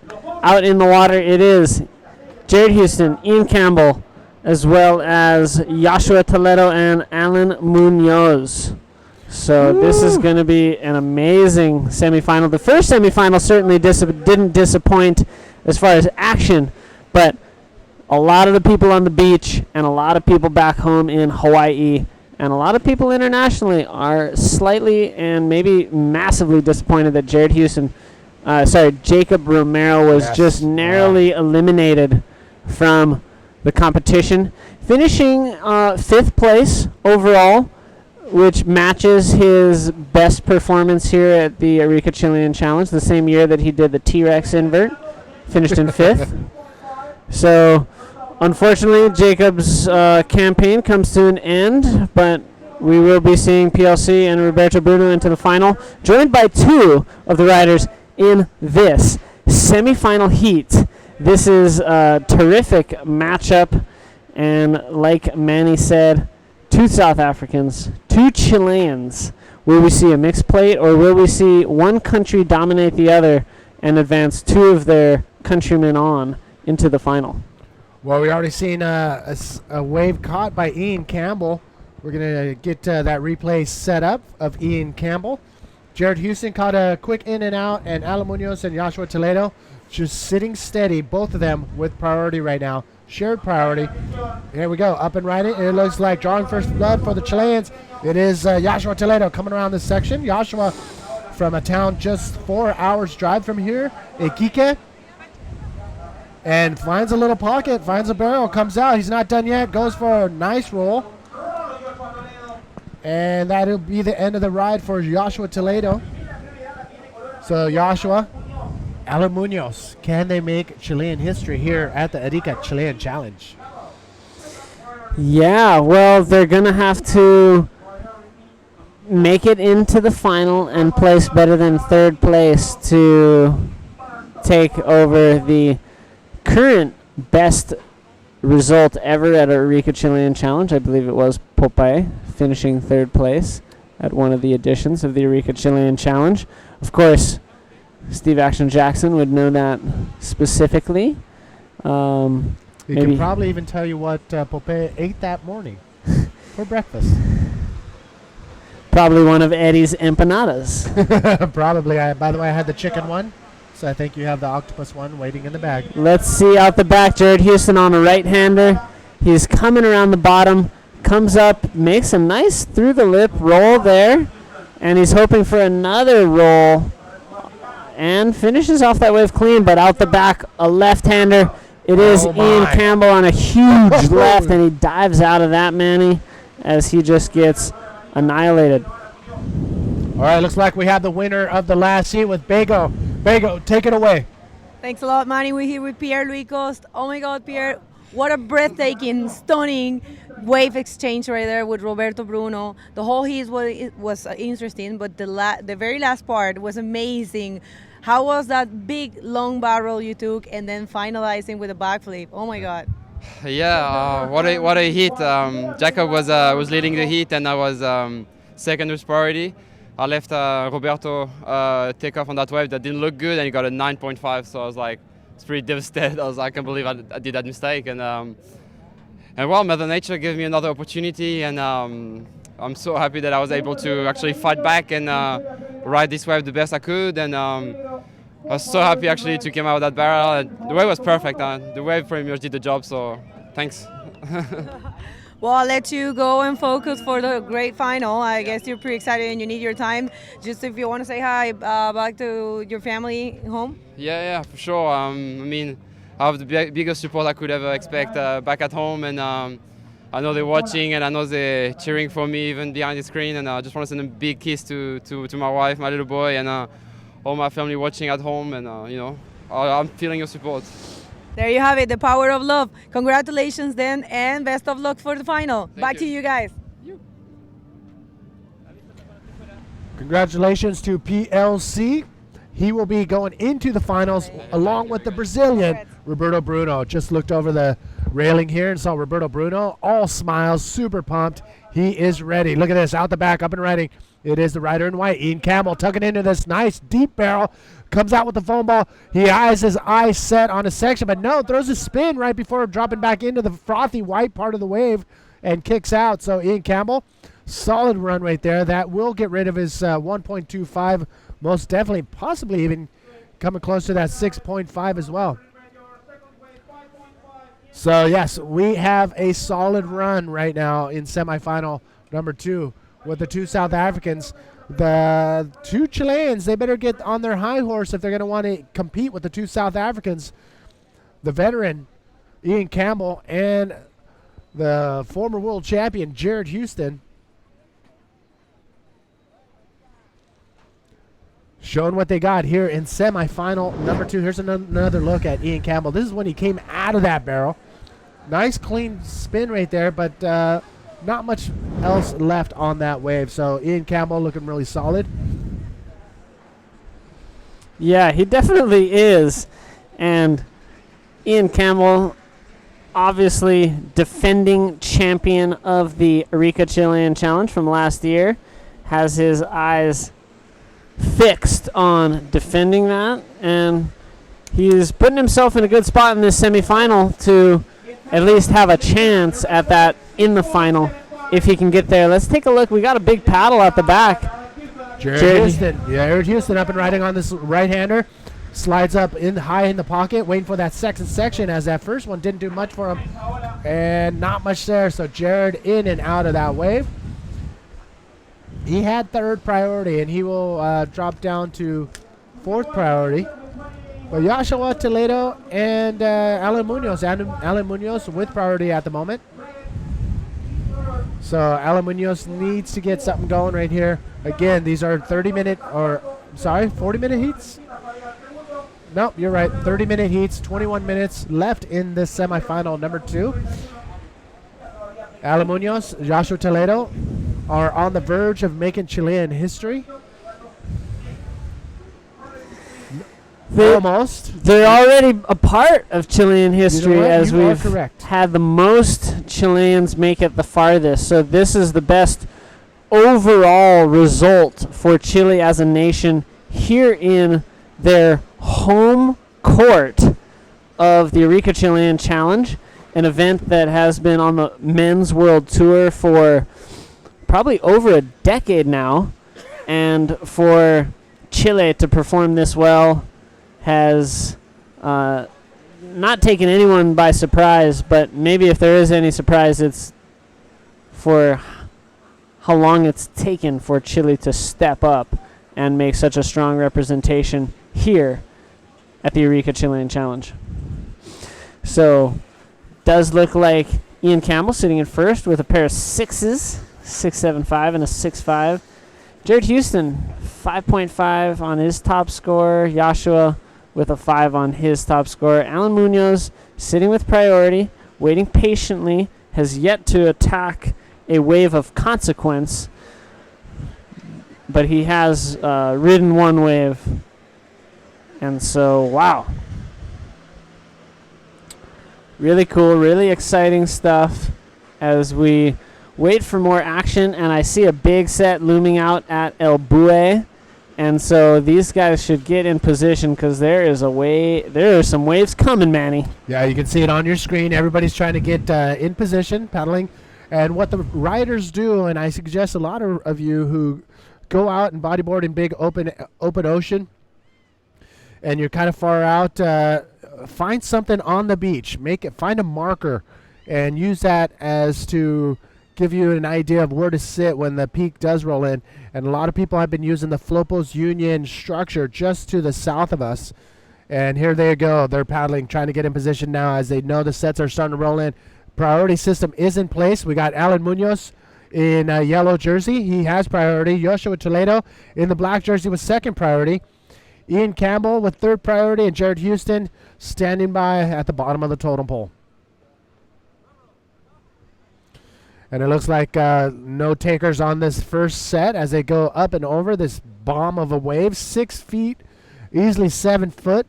And if you were to measure the face of the wave, just double that number. 10, 12, 14-foot faces rolling in through here at the Arica Chilean Challenge. And not only is it tall, but it is hollow, which the bodyboarders love. Just hollow barrels with lips that you can actually time and project big maneuvers off of. And yeah, again, thank you for tuning in from all over the world. I think it's time to do some shout outs as these riders are still standing by to wait for the bigger sets to roll on through. Let's see what we got before we head over there. There's your situation on your screen. Yeah, and the way to get into the commentators booth is by way of the APB Facebook page. And let me do a quick, oh, there we go. That's what we're talking about. What up? This is the event structure. You can see Manny Vargas and myself up there in the corner booth of the webcast, but that was everybody sitting on the stage near to the visual signals. Now we're down on site, getting amongst the people, carnival-like atmosphere down here on Ex Isla Alacran. Plenty of shakas getting thrown, children being drugged down to the beach against their will, even elderly gentlemen and tons of dogs. Sometimes you gotta carry them because there is packs of feral dogs that roam Ex Isla Alacran. And there's the signatures on the poster. Beautiful event imagery this year. Epic. Jared Houston doing a big invert, and Eric Ganez doing double peace sign beneath. So just a little glimpse of what's going down here on site, ground zero. If you were to calculate how many people are here on attendance, live and direct, what number would you throw out there? I'd say we're creeping up to 600 people on site right now. Yeah, it's pretty amazing. I mean, on Ex Isla Alacran. And there are many fanatics here on the beach, and when the riders go out into their heats, they are bombarded with people wanting signatures and posters, and hugs and photos. And and it's hard to keep focus when you're heading out into your semifinal. So a big shout out right now going down the list. Oh, wait a second. Holding on.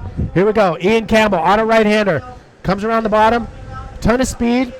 Hit the brakes, but has that high line. Drops back down. Waiting for another section. And there it is. A big backflip. Ian Campbell from South Africa. Are you kidding me? I think everybody in Durban saw something in the sky. And I tell you what, it was probably Ian Campbell finding orbit. 10-point ride from Ian Campbell. I'm calling it ahead of the shot. You know what? I might back you up on that. But let's see. Out the back, more live action. It is. Oh, my gosh. Someone scooping in yellow on a huge barrel. Alan Munoz. And he comes out. Wow. Big barrel from Alan Munoz coming out with a spit, but that was all he got on that wave. Here we go. We got somebody on the right. That is Joshua Toledo, the Chilean, on a white frothy barrel ride attempt, but gets denied. And a little bit of the gas got let loose on those two waves prior. Not much there for Joshua Toledo, but oh my goodness, that was an incredible wave exchange between Ian Campbell and Alan Munoz. I can't wait. Doctor. I can't wait to see the replays because I'm thinking a 10 for Ian. I'm thinking something like a 9 for Alan Munoz because that was the biggest backflip, I think, height-wise, that was insane, above the lip that we've ever seen on a right-hander ever in the Arica Chilean Challenge, maybe ever even in an event. I mean, the amount of air he got above the lip was ludicrous and alarming. That was incredible. Not only that, but the landing was perfect. Everything that he could have done right on that wave, and oh my God, I called it. I told you Ian Campbell was going to get a 10-point ride on that. And that was super cool, actually, of the beach announcer. He said, Ian Campbell, your last score, you know it, right? That's 10 points. Oh and my. I think Ian had an idea that it was going to be 10 points. So, oh, wow. Super, super exciting. Ian Campbell definitely putting on the performance necessary to be crowned back-to-back Arica Chilean champion, but there's still 5 men standing in his way. 3 of them are in this heat, and there will be 3 men standing in his way. We're still waiting for Alan Munoz's score to come down the pipeline. I think it's at 8.5 there. It drops on your screen, moves him up into the second place spot. Ian Campbell's the only one in this heat with 2 significant scores, giving him a 16.75 total, which is very healthy. Alan Munoz, 9.5 total. Only has a 1 to back up his 8.5. But both Joshua and Toledo and Jared Houston do not have more than 9 points on their total scorecard. So in the next 12 and a half minutes, Manny, we are waiting to see more action. It's Jared Houston who has priority. And I believe it is Joshua sitting in second priority. And, whoa, the crowds, the droves of Ariqueños who are making their way down here are not being disappointed because they are seeing the best show in bodyboarding in this month, at least, or at least in this week, I should say, of July, because we are going to have a spectacular show down in Antofagasta after this. But for this moment, this is the best thing that you can see in bodyboarding, and it's happening live. So thanks everybody for tuning in. Thanks everybody for jumping on the Facebook, sending the shout outs. Thank you everybody. Let's take a look at this. Alan Munoz hunting for a backup, just under 12 remaining, and he finds a beautiful backflip. Oh my gosh. It's going to be, that one's going to be tricky. That one is going to be tricky because he did land, but on the bounce, his board came out from under him, and the board turned around, and he didn't grab it. So I don't know if the judges are going to call that a completed maneuver. It's going to be super critical. I'd say the maneuver is completed, but he didn't ride out of it, which is definitely what the judges want to see so they can award maximum points. So he'll get points awarded for the distance that he traversed after the maneuver and the maneuver itself. I think it is going to be a nice score, and they do count it as a make. 7 points for Alan Munoz. Well deserved. And let's take a look at this. Oh, man. So he burned some speed there. I thought he may have drew the wrong line. I agree. As he skipped that initial section, goes past that section, but then he finds the flip here on that section. Huge, huge backflip, pulls it clean. Check this backflip out. It's a nice one. It's on the inside. It was big. It was solid. He lands it. And, you know, he rides and continues forward momentum. Fair to say. Pulled maneuver. So that puts, I think, Joshua Toledo in combo out of second. I think Jared Houston is almost in combo out of second. I think he needs a 10-point ride to tie the total of Alan Munoz. Oh, sorry, 7-2-5 for the last of Alan. Yes, Jared and Joshua are both in the combination situation now. They both need 2 new rides. And there's 9.5 minutes remaining, Manny. We do see a paddle there from Ian Campbell. And he did not make it onto that wave. Did I just hear a thunderstorm? I don't know, but for some reason, the wind has started to blow offshore again. Oh my, we are getting ready for an amazing final is brewing right now in the skies and in the water. We are waiting for Alan Munoz potentially being one of the first Chileans to make it into an actual final, but this is a 4-man final. So there are some, But it's a final. It is a final. I'll give you that. So he'd make it onto that list of finalists that we've seen that Steve produced. So beautiful. There it is. Pretty Wicknight trophy, pretty radical.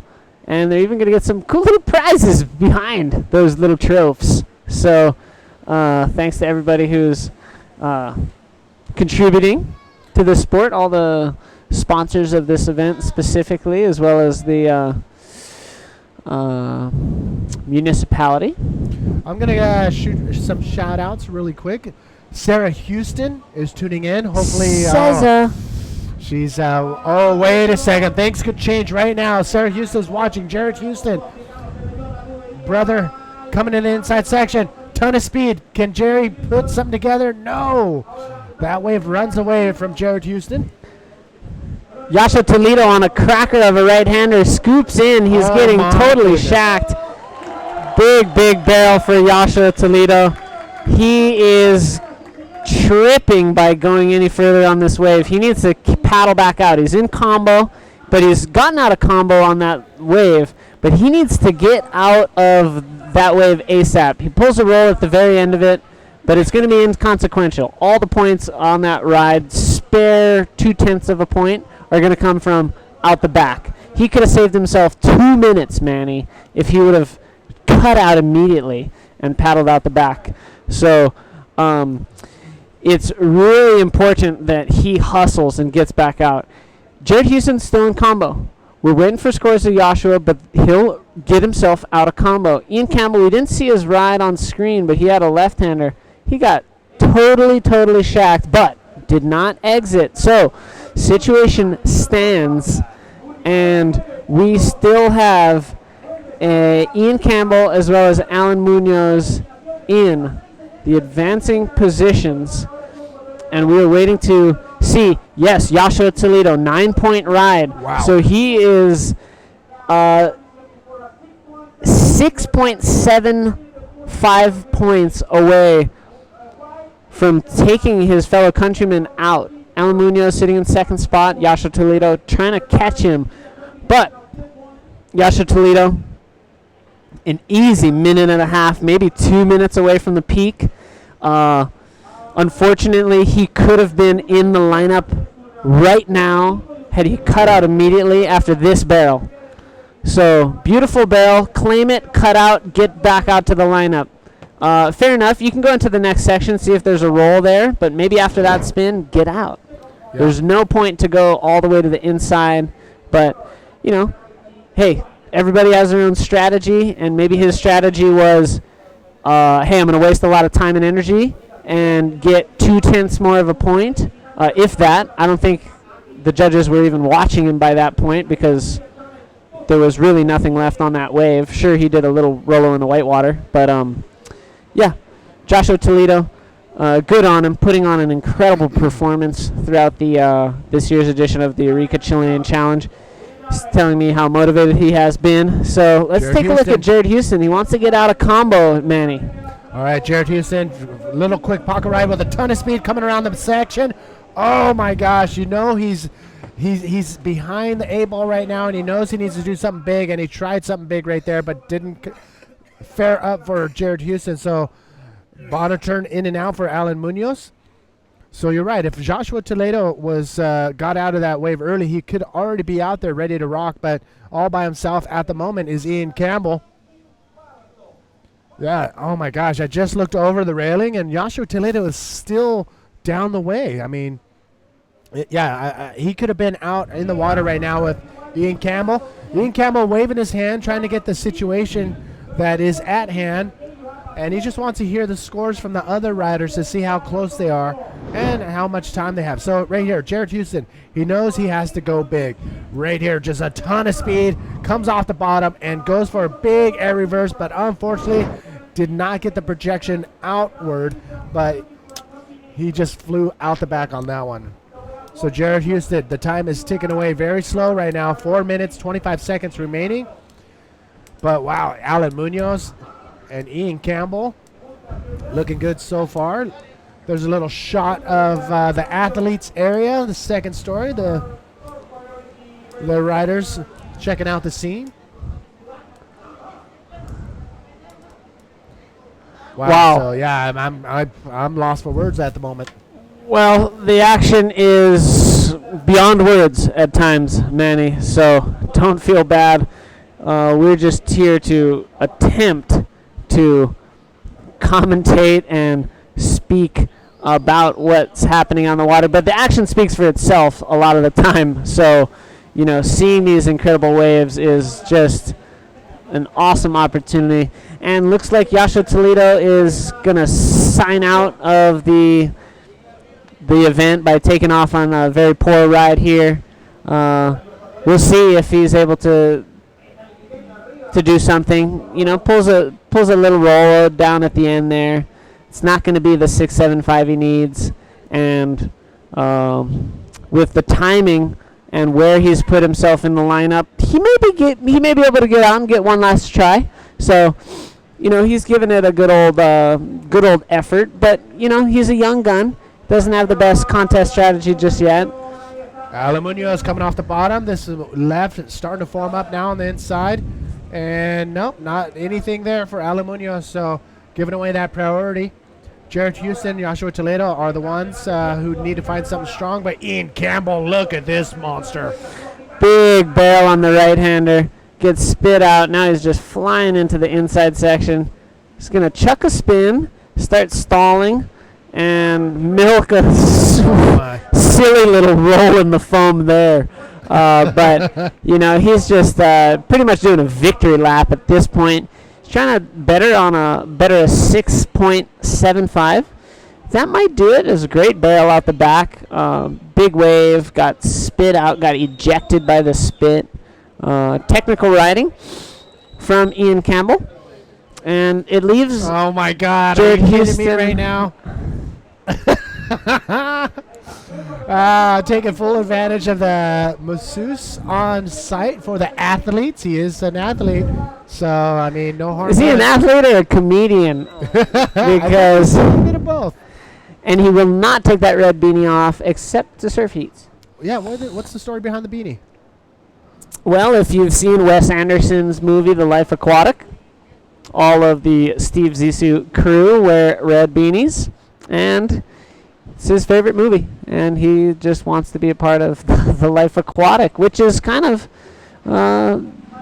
something very close to what he lives, He's a bodyboarder and lives in and around the water, and yeah, that's the story.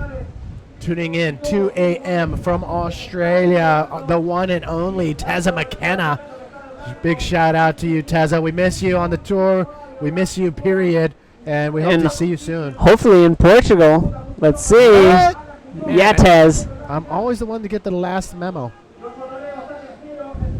All right, Tezza, stay awake. We're almost down to the last minute, last second here in semifinal number 2. The final of the 2017 Arica Chilean Challenge. One last ditch effort right now for Jared Houston to show what he has here for the Arica Chilean Challenge wave of Flopos. Barrel on the outside, comes in inside, and a backflip right there. Lands perfectly, spins it around, re-engages his rail, trying to find more speed. He's going to come all the way to the inside and ride that wave all the way in. So not a bad last wave for Jared Houston. And it looks like he will spare himself combination and be able to finish that heat in good standing. Catching this wave on the buzzer, Joshua Toledo, and that would have been maybe something close to what he needed. We'll see if his takeoff was during the horn sequence or if that took place during the heat or afterwards. Either way, we'll get you official results. It is definitely going to be Ian Campbell and a Chilean moving into the finals. So as we prepare for the finals, we're going to take a quick commercial break, and we'll be back after this.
Hey, what's up? This is Manny V. Today's action was pretty incredible. If you missed the live stuff, don't worry about it. Check out some of the highlights.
tell you, that was awesome. Sasha's 10-point ride all the way to Tanner McDaniel's high-flying backflip.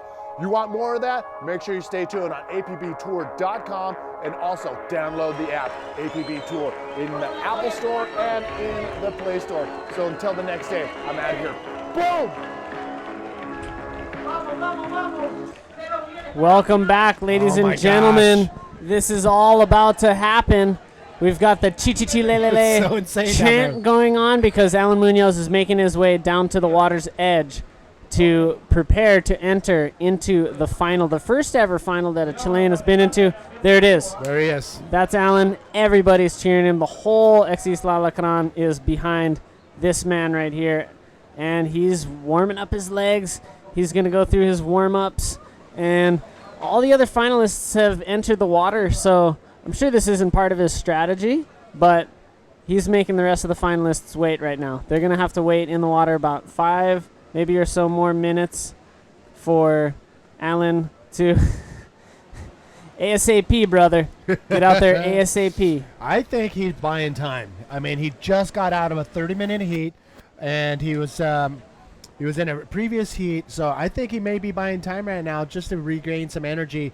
He went up to the athletes area.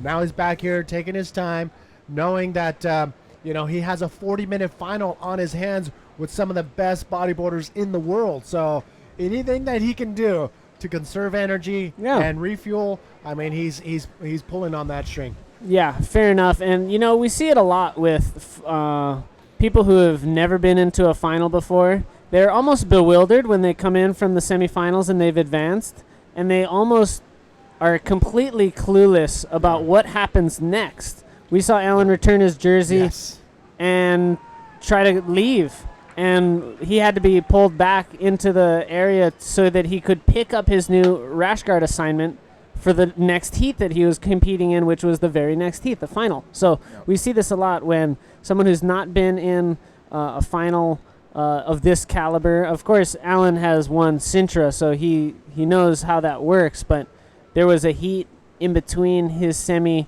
and his final, so he wasn't back-to-back, as we would say. Going straight into it right after another, right finishing the semifinal.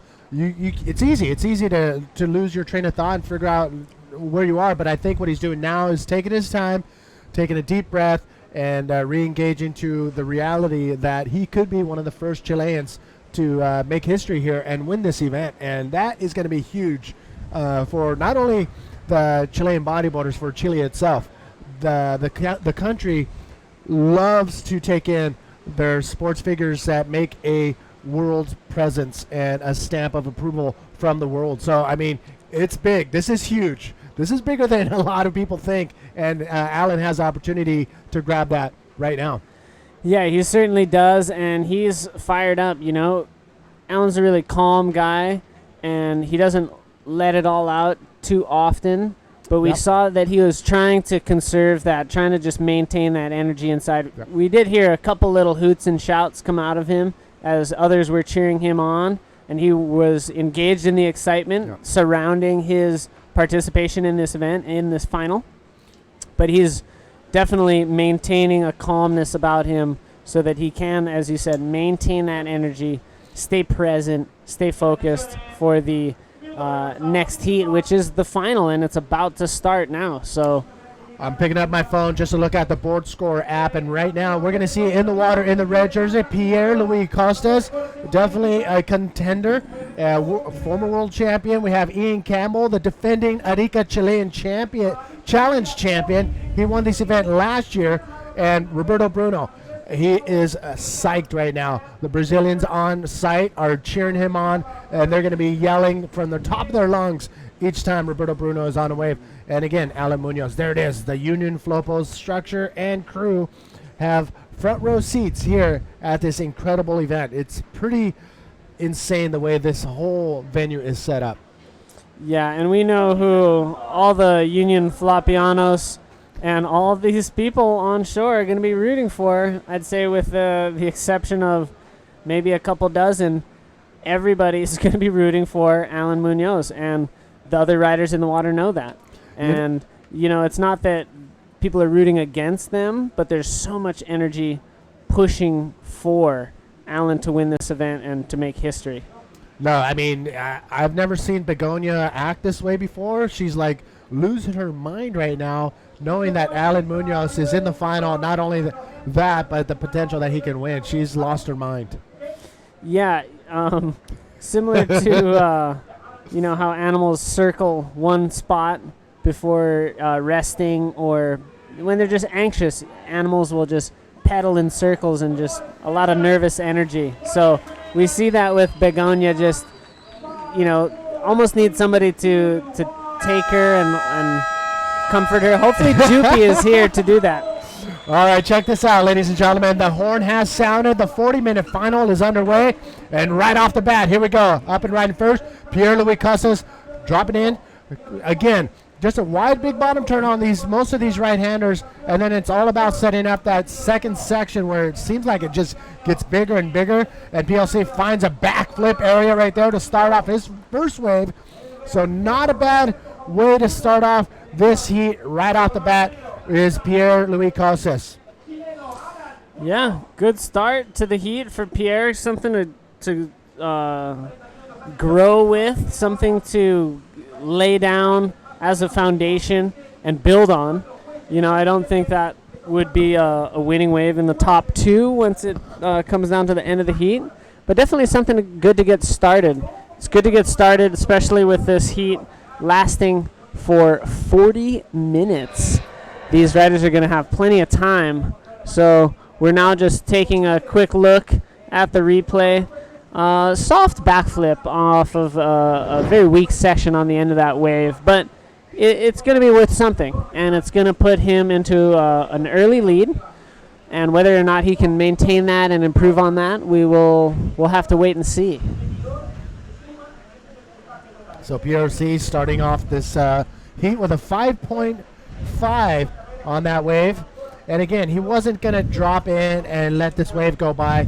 He stayed with it and did a backflip at the end bowl, at the end section of that wave. And that was pretty good maneuvering right there from PLC. Out the back, Ian Campbell. On a huge right-hander, he's flying around the opening section and then just dives out. So the wave stood up really tall, stretched ahead of him. He opted not to pull in and was hoping that something would avail itself down the line. And that was not the case there. But Ian Campbell getting his campaign started in this 40-minute final. And Roberto Bruno. Can he come out of that? And he does come out of that with the split. Roberto Bruno, and he ends it with an air, but he jacks at the last second. So Roberto Bruno still finding some caverns out there in Flopos. This reef break has been one of the best venues when it comes to consistency and just the quality of the wave itself for competition bodyboarding. Oh yeah, this is very early on in the world tour getting established in heavy waves. This wave was included and has been ever since. Let's take a look. Nice little clean stall. Lifted up on his nose to slow down a little bit. And he did come out of that barrel and went for an air maneuver, but ejected at the very top of that move. So he will get scored for that barrel ride. So Roberto Bruno and Pierre-Louis Casas with their first waves of the final. So 40 minutes. It seems like a long time, but when you have 4 riders out there vying for the few waves that are coming through, the few perfect waves that are coming through, that 40 minutes is going to zip right by.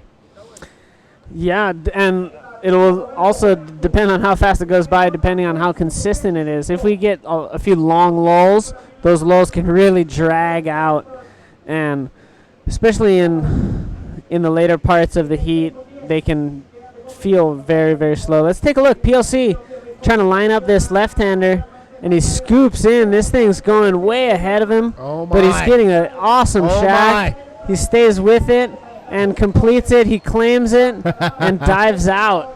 So PLC backing up his 5.5, and that will probably be maybe the best wave of the heat thus far. PLC off to a quick start. He wants to make quick work of this final. Yeah, I'm seeing a lot more claims than usual this year, and I'm wondering why that is. It's not going to give the judges any more. It's not going to give the rider more points, but I'm just wondering, hey, I made it out of that. Here it is. I'm out of here. And I think it's a bit of the excitement of making a good ride out here. There's a lot of energy, a lot of eyes watching. This is almost an atmosphere of a stadium. So there's so many eyes watching, and when you perform well, you kind of want to be a part of that action. Ian Campbell dropping in under the curtain. Can he come out of this deep barrel? He's really deep. If he comes out of this, no. The wave shuts down on him right before it gets to the channel. But Ian Campbell not clocking in a solid barrel, but look at that score for PLC. 7.75 for PLC and a 6.75 for Roberto. So we've got a good start to a beautiful heat. Yet to have a ride, sitting with first priority, Alan Munoz. Alan Munoz's strategy throughout these heats thus far in the event has been to be patient and be on the best waves, or the best waves that he can. So hasn't taken the strategy of whether it's the GTS and getting busy quick, or the building a house strategy, or the more dice throws, the more chances you have at scoring a big number. But he is patient, and he uses the wave selection and the experience that he has out here to be on the best waves of the heat. And you know what? Again, this is a 40-minute heat. Top 2 waves are scored, and the sum of those 2 waves will give each rider a total. The highest total points will be deemed the winner. And so if Alan Munoz wants to wait till the very end to catch 2 waves, look at this. Nice stall takeoff right there from Pierre-Louis Costas, and another barrel. He's looking for a section to do. Yes. Oh, no. Goes for an ARS and pulls it off and gets out of there. I was going to say backflip. PLC is known for his backflip maneuvers all over the place, lefts and rights, but going for an ARS got me off guard. Yeah, but hey, good call. I think that was very accurate. And, PLC getting very busy. And if we look back throughout the heats that have taken place today, PLC has had the opportunity to...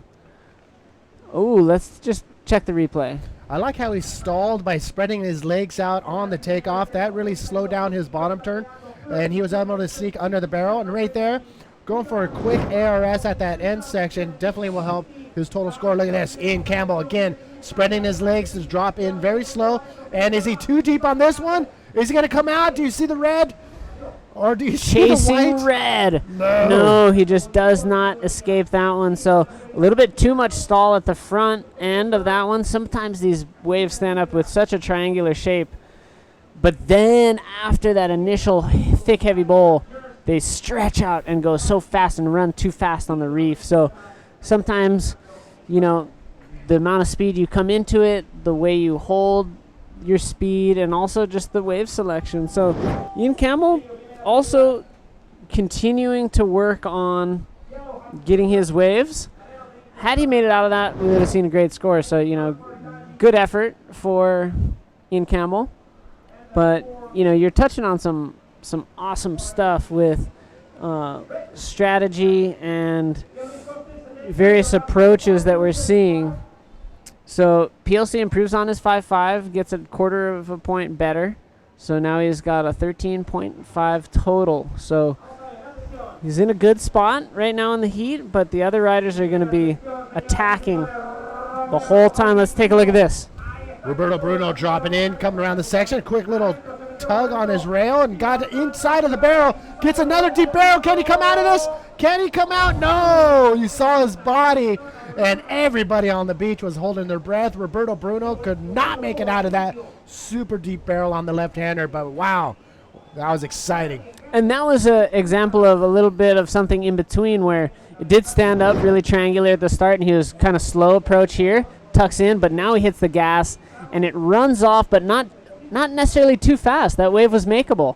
He just ended up drawing the wrong line at the very conclusion of the wave, and maybe was just a touch too slow or a touch too behind that end section. But it was close. We would have seen that score going into the excellent range had Roberto Bruno made it out of that wave. So already very exciting heat. We're just into the first 10 minutes, so not even a quarter of this heat has elapsed. And we're still waiting to see the Chilean, Alan Munoz. catch a wave. He's sitting with priority, and he is waiting patiently. Well, that's the thing. I mean, we have 40-minute heats. We're already 10 minutes into this heat. He can wait until 5 minutes before the end of the heat to catch his 2 waves. They better be really good waves.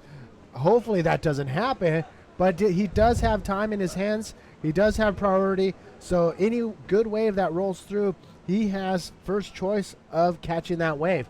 And it could be a pretty solid strategy, but, I mean, if his time keeps ticking away, he is going to get anxious, and he's going to make a lot of people on the beach a little anxious too. Let's take a look at PLC on this left-hander. Whoa, he scoots up under that section. He's getting shacked, and it races ahead of him. So Alan Munoz did have a little peek at that wave, and he let it go. Good call from Alan, being very selective at this point in the heat. Ian Campbell up and riding now on this right-hander. Yeah, both Ian Campbell and PLC running circles around Alan Munoz right now, who has priority. Quick spin out the back for Ian Campbell, coming into the inside section, holding a high line, and sees there's nothing more at the end of that wave, so kicks out. Alan Munoz still with priority, all by himself on the outside. Very interesting. Well, I love it. I love this approach from Alan Munoz. It's a 4-man heat, so priority doesn't come easily. In man-on-man heats, both riders are a part of the exchange, and regaining priority can happen much more easily than in a 4-man heat. In a 4-man heat, there's almost always going to be someone waiting out the back, and Alan is choosing to be that guy who's waiting. He is making the selection now, and he's picking his destiny. The rest of the riders are taking their turn catching waves, but they will always return to the peak, or have thus far in the 10 minutes, and had to select their wave based on if Alan lets it go or if any of the other riders in priority let it go. So Alan has basically, for the last probably 6 or 7 minutes, selected each wave and let it pass, and not chosen to ride it. So he's got all the options right now. He's got a lot of cards in his hand as far as which one is he going to play. If he selects one of the best waves of this heat, he can start working towards that championship first place position. Of course, if he waits too long and never rides, this strategy doesn't work for him. So, but in a 40-minute heat with only 2 rides necessary to win, this is not a bad strategy, and I'll like it if he sticks to his guns. Let's see Roberto Bruno on this one. Nice left-hander, scoots in under the curl, and now flies into the inside section and floats off the back. So these other riders are able to get scores, but no one's gotten an excellent score yet. I wonder if what we were talking about before the heat, if Alan Munoz knows where he's at right now. Just the fact that he's been through a few heats already today, is it the pressure, or is it that he's tired, or is he really just waiting for that solid wave? And we're going to see right now as he's paddling up and over, he feels some sets rolling through. Maybe he's just waiting for the bigger, perfect waves, which could be coming up. Look at the wave right behind, and you see him kicking right now, kicking. That is a word. And he gets over that section.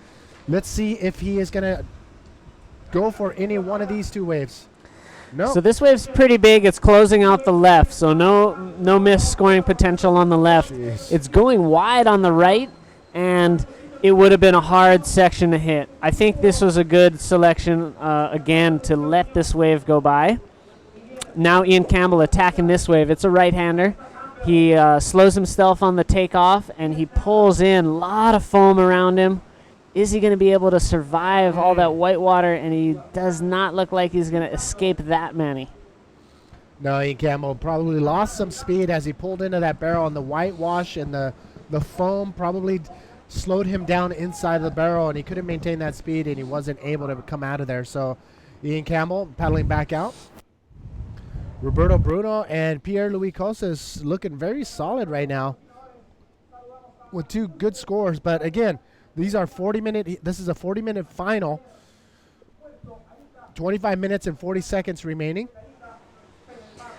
Let's take into our recollection how those semifinals panned out. Massive numbers dropped by at least 3 of the 4 riders in the water. 8.5s, 9s, one 9.5, and a 10. So in the two semifinals that were a half hour long, we saw at least 3 rides in the excellent range. So, I would dare to say the winner of this final is going to need a score in the excellent range, maybe 2. So looking at all the scores right now, there's no excellent score on the board. So even though it looks like Alan Munoz is way, way out of position as far as the scores are concerned and there's time ticking away, if his next wave is an excellent ride, I'd say that he'll be sitting in a better position than the rest of the guys. And you know what? I think that's what he's doing. He's just waiting for that perfect wave. But those are, oh my! I mean, I'm getting a little anxious. This is the time of the day, time of the heat, where my hands start getting sweaty and clammy, where I get excited and anxious. And right now, Alan Munoz is not helping me with my heartbeat either. And yeah, there's tons of energy, and part of that angst is, will his wave selection be on point? And we've talked about wave selection out here before, that it is so difficult to select those epic rides. And sometimes you're just in the spot and you go and it happens almost by chance, so to speak. And sometimes riders are very patient and they go over waves, let waves go under them. They keep waiting, and finally, when they see the right wave, they strike. So that's what's getting me anxious is, will Alan's strategy pay off? Is the next ride that he takes going to be excellent and be exactly what he was waiting for or not? We'll have to wait and see. We've got a paddle. It's Alan Munoz. He's taken off on this one. It's an amazing looking left, and he is screaming through the barrel. He's getting totally shacked. There is a chance he could come out of this one. It was makeable. He just lost a little too much ground at the start of that wave, but I tell you, he made it almost all the way to the end of that one in the barrel. He just didn't escape it. So, Manny, his wave selection was on point. The execution is where he faltered just slightly. Had he been 2 meters, maybe even just 4 or 5 feet over, I think he would have made that barrel and gotten a perfect 10. Yeah, no, I totally agree. That he knows the wave. The wave was actually a very perfect wave, but just a little miscalculation on where to sit and where he took off from just was too deep. So that was the best wave that's come in during this final. So hands down, that was the best, highest scoring opportunity that's come in. So he knew it. He went on it. So the 17 minutes that he used was for a good reason. If one of the other riders had gotten that wave and gotten the 10, the heat would have been not necessarily over, but it would have been a nearly insurmountable feat to overcome their point total, especially if it was Pierre. If Pierre was now sitting with a 17.75, everybody would be in combo, and this would be a very different heat for the next 20 minutes. But because no one else got it, he still has a chance to go back out there and be the hero of Chile. And that is totally possible. We still have a ton of time left in this final. But right now, sitting very comfortable is PLC. That 7.75 is, you know what? It's totally possible of getting a better score than that with the time remaining. The conditions here are calling for 10-point rides left and right. It's just a matter of being in the right spot at the right time. The conditions are still epic. The wind has been swirling ever so lightly, so we've never really experienced a strong onshore blast yet. So we're experiencing awesome conditions. As the tide gets lower, the lefts are even getting a little better. It is tradition here in Chile to name streets and avenues after very important dates in Chilean history. And if Alan Munoz comes up victorious in the next 20 minutes, I think the 9th of July will be the name of a new street somewhere in Chile. I will not doubt that at all. I think that is a very good assumption and probably a very good prediction. But he does have to win the final. And time is winding down for the Chilean, Alan Munoz, who now has fourth priority. Up and riding, Ian Campbell. He's got a nice looking left. It's not going to run off onto the inside of the reef, but he gets a barrel on the outside, throws a nice quick spin there. He's going to try a cool little invert, but gets just flung. Let's see PLC out the back, Manny. PLC high line right there, drops down to the bottom with a ton of speed, goes around the section, going for a big air forward. Oh my God, can he pull it? He pulls it off. Oh my goodness. That was incredible, ladies and gentlemen. PLC may have clocked in an excellent point ride right there for sure. Yeah, it's into the excellent range, somewhere around a 9. Not sure if it was quite a 10, but I mean, it could be very close to it. It's going to be incredibly difficult and a lot of pressure coming up on the other riders when they hear the score, because he's going to put almost everybody in combo with this wave. That was incredible.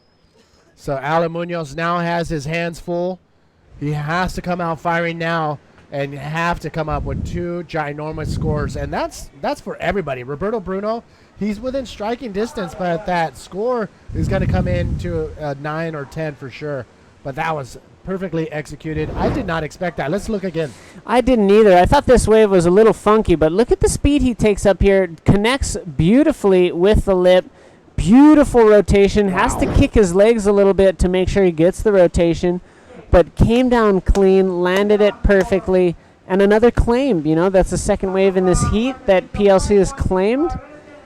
And the score coming in for PLC is a 9.5. So PLC is in the very strong lead in this heat. I think everybody's comboed out of first at this point.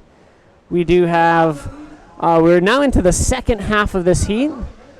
So the first half of this heat has been clearly dominated by PLC, and now we're waiting for the second half of this heat to unfold.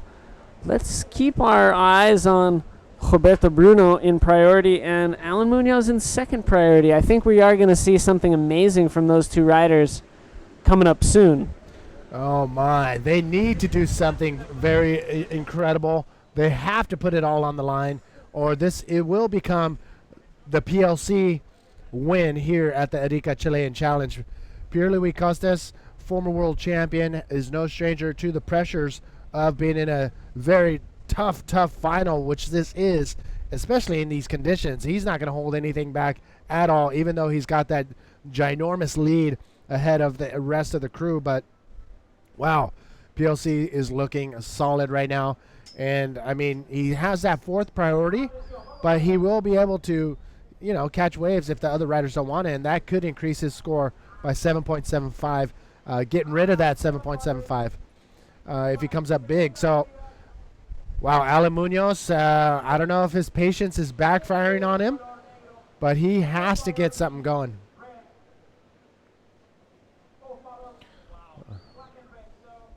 Wowzers, this heat, it's not disappointing. You know, we come to Arica, and there's one guarantee: the waves will not disappoint.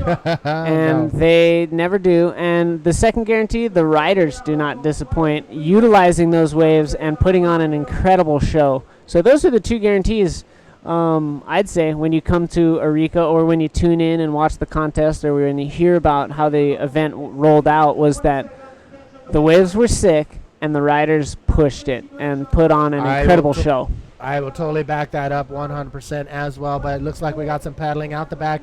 Alan Munoz now starting to make some movement out there as far as trying to position himself on the inside of the other riders. Everybody pulling up and over, and Alan Munoz is going to opt to go on this right just to keep moving. He's going to hang really high, and he's going to cut out of there because nothing really lined up down the beach for him. So in and out for Alan Munoz. So, you know, wave selection wasn't on point there, but neither was it for our rider in the lead in red. PLC split the peak with Alan and had to dive out of that wave as well. So neither of those scoring opportunities eventuated, and that leaves the event champion, who will be reigning for the next 15 minutes or 15 minutes in 1 year, depending on how it pans out. Ian Campbell out with second priority, Roberto Bruno with first priority. And now that PLC has re-entered the lineup, he will be in third. There's the dive out. So PLC keeps working at it, and I love that approach right now. That's what has got him here, Manny. It hasn't been patience, and it hasn't been waiting for the best wave. It's been taking opportunities. And that's something I remember about one of Tamega's wins out here was he went out, the waves were solid, probably a little bigger than this, and he started going on lefts, and he was getting pumped. He was diving out of these lefts, wave after wave, just looked like he was out of rhythm of sorts. But then he locked into the wave of the event, and then he backed it up. So he tried again, and then he locked into the big score. So that is something that PLC is kind of replicating here.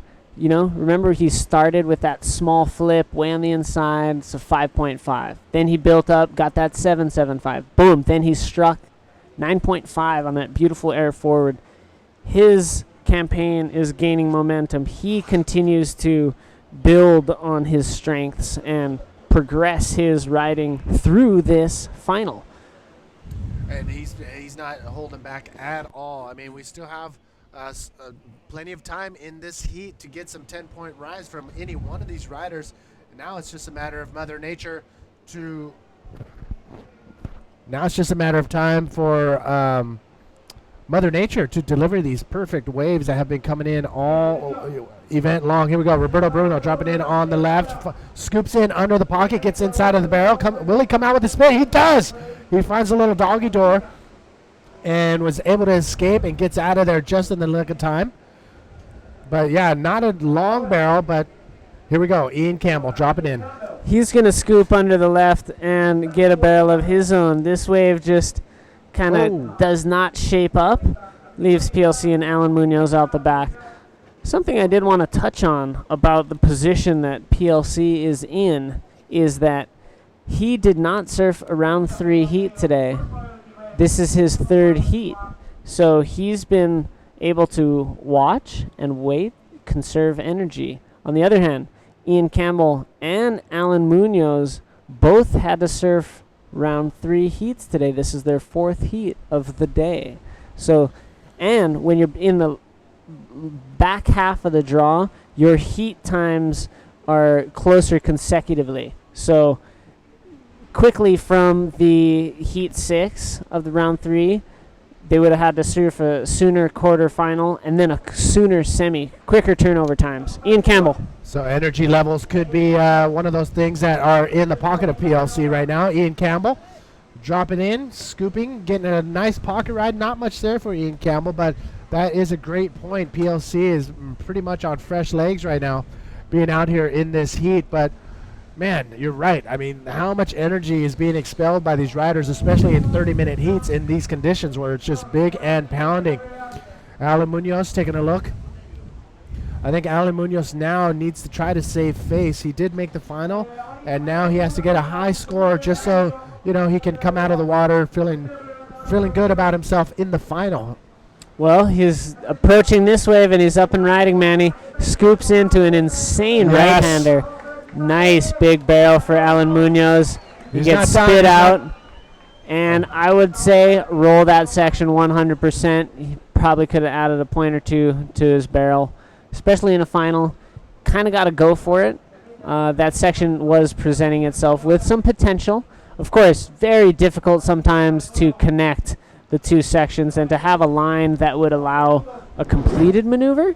Well, let's take another look. And here's what probably made the decision to right here.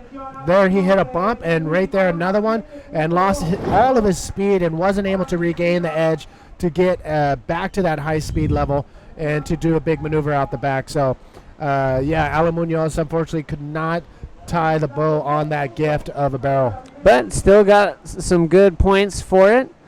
We'll see if it's going to be enough for him to leave the combination situation. Yeah, at this point, if he did get a 10-point ride, he would tie PLC and win on a countback. So he is on the border and pretty much just got his got readmitted into contention with one wave of this heat. He is no longer in combination out of the lead like Roberto and Ian are. So that was good. And again, I think had he completed something else on that wave, he would be like totally free of combination. Wow. That is if he gets a 10-point Yeah, ride. which is the only option at this point. But still, 7.25, that may be keepable. If he's able to improve on that score twice fold, then he may be able to attack the lead held by PLC. But of course, PLC is sitting in the lead. He's got priority. Less than 10 minutes now remaining, and that's when the time just kind of flies by, like you said. It's crunch And time. now PLC will do his very best to be on the very next best wave of the heat. But again, apparently he's going to go on this medium-sized wave. He's going to pull into this barrel, and now he's going to shoot through and cut out there. So for me, this was a priority error.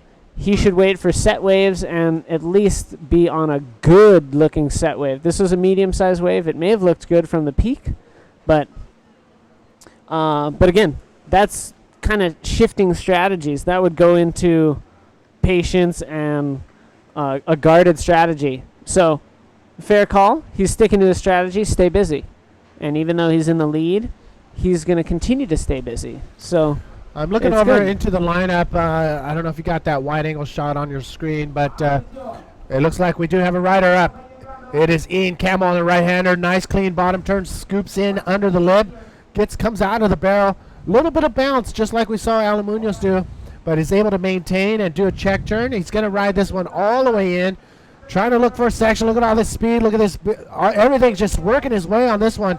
It goes for a reverse. Can he pull it around? And I think he may have pulled that off as I don't see him in the whitewash. But out the back, look at this bomb. Roberto Bruno bouncing his way down to the bottom and slides in under the pocket. Can he come out? And he does come out with a spin. That is Roberto Bruno, the Brazilian, with a nice clean barrel ride from the top. Beautiful exchange there. With this wave, I do anticipate Roberto Bruno to leave the combination situation and move himself just that much closer to being able to attack first place held by PLC. This leaves Alan out the back. Alan's going to be in first priority. PLC is going to quickly recover second priority. And this heat is still very much so underway, as it has been trending in the last few hours. I would anticipate one more set to come through in this heat. Let's take a look at the Roberto replay. Bruno, the Brazilian, nice clean bottom turn, and he just his instincts took over, and he knew exactly where to put his line, and it looked like he was just about to get lipped, but was perfectly situated in the barrel and had a nice clean barrel ride right there. So Roberto Bruno, his score coming in, yep, a solid score right there of a 6.0 for Roberto Bruno. And it does look like now scores are starting to roll in. It was an 8.25. Oh my. So Roberto Bruno is out of the combination situation and does need another 8.5. Oh no, sorry, a 9-point ride to be first. So 8.25 for Roberto Bruno. He's still in second spot. You'll see the scores drop on your screen momentarily. But yeah, this is going to be, if PLC can hold steady and everybody else not get an incredible ride, a high-scoring, excellent ride, then it will be the Frenchman, Pierre-Louis Costas, the new dad, with little baby Benjamin and Root. I am sure both of them are watching in Portugal or France. I'm going to say Portugal. That's where Mama is from. So we could see a win here for PLC, who can bring home the Arica Chilean Challenge Trophy to little baby Benjamin. Oh, little Benjamin, I'm sure we'll get a dedication to him if it's the outcome that you are suggesting, which is also what the scores are suggesting at this point. If PLC can come away with the victory, I would not be surprised in the least, because to me he was the top performer last year. Came shy of making the finals upon a very, very, very close heat with Ian Camel, eventually, who did win the event. PLC went on to win the world title, but this year, PLC, he didn't come to Brazil, and he will not be attending the next leg of the South American APB World Tour after this event.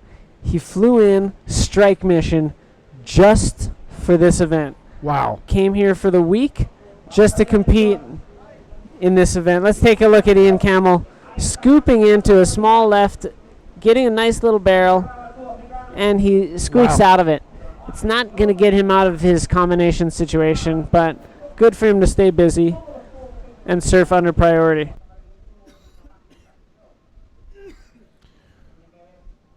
PLC looking very solid right now. I mean, unless the other riders can get a 10-point ride, this could be it for PLC, who will win here at the Arica Chilean Challenge. We got a little bit of time remaining in this heat. We're under 5 minutes remaining. The yellow flag has been put up, and PLC has moved back into first priority. He's sitting inside of both black and yellow, so to make sure that if a really good wave comes in and they may access it, that he would use his priority to go on the wave instead of them. So let's see how this pans out, because Roberto Bruno is in a position with one wave he could attack the lead. With also one wave, if it's a perfect 10, Alan Munoz could attack the lead. Wow. So there's still possibilities at hand. PLC is not in the clear just yet. Woo-hoo-hoo. Can you imagine Alan Munoz with a 10-point ride in the last seconds? But that would come down to the countback, because they would tie. And he would win on the countback because the perfect 10 would be higher than the 9.5. But that would be a beautiful way to see this event take place. Let's take a look. Alan Munoz up and riding the Chilean. This left stretching out in front of him. Oh my goodness! Are you kidding me? Hold on to that, Alan Munoz. Hold on to that. The Chilean just going skyward on that ginormous invert. Will it be dubbed? He's still claiming it as he comes out of the water. That was massive. I saw it. I could feel it when he took off. He's like, I'm hitting this lip no matter what. And he did, straight off the bottom. Was it a completed maneuver? That is the big question at hand right now. Let's take another look. Well, he certainly landed the bounce, but did he have control and did he continue forward momentum? Let's take a look. Beautiful hit. Lands. Doesn't have his board in his hands and then gets swallowed. They are not going to like the look of landing without the board in his hands. Had he had his board firmly in his hand and then been swallowed by the whitewater, I would say go for it. Give him the full make. Give him the full score of a completed maneuver. At this point, I think it's going to be a stretch to award that. I don't know. But they will be awarding the commitment. They will be awarding his the maneuver up until that point. But yes, to effectively deem it a completed make, I don't think they will be able to do so. Everybody is waiting on the beach for the score to drop for Alan Munoz. And it does look like Alan will also be waiting on the beach for the score. He's coming in, accessing the water through the keyhole. He knows that there's probably only about a minute or so remaining. So to get back out into the lineup would be a tall ask.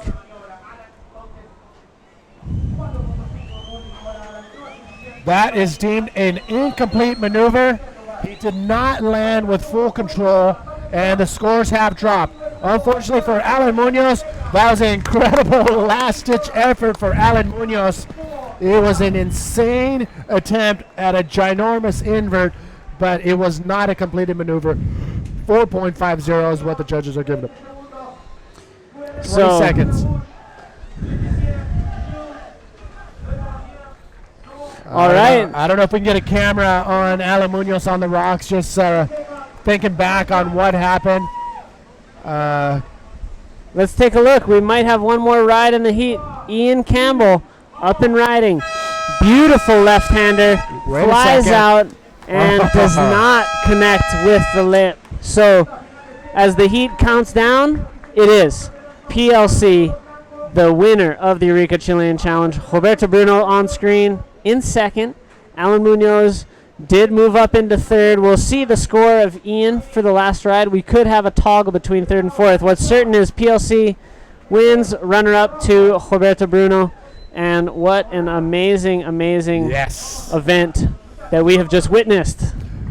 Complete domination in that final. PLC, the Frenchman in the red jersey, will take home the title here in the 2017 Arica Chilean Challenge. That was amazing. Nobody held anything back. Everybody was charging, and it was an exciting show all day long. Wow, all event long too. For the last several days, we have been seeing some of the best bodyboarding in the world. Some of the best bodyboarding we've even seen at this venue. And it is PLC a very, very worthy champion because of moves like this, Manny. Yes. Massive air forward. 9.5. That was the move of the final. And that was the climax of PLC's performance. And he is now your 2017 Arica Chilean Challenge champion. Yes, and we can't forget about Roberto Bruno, the Brazilian, coming in second place, putting on an incredible charge throughout the entire event.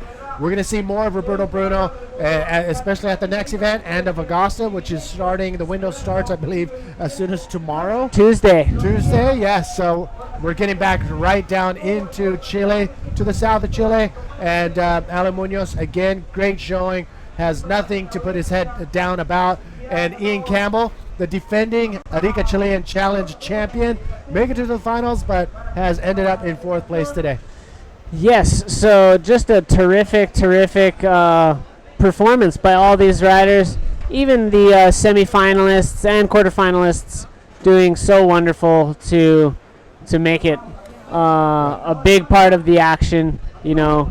And just amazing. I'm still just baffled at some of the aerial maneuvers we saw. Perfect 10s that were dropped. 2 of them for aerials. Ian Campbell catching perfect 10 for his backflip in the semifinal. Jacob Romero, perfect 10 for his huge air reverse. Okay, so we're going to jump to commercials. We're going to come back and get the ceremony festivities underway. It's going to be pretty incredible to watch. So hang in there. We'll be back right after this.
Down on the water's edge. We want to see some of the action, some of the madness that's going down. Let's go down to the cameras downstairs. We hear a lot of excitement behind us.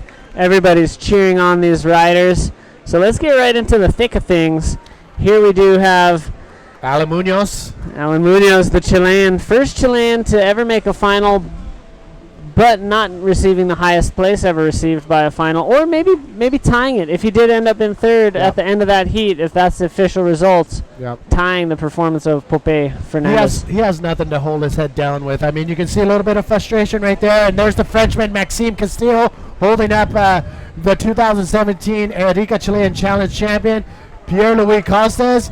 Brahim Idosh, fellow traveling partner with PLC.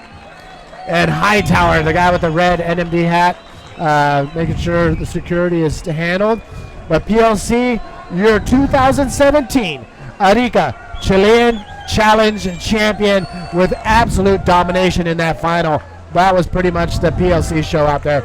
So we're going to show some commercials. We're going to set everything up downstairs for the ceremony. So now to commercials. We'll be back right after this.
Wow, amazing stuff. Everybody's fired up. Electric-like atmosphere down here as the Municipalidad of Arica, as you just saw in that commercial, is definitely adding another jewel to their crown of cultural festivities. And it's taking place right now, Sunday, July 9th. Everybody from the town, this big city, beautiful city of Arica, is here on Ex Isla Lacran, and we are going to be seeing an amazing crowning of the Arica Chilean champion for this year in just a few moments. Yeah, you know what? We're going to show the ceremony. We're going to give you a send-off at the very end, and then we're going to call that the show for the Arica Chilean Challenge. So let's get a camera down there and see what's going on. Yeah, I'm curious how it's all shaping up. PLC, dropped the grin off his map, and he's all serious all of a sudden. Guess it's all just kind of sinking in. Roberto Bruno is just ear to ear. I believe this is a career best result for the Brazilian, Roberto Bruno.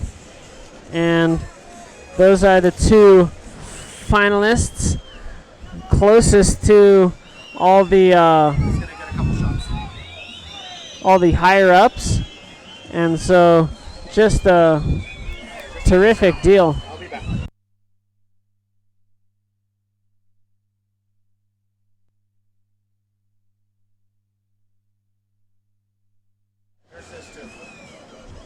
And wow, what a amazing final. What an amazing final we had. And we are preparing for the award ceremony to take place. First, second, third, and fourth will be revealed. So I think we are getting ready to send it down to Mono, taking care of the beach audio. And he will take care of talking us through the award presentation.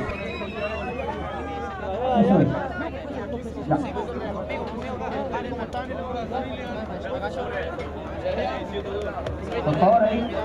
Eso, venga para acá todos los muchachos. Sí. Ahí Mario Lepe está dando las instrucciones para que... Mucho barrio. Canciller Tepehuanca. Lucio.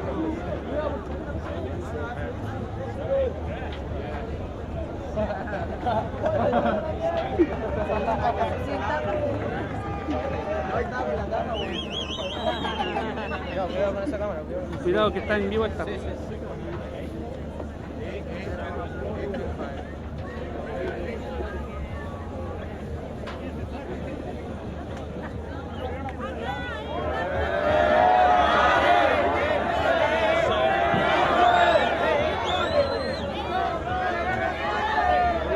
Ahí están las poleras autografiadas por Mario Lepe. Ahora va a regalar unas poleras autografiadas por Lucho Barrios.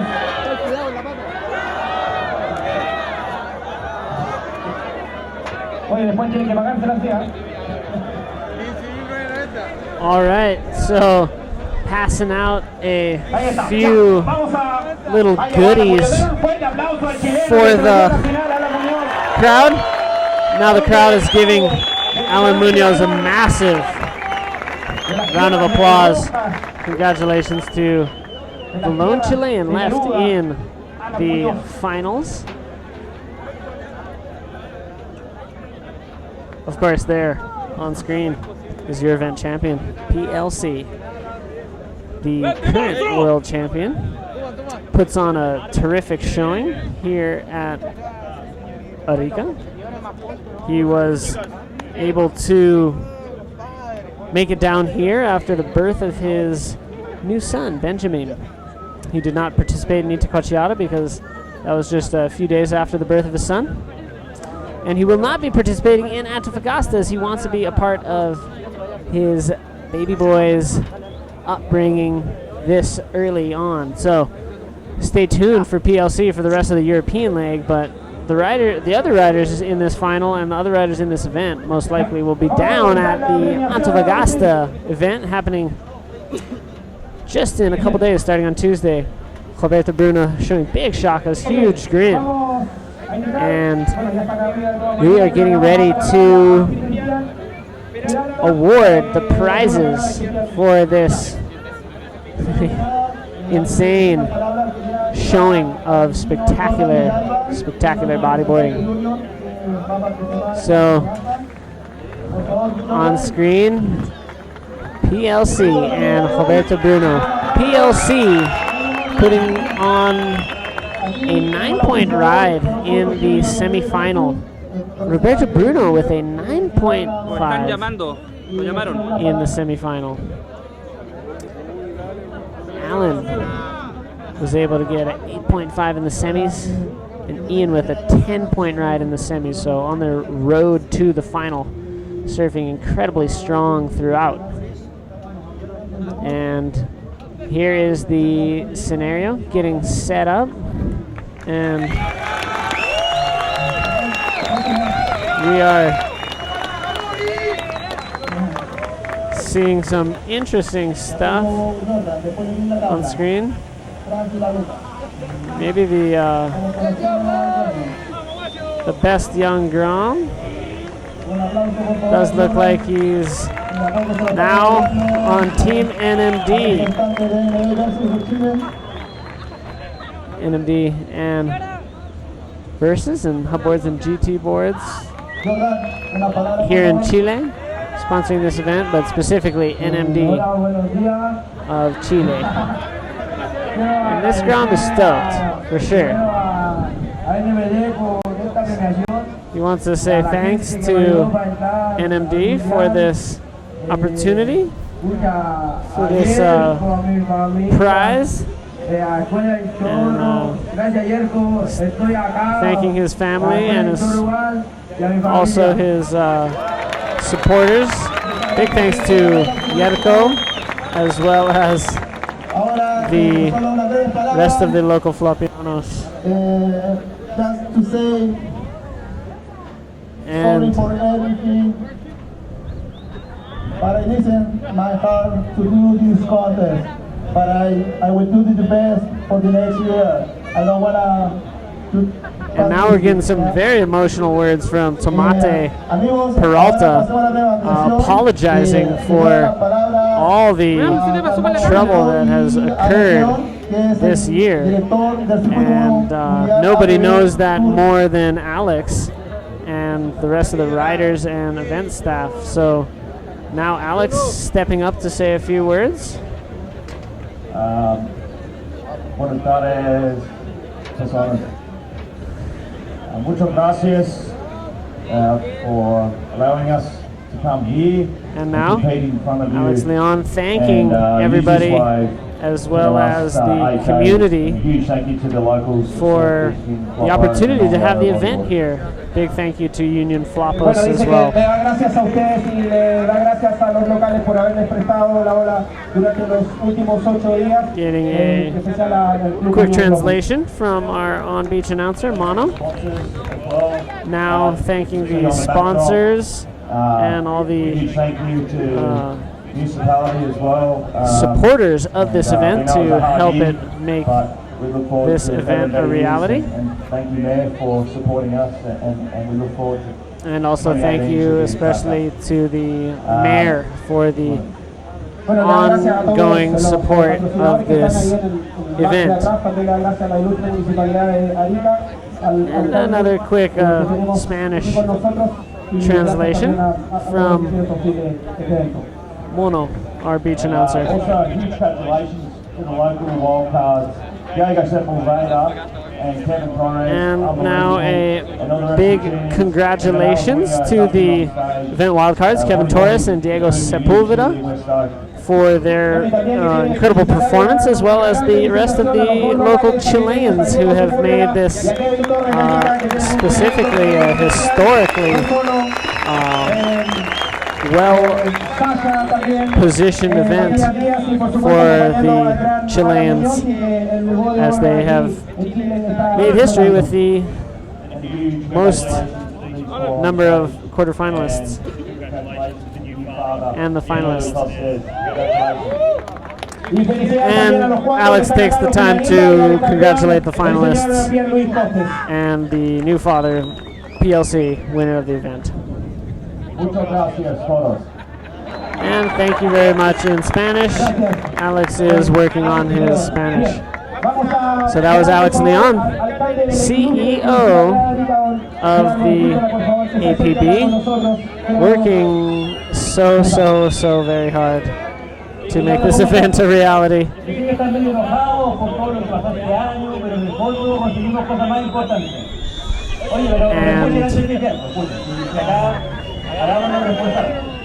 And now we're getting some words from the mayor, which is being received with mixed sensations from the crowd. And the mayor continues to speak about the expenses that were incurred to run this event and his commitment to running it in the future. He's also thanking various supporters of the event and emphasizing the importance of bodyboarding in the city of Arica esto no pasaba. Así que hay que dar un aplauso a esto. El aplauso making a strong point for everybody to give a big round of applause to the bodyboarding world, especially those in attendance here and those who rode in the event. And those on site for attending and spectating. Por seguro será mucho mejor. Bien, vamos a ir con la premiación. ¿Todo bien? Ya, vamos a ir con el cuarto lugar. Es el campeón defensor. Le vamos a dar un fuerte aplauso. Viene de lejos. Ahí está. And now we are saying big congratulations to the previous event champion, Ian Campbell, receiving 4th place at the Arica Chilean Challenge. He is being invited up to speak a few words to the crowd.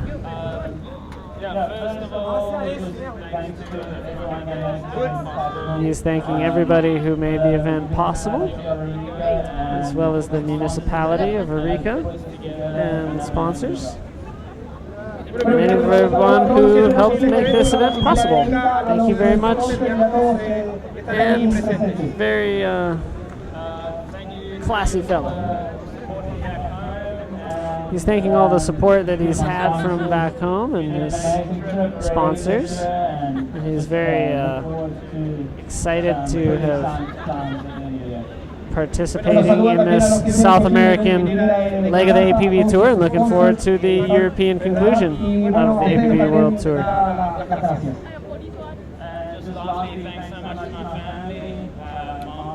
He's also thanking specifically his mother, father, and girlfriend back home,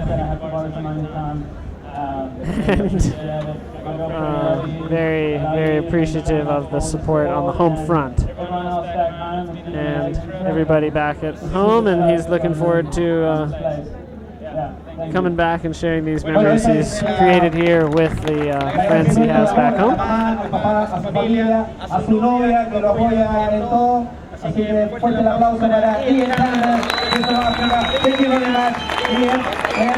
Congratulations to Ian Campbell,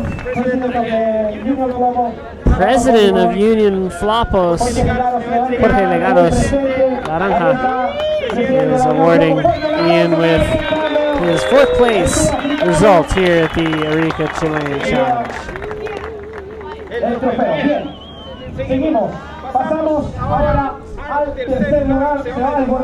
And now we're coming to a very exciting part of the presentation where Alan Munoz is being awarded 3rd place here in front of the local Chilean crowd. So are we commentating over the live? Great. Alan Munoz. Man, this guy has pretty much set another legendary status in Chile. Cope was one of the first Chileans to come up 3rd. And let's tell the audience a little bit of what he's saying. Me han abierto las puertas y me he sentido aquí como en casa y creo que gracias a ellos se da como si fuera una gran familia siempre, no sé, creo que todos los amigos. Ever since the first time he was here in Arica, he's been well received and he loves coming back here.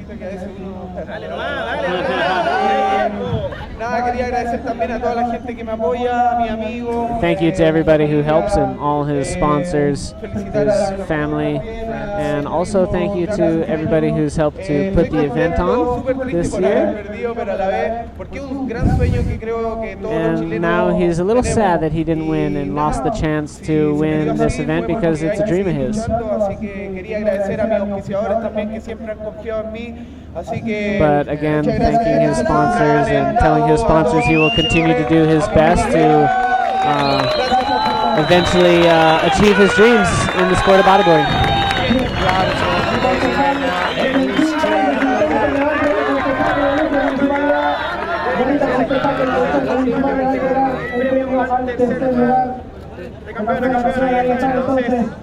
Again, with his head down, did an incredible job.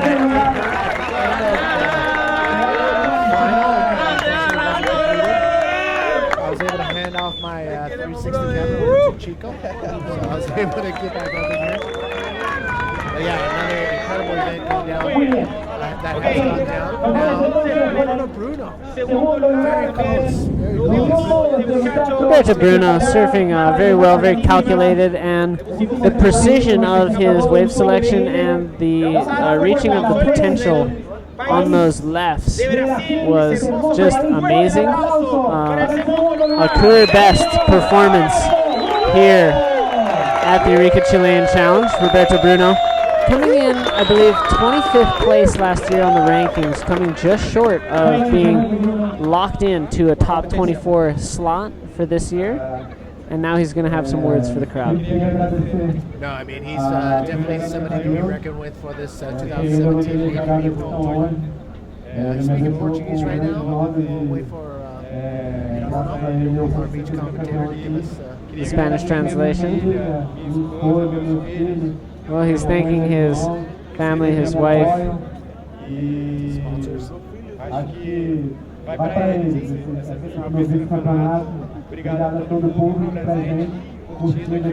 Thank you to Chile and everybody who's been a part of making this event happen, the event sponsors as well.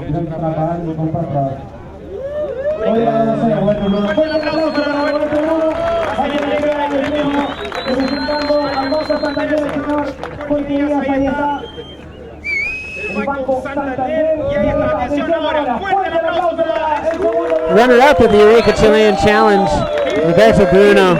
Terrific campaign, and he couldn't be more stoked. I guess he could be slightly more stoked if he had won, but this is almost just as good for that rider as there in the yellow jersey, as he has exceeded, I believe, his expectations at this event. And he's been competing here for a long time, so great to see a rider of his caliber, rider of his experience, get the experience and the opportunity to get a runner-up position. Now it's time. To win his oh no, the champagne bottles are out. There's a lot of people on the stage, Manny, and a lot of people are about to get sticky. I know, I can't understand that. Oh, no. It's in housing, it's waterproof. Splash-proof. Well, that's what's going to be happening. Champagne, they don't want champagne on anything unless it's going to be out. So this is going to be pretty scary right now. She's going to kick just joking. She wants to win too, but you know what? PLC is your 2017 Arica Chilean Challenge champion, and he is all smiles. He is one happy father. And Root, hello, and Benjamin. Thank you, friends.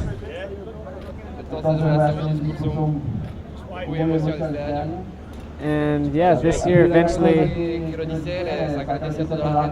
when he decided to come here, he knows that it was a very complicated job for the people here, especially for Alex. And wow, he spent a lot of energy today, and a lot of energy was spent to put this event on.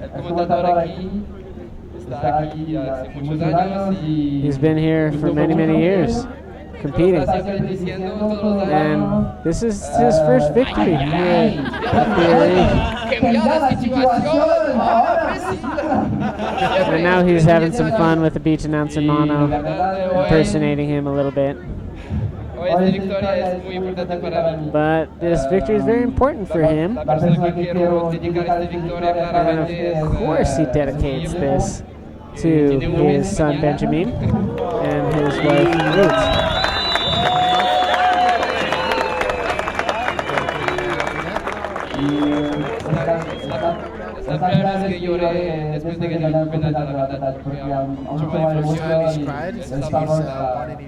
Claramente diferente y felicidad a los finalistas.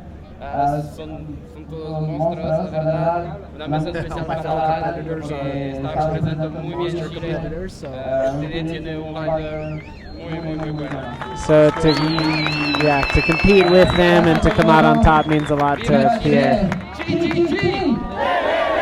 Ooh, now he's inviting the crowd to chant the Chi Chi Chi Le Le Le Viva Chile chant, and they respond in kind. All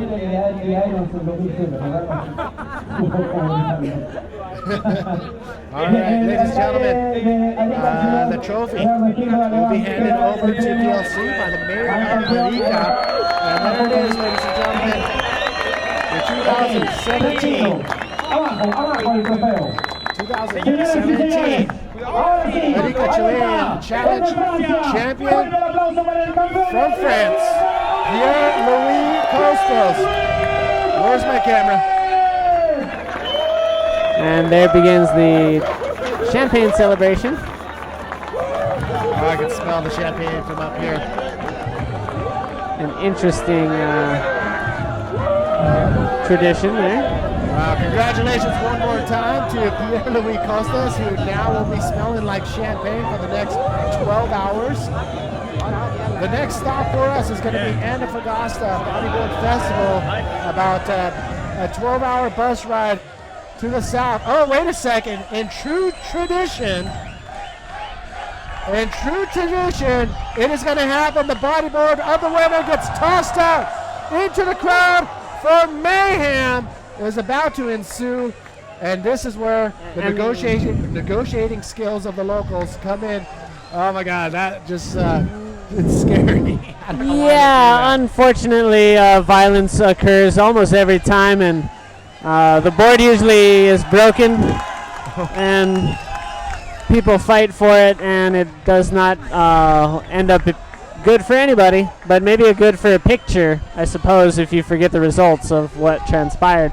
Well, it was good, and we won't forget the results of the competition here. It turned out amazing. Beautiful performances from most of our riders, just absolutely amazing, and congratulations again to our finalists, especially to PLC. All right, well, that's it, ladies and gentlemen. On behalf of David Hubbard, the entire APB tour staff, and everybody that worked hard behind the scenes, including Begonia Martinez for holding it down in the interview booth, and everybody else, and the city of Arica, and all the sponsors, we are out of here. We will see you in Antofagasta. Manny V, David Hubbard, peace out, and boom!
Hey, what's up? This is Manny V. Today's action was pretty incredible. If you missed the live stuff, don't worry about it. Check out some of the highlights.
tell you, that was awesome. Sasha's 10-point ride all the way to Tanner McDaniel's high-flying backflip.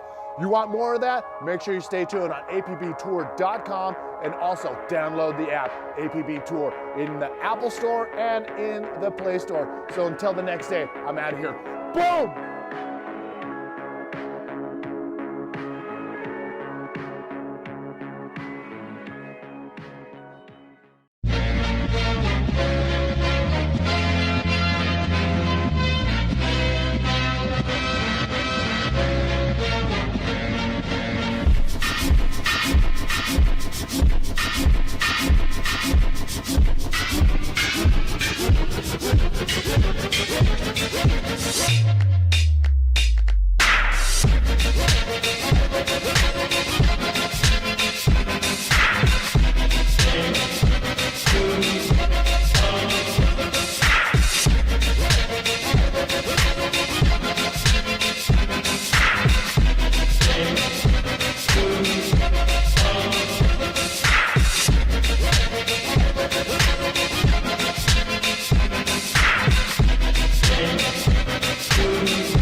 The Arica Chilean challenge is extremely important for the APB.